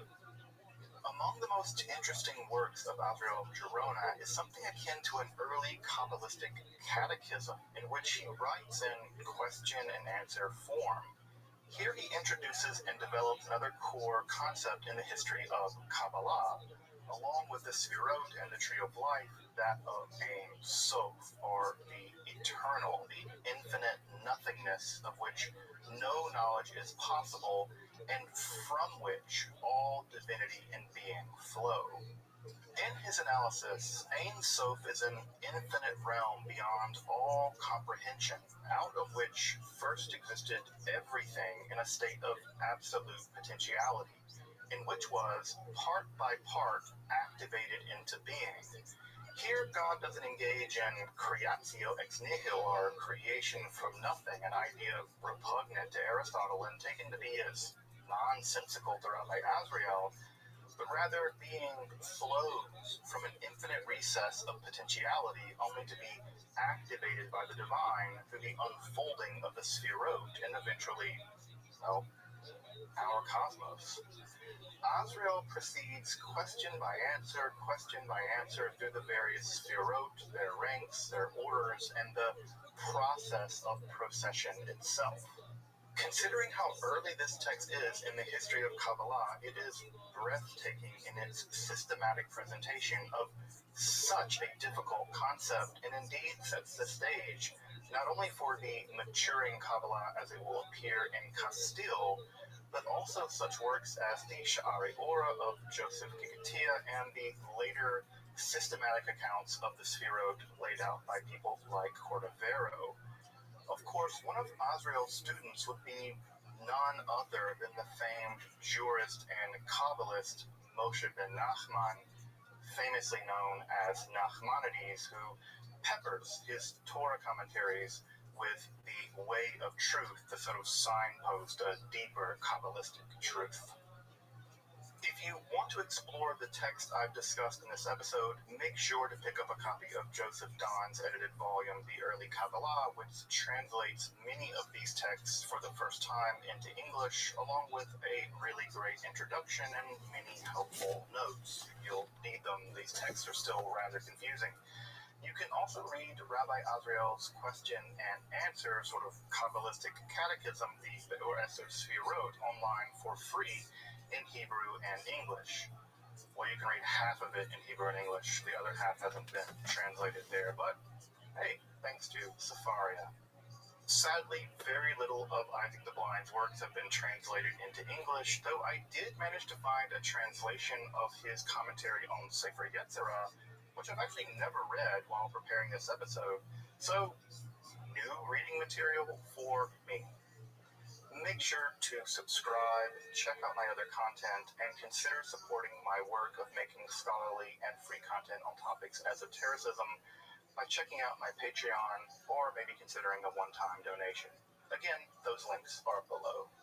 Also, I'll be doing more episodes on early Kabbalah. We still have a lot to cover, so look for those upcoming episodes before we finally get to turn our attention to the monumental Sefer Zohar, the Book of Radiance. Until then, I'm Dr. Justin Sledge, and thanks for watching Esoterica, where we explore the arcane in history, philosophy, and religion.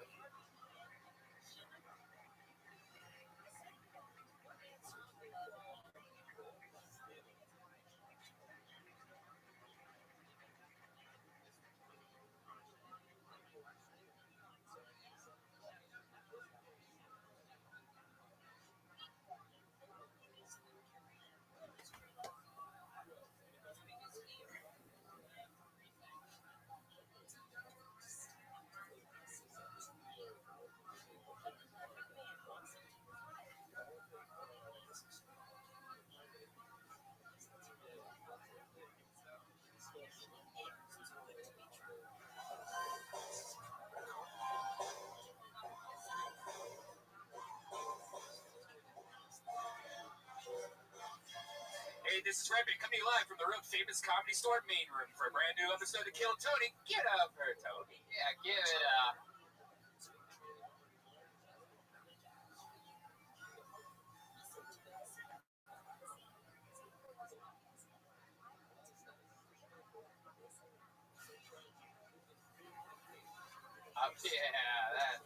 That's what we're doing. Hi, Brian. Hey, Tony. How are you? Great. How are you?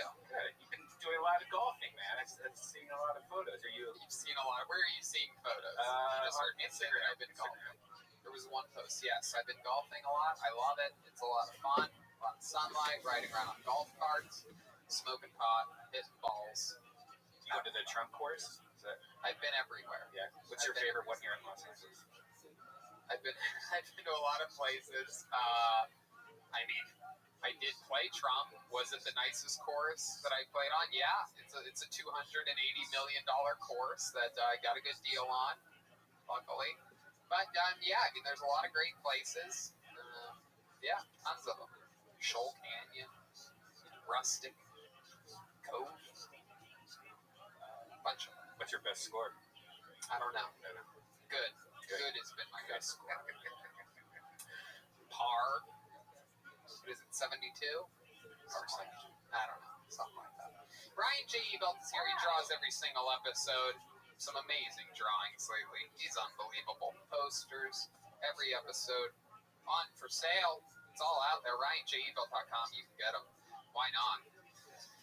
Vito's Pizza. Delicious Vito's Pizza. I've been indulging a lot this week in a lot of Italian food from Vito's. I had the baked ziti yet again with meatballs this week. I had the baked ziti with sausage and meatballs. This is golf food. It's good for people that ride electric bicycles too. This is the electric bicycle diet, baked ziti and pizza. All from Vito's locations everywhere. I like the one on La Cienega, but they're also out in Santa Monica. They're in Sherman Oaks. They're everywhere. Vito's Pizza. Speedweed, the great Gino, always joining us, always has our backs. The great Betterbox Studio was home to us for many months during the quarantine, and we absolutely love them. Get a candle at damngoodcandleco.com. Yeah. Roast Master class is up and bumping. Patreon.com/Hinchcliffe for a bunch of extra Tony talking about making fun of people's stuff. Jeremiah is supposedly going on the road again. He has a bunch of dates that he just keeps announcing and canceling. He's filling in for 14 headliners that don't want the dates, and then he's surprised when he has to cancel them in the end. But he's supposedly going to Raleigh, North Carolina, August 13th through the 15th, and Minneapolis, Minnesota, August 26th to the 29th. What else is going on? Anything crazy? Well, you got to get up to get down. I'm talking about erectile dysfunction, and it isn't always easy to talk about erectile dysfunction. Usually we just brush it off or blame ourselves, saying like, I think I lost my mojo, or we avoid it altogether with excuses like I had a long day at work, or sorry, honey, I'm just not feeling it, or I think I'm into men. But with Roman, it is easy to talk about. With a real doctor who can prescribe real medication, it's simple, safe, and totally discreet. Yeah, with Roman, you can get a free online evaluation and ongoing care for ED. All the comfort and privacy of your own home.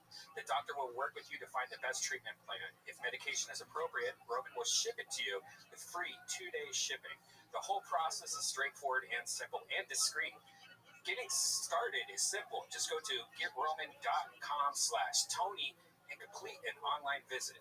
Erectile dysfunction used to be tough to tackle, but now there's Roman. Complete an online visit today to connect with a doctor and take care of it. Go to roman.com/Tony today. If approved, you'll get $15 off your first order of ED treatment. Wow, $15 off. Get a boner. That's getroman.com/Tony. Getroman.com/Tony. And boy, oh boy, are we excited to announce the return of one of our favorite sponsors. You guys know this, fans of the show. If you're having a rough time getting through lockdowns and social distancing, well then I want to tell you about some of the products from Infinite CBD. You remember Infinite CBD. Infinite CBD is the cleanest, purest CBD available. If you've never heard of CBD, it's derived from hemp plants and packs all the benefits of marijuana without getting high. And Infinite CBD has a ton of different products that we've used, and they're just great. I rub it all over my body all the time. Here's some Infinite CBD products I think can get you through the hard times, Tony. CBD AM Plus, difficulty concentrating while you're working from home. This has CBD plus caffeine for mental clarity. CBD gummies, that's my favorite, with new flavors like sour and full spectrum gummies. Ooh, full spectrum. A lot of people say that, man. Spectrum. If you think you're losing it, these can help you relax. CBD lube, you know, it feels good. You've got time to kill, treat yourself. Actually, that's really good. Instead of using spit, try it out. CBD lube's amazing. Put lube on your fucking stump of a dick. Yeah. If you haven't tried CBD, look it up. There's a lot of research and users reporting benefits like reduced anxiety, reduced inflammation, and more. So go to infinitecbd.com to see which of their products fits your needs. That's infinitecbd.com, and if you use promo code KILLTONY, you will get 20% off. Once more, that's infinitecbd.com, promo code KILLTONY for 20% off. There we go. I like that voice. You know, we're just gotta get through it sometimes. You know what I mean? I'm just excited about these sponsors. I just love everything about them. We're having fun. It's a beautiful Monday. We're live on YouTube. The live streamers are amongst us. They're watching, right? Everything's out there. Okay, let's start tonight's episode then. We have a fun one, I do believe, lined up. You know, we never know that. Sometimes I lie. I say tonight's going to be a fun show, but I don't know what kind of mood the band's in. I don't know who's going to get pulled out of the bucket. I don't know if the regulars might be prepared or whatever. I don't ever know. This is a completely improvised show. other podcasts, they know what they're going to talk about. They have a big whiteboard right behind the camera that you never see, in which they talk about the things that they're going to talk about that they plan to talk about all week. Anyway, we do have a band on this show. They commit to being different characters every episode. We never know what they're going to be. Let's find out what they are tonight. Ladies and gentlemen, I present to you the best stand band in the land. It's the Kill Tony Band. Jeremiah Watkins, Joelberg, Joel Jimenez, Jetski, Jesse Johnson, and Chroma Chris. Here we go. Let's see what happens tonight, shall we? Here they come, I'm sure, any moment now. Oh, we know this crew. Oh, wow. Wait, okay, I thought it was newscasters, but now I'm a bit confused. Could be 80s comedians. Striking a miss. What, is it newscasters? Foul ball. Oh, it is newscasters. All right. No, it is not. It's not. Foul is not. It's not when something's going smooth in baseball, Tony. Correct. You were a sportscaster calling a foul ball. There you go. Sportscaster it is. You said newscasters. We do not. You're say all the news. sports guys? Yes. Okay, well then you're not newscasters, you are sportscasters. Sports announcers, sportscasters, sports broadcasters, whatever you like to say, Tony. Yes. Okay.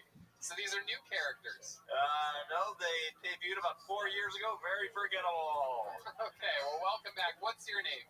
My name is Teddy Massingale. Teddy Massingale? Yes. Massingale. Massingale. Massingale. All right, and who's this here next to you with the massive coat? Hey, I gotta fit all that muscle in there.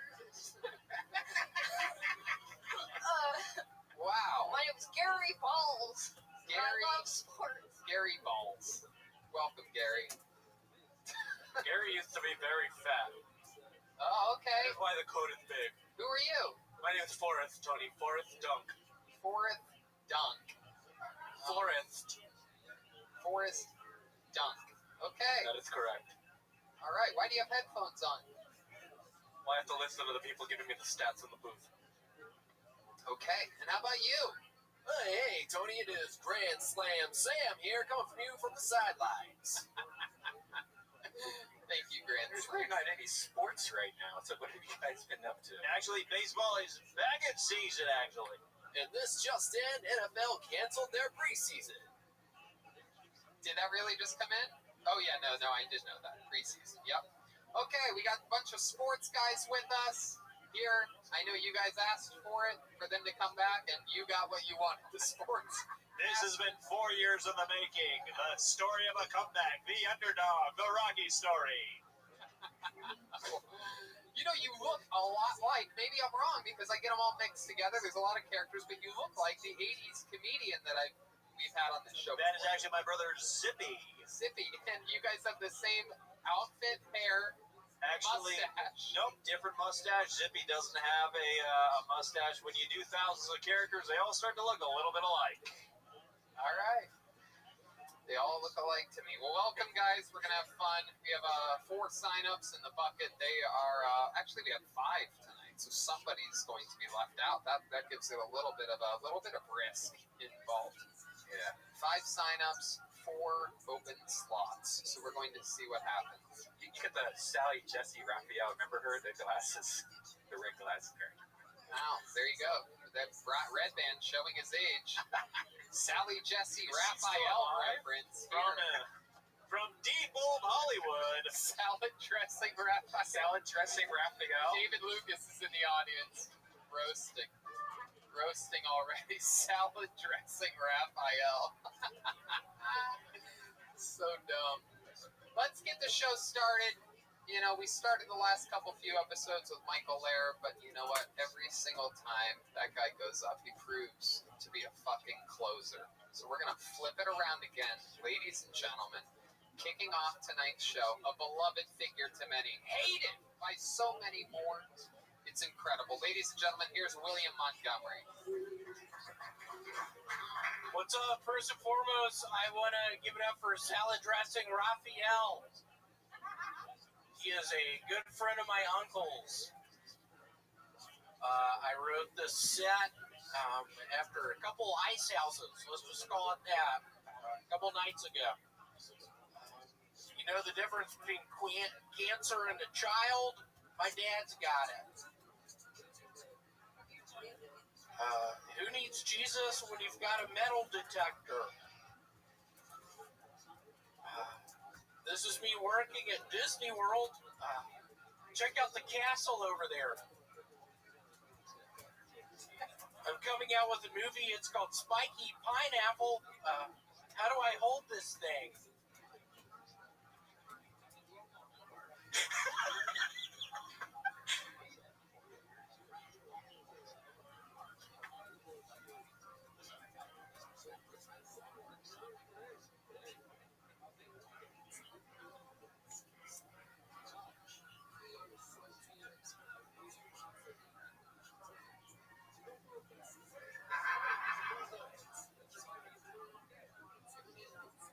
Wow, William Montgomery really. What was up with that time? Woo! You really. Whoa! What happened there? You left a lot of space for laughter there at the end. You must have thought that spiky pineapple joke was going to really. I did. Have you recently held a pineapple? Yes. They are spiky. Yeah. Yes, they are. Yeah, I came out with the movie. It's called Spiny Pineapple. But literally, I don't know how to hold the thing. Why would it be a movie? Why would you make an entire movie out of a spiky pineapple? It is a flipper. It's flipper 2. You know, you could just hold the pineapple with the spiky part away from you. Perfect. Maybe I won't write that movie. Did you write? How much did you write? Like 200 pages. 200 pages. Wow. Clearly, you wrote something other than jokes this week. I was just wondering exactly what it was. Does your dad have cancer? He does not. He's cancer-free. It's been 2 years. So, did he used to have cancer, or he just... Yeah, he did at one point. Really? Pretty much a miracle. And then William moved away. Then I moved away, and his cancer was gone. The doctors didn't know what happened, but it was me moving away. My goodness gracious. How about now the Jesus metal detector joke? Can we talk about this for a second? If you don't need Jesus, if you have a metal detector, can you explain? Yeah, you don't need Jesus if you've got a metal detector. What do you mean by that? I mean, how many times have you been with Jesus, watching him walk on water? You can't walk on water. You're a fisherman. Jesus is a fisherman. He's a fisherman. Jesus is a fisherman. He's a fisherman. Is he? Was he a fisherman? Jesus is a fisherman. What passage of the Bible says he's a fisherman? August 2nd. Do you know? Ted Massengill? Good Mark Carpenter, but I think he's coming up with a fisherman because of the 5 loaves of and the 2 fish story in the parable of the Bible. 5 loaves and 2 fish. Are we talking about Red Band's midnight snack last night? What's going on here? He was posting some wacky meal of biblical proportions. Hallelujah. Yeah, when is Red Band gonna die? Whoa, William. Red Band, what do No, you I've been say sick of Red Band the past couple weeks. Why? Well, I'm definitely not going to die of laughter. Whoa. Come on, what is that? Wow, Red hey. Band? Because even when we asked you to explain that joke about the metal detector, it still made no sense. So you What wanted do the you joke mean? that That's is one of my audience best is going to jokes, sit there. man. Audience That's is one going of to my sit there best doing jokes. what talking about. Okay. William, back up. Okay. All right, let's talk about I'm sick. I got 104. Let's talk about another one of your jokes here today. This is me working at Disney World. Hey, check out the castle. Hey, look at the castle over there. Did you Stealing that from a 2nd grader?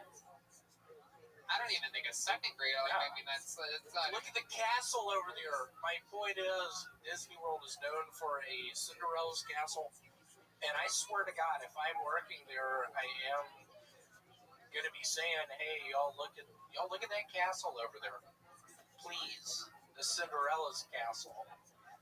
I've been working for Disney now for 5 fucking years. No, you work at a storage facility. The job Well, that, I'm actually, I had to resign. No, you didn't. Did I you? had to resign. Did you really? If anyone has a job, do you have a job, Gino? You got a job for me? Yeah, nobody's really hiring right now. Okay. Oh. I literally had tens and tens of people offer you jobs. Well, now I finally need one. You finally need one in the middle of a global pandemic. In a pandemic, I need a job. But you didn't accept any of the high-paying jobs that would have changed your life and alleviated your alcoholism when the economy That was was booming. several months ago. Yeah. The economy's booming. I'm drinking a bunch of alcohol and Sprite bottles. And you're telling me about these jobs, and I greatly apologize. I should have listened to you. I need a job right now. So what kind of job are you? I gotta be back in Memphis soon. You are, without a doubt. So what kind of job are you willing to do? Just so that the listeners out there know, because a lot of the fans of the show, we have ZipRecruiter. There's a lot of people hiring. So my question is this, just so that everybody knows, what's the worst job that worst job I've ever done? No, William, listen. What's the worst job that you're willing to take right now? I would say a golf person at a putt-putt. A golf person at a putt. Well, you're not getting that job. You're not getting that job. Putt-putts are closed. Even the putting courses on... I need a job, Tony. I know. So let's... what will I do? Yeah. What will you... That's what I'm asking Red Band, are you hiring me? No. You were saying it the other day. No, I wasn't. Brian had to get a job at Trader Joe's. Who's Ryan? Who's Ryan? Okay, William, what type of job do you think you'd be good at? Like a Petco? What would you do at a Petco? Do you know a lot about work that? around the fish. Okay. Let me ask you this. Okay, so let's do this. I'm a customer. I walk into a Petco. You work at the Petco. Hello, can you help me? Yeah, what are you looking for? A channel cat? It's a channel catfish. What are you looking for? A channel cat? What the fuck's a channel cat? I'm a customer here. I was looking for some... David, why'd you tell me to say that? I was looking... Come on, dude. William, over here. You can't just... There's no, crowd. Yeah, what happened there? What happened there? William, so I'm at a Petco. I'm a customer. Hi, I'm looking to buy a squirrel. Can you help me? Yeah, what's your name? Bob. Bob, what's your last name? Jenkins. Bob Jenkins, and I'm here to buy a squirrel. Do you have a squirrel? What size do you want? Medium. A medium squirrel. What, 2 feet? Yes. Everyone knows a 2-foot squirrel? Yeah, medium is 2 feet. Everyone knows it's that. $1,000. A 2-foot fucking squirrel? It's $1,000. Do you accept cashier's check? Yeah, cashier's check. I accept cash. That's it? A 2-foot squirrel? What kind of Petco is this? Whoa!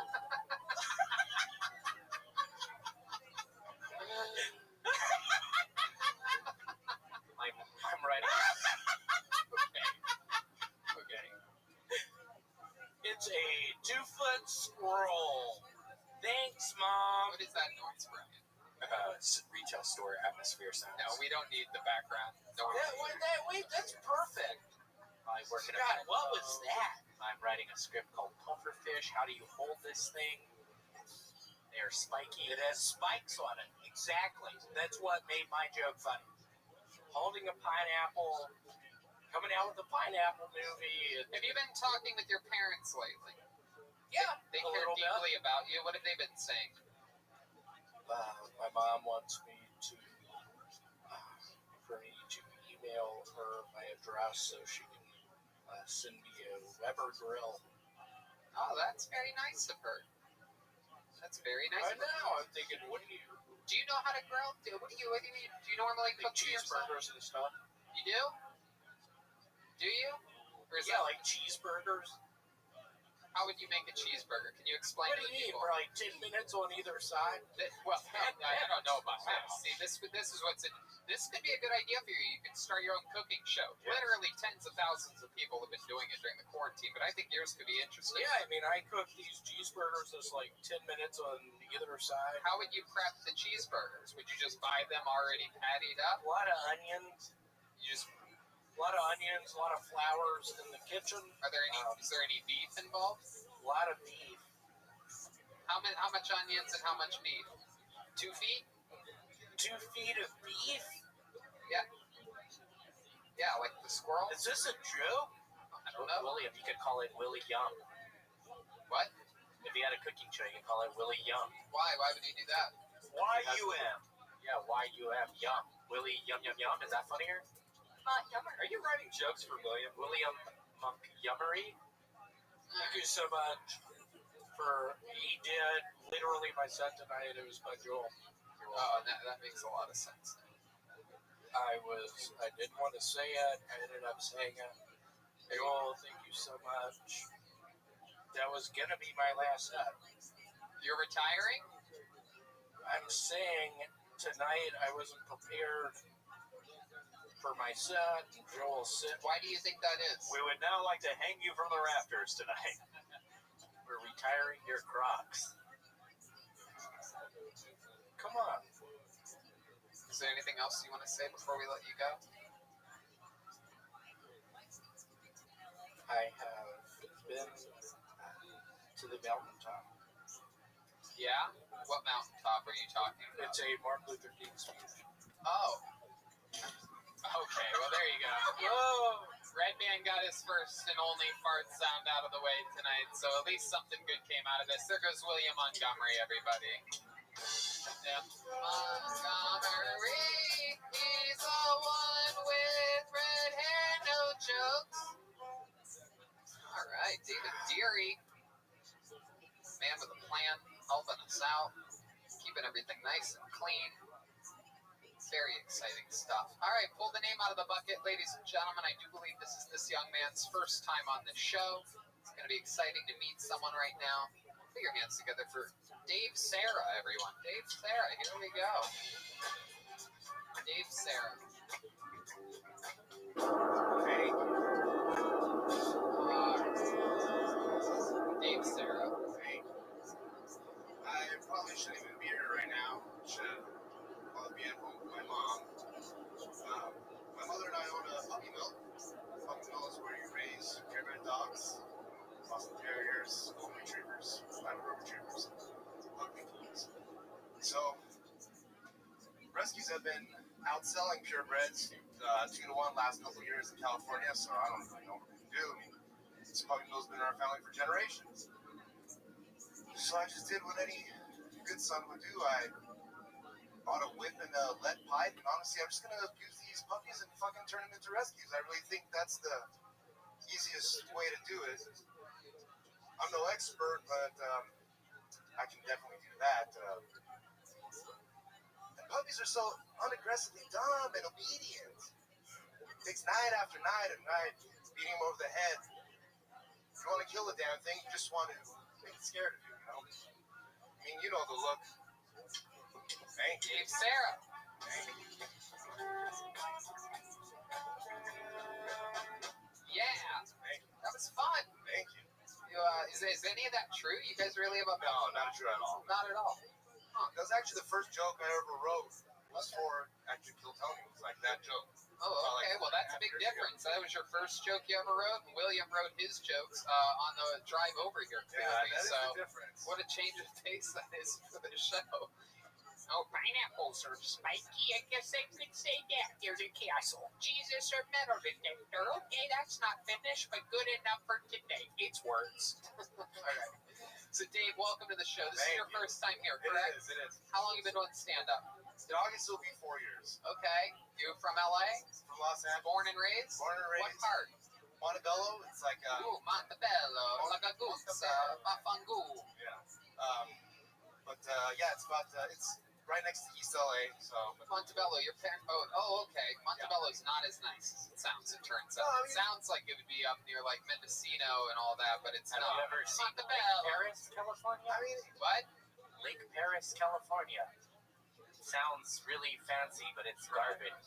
Yeah, you know that. What's that like, You're our East LA correspondent. I am actually a white man from Philadelphia. Forrest Dunks. It's crazy that you're from Philadelphia and your name's Forrest Dunks because those are two Tom Hanks references. Philadelphia and Forrest Dunks. You're quicker than I thought. Back to you in the studio, Tony. Dave Sarah, what do you do for a living? I work for the company that owns Body Glove and Whammo. Do processing for them. Yeah. Body Glove and Whammo. Body Glove's the wetsuit company. Oh, and, okay. Whammo's the one that owns Frisbee, Hula Hoop. Oh, Slip sweet. Slide. Fuck yeah. What do you do for them? I'm in processing, so like order e-commerce processing. So basically, Amazon, all their websites go into one channel. You got to print Okay, it out. so you're still working through the quarantine. Yeah, I just got the job in March. Luckily, like I only worked like 20 days in the office before they sent us home to work from home, so I was really lucky on that. But You're a very clean-cut guy. You look like you have your life together. You look like you drink plenty of you. water. Am I right? You drink a lot of water? Complete fucking degenerate, to be honest. Really? Tell us yeah. about that. Tell us. Well, here's a funny story. So, the night that I think Ryan Stickler was here, it was one of the nights where David Luke was killed, and you kind of you talked to William on that day about him being the second regular. And so on that night, I was actually Wait, I talked to William was a regular before David. Yeah. You were talking to William about saying, what do you think about David coming on as a second regular? I wasn't really asking his opinion. No, you weren't. No, you were just talking. No, William doesn't help me with any decisions in the world. And honestly, it's funny because William's trying to do bits, talking to you, and you're just like, dude, shut the fuck up. No, that's not what I mean. Just listen. Where did this conversation happen? In the back over here. What were you doing in the back? Okay, so so I actually, you called me very last, and I was in the back smoking already. And I was just taking blacklist. Wow, you really are a degenerate. Yeah. And there's jokes about me ODing in the bathroom and stuff. Of course, yeah, we make jokes about people that don't show up. Sure. Yeah. But, So you were out back, you missed your spot, and then it turns out that you're out back again, eavesdropping on confidential Kill Tony business. He looks kind of like a cop. You do have cop cop face. How long have you been impersonating Todd Glass? Todd Glass. I like Todd Glass. Anyway, I went back there with William, and this was kind of before back there. This was about a year ago, so they were a little less strict as they are now. How do you know when they're strict and when they're not strict? I mean, I've been coming here for 4 years. Like, You've been going to the back for 4 years? That's the back. People just let you back there because they think you like work. Feeling second. Yeah, so basically that was actually, well, I'm not gonna say, but anyway, so I just walked back there. Just you don't pay, like I wouldn't pay attention to anybody. Oh, they stop a lot of people. Well, they do You're stop a lot of suspiciously clean cut looking. Right. That's what started this conversation. Yes. Suspiciously, I suppose. Yeah. So what else is degenerate like about you? I mean, I don't know. I just, I don't want to. Yeah. You smoke a lot of pot. What else? Smoke a lot of pot. Smoke a lot of cigarettes. Just blow. Oh, look at this. How did only in 2020 are there fat cocaine addicts? Right. I know. I wore a sweater and it kind of hide my belly a little bit. I know. You just snorting powdered sugar? Yeah. Seriously. It's incredible. Do you mean Coca-Cola? What's your living situation? I live with my brother in Montebello. My brother has schizophrenia, paranoid schizophrenia. He's like 12 years older than me, so he gets medical. He gets some medical money, and I get some for taking care of him as a caretaker. Oh wow! So that helps us. My parents live like about a mile away, and we live in the same house that we grew up in. So my parents just live about a mile. They're in their late 70s, my parents. So like they only drop in every once in a while. They couldn't really handle it. Do you ever do lines of blow with your parents? No, of course not. Okay. You ever do lines of blow with your schizophrenic brother? I have before. Oh my goodness! What kind of caretaker are you? That's a bad idea. But this was long before he was receiving any government money, or even before we knew he was fucked up. Right. But like you couldn't tell that he was fucked up at all. No, we could tell. We just didn't know like the condition. I mean, it took like 10 years to get his medicine correct. You know what I mean? Like he went through some fucking So like what? Tell us about I mean, he went through the stage where his body was contorting and he couldn't control it, and it was fucking terrible to like be around. And he wouldn't want to go to the hospital. He freaked out. Jesus, I mean, I'm friends with Michael Lair. That happens to him all the time. Right, That's I not terrible to be around. No, I mean, but like, yeah, dude, I'll show you some. The body contorting. I mean, he looked like he was having an exorcism almost. Well, that's pretty entertaining. Yeah, smoke some weed, do a couple lines of blow. The next thing you know, your brother's spider walking backwards at you down the hallway. What the fuck? You should have just bought him one of those Jabberwocky masks. Yeah. Yes, a Jabberwocky mask. Nobody knows. No one knows what Joel's talking about. The internet will... I know exactly what you're talking about, Forrest. Keep up the great work back there. Thank you. Back in with you. Forrest Dunks, ladies and gentlemen, back to me in studio. So, Dave, what else about you? What's your love life like? You seem you fool a lot of women with this clean-cut image on the outside and then just sloppiness on the inside. Yeah, no, I haven't. I was like in 2 long relationships in my 20s. One was like 5 years old. 2 feet long? Maybe a full foot. So,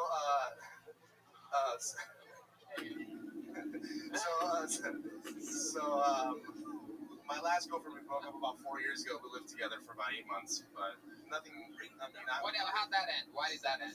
Tell the truth. I will tell the truth. At that time, this was about 4 years ago.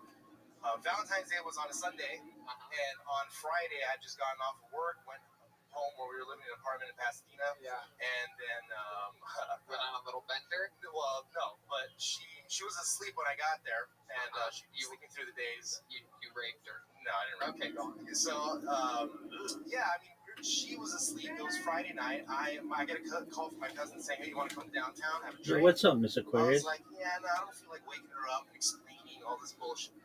Can you hear me?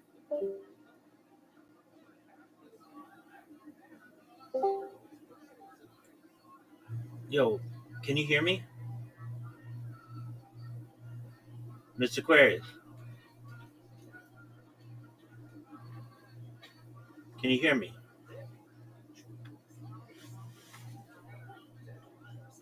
Miss Aquarius.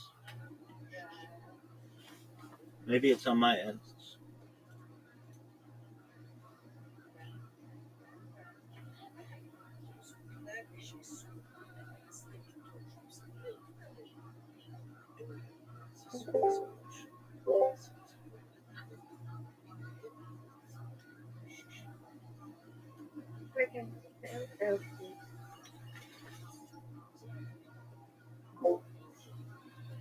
Can you hear me? I hear you now. Okay, excellent. How are you? What are you doing? I'm good. What you doing? Are you busy? I'm just preparing for this podcast. Okay, well, we'll play some other then. No, we can play now. I didn't know that's what you wanted to do. Certainly. I gotta go to the bathroom. You gotta go give me 1 minute. You can step to this and then fight me, and then I'll step on the step. Yes, ma'am. But that, you don't know. When I get together, into that. Oh, God.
Everybody say something.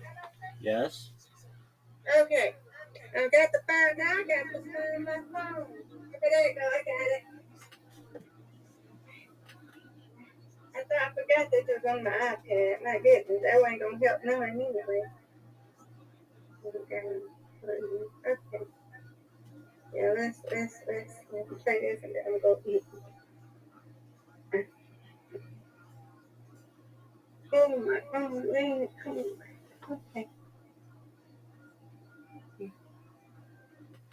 All right. Right. Okay.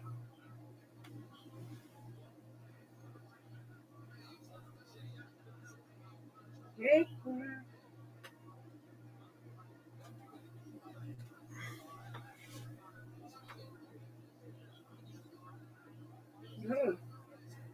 All right. Come on, Rabbi. You got it.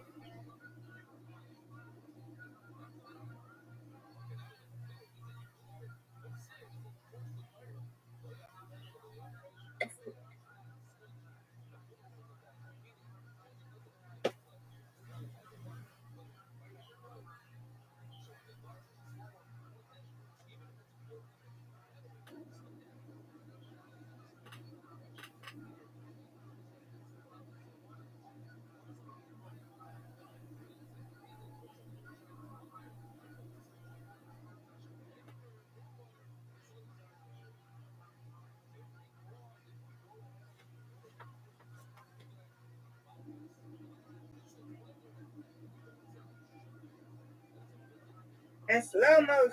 Hey. Hey, you've gotten some tough breaks. Give it to me. There we go. I have. You got easy one. Okay. I know you've had some tough breaks.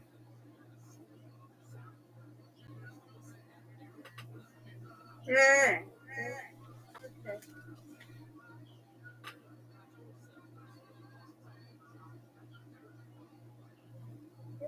It's okay. Come on, Rabbi. Mr. Chris, you've had 3 splits in a row. And no, it's okay. You got it. You're better than me. It's all right, though. When you win, I win. At this point. We're equal, Mr. Porter. I know, but you're higher than me. You're 47. You're okay. It's all right. Come on. See? It's crazy.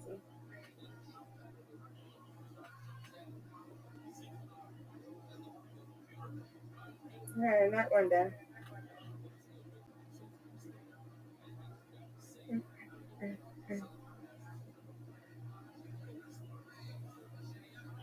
Hey, got a strike. Congratulations. Thank you, man. Okay.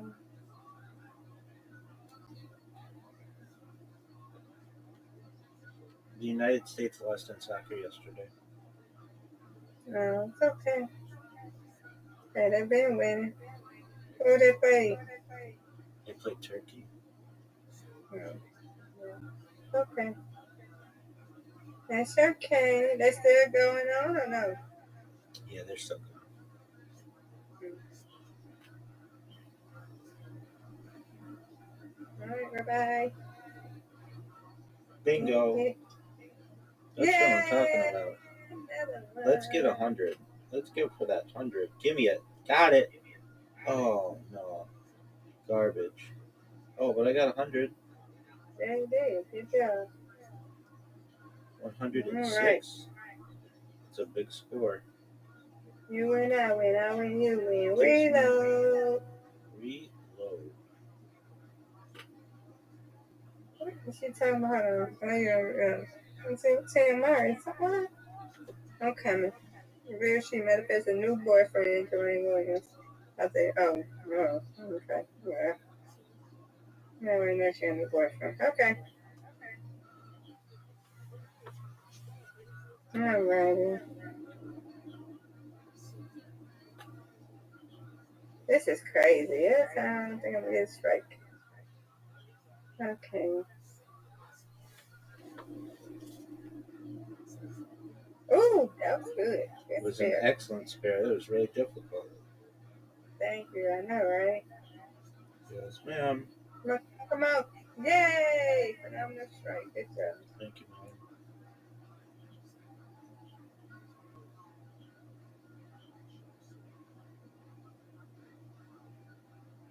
Every time. This is a very difficult split. I 2 always in a do that. row.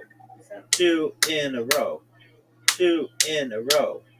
2 in a row. That's all right. That's all right. You got 2. Okay. Yeah. You're hit right behind. No doubt. Give it to me. Hold on, hold on, hold on. Almost. You got this stuff. No doubt.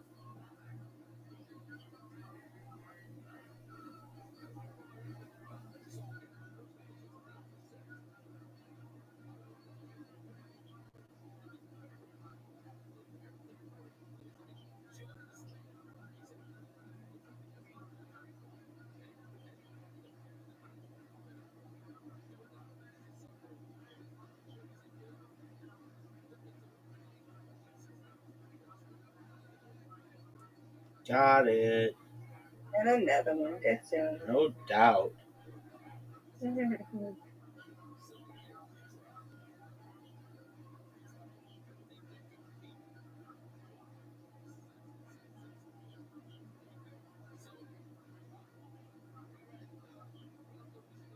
Alright, go ahead, Rabbi. This game shouldn't even make me do it at this point, Miss Aquarius. Give it to me.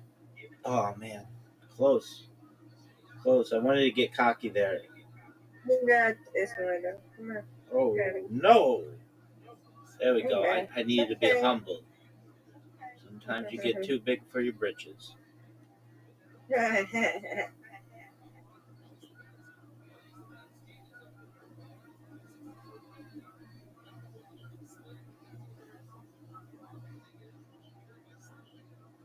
Get it. You must have missed that by a little bit. No, it's okay.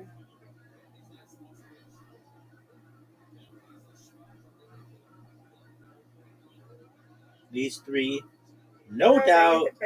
Get out of here. We got it.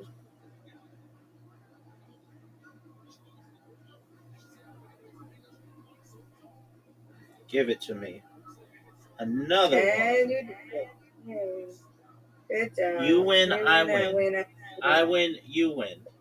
Undefeated in bowling, undefeated in friendship. In friendship. Yay, good job. Good job to you, Miss Aquarius.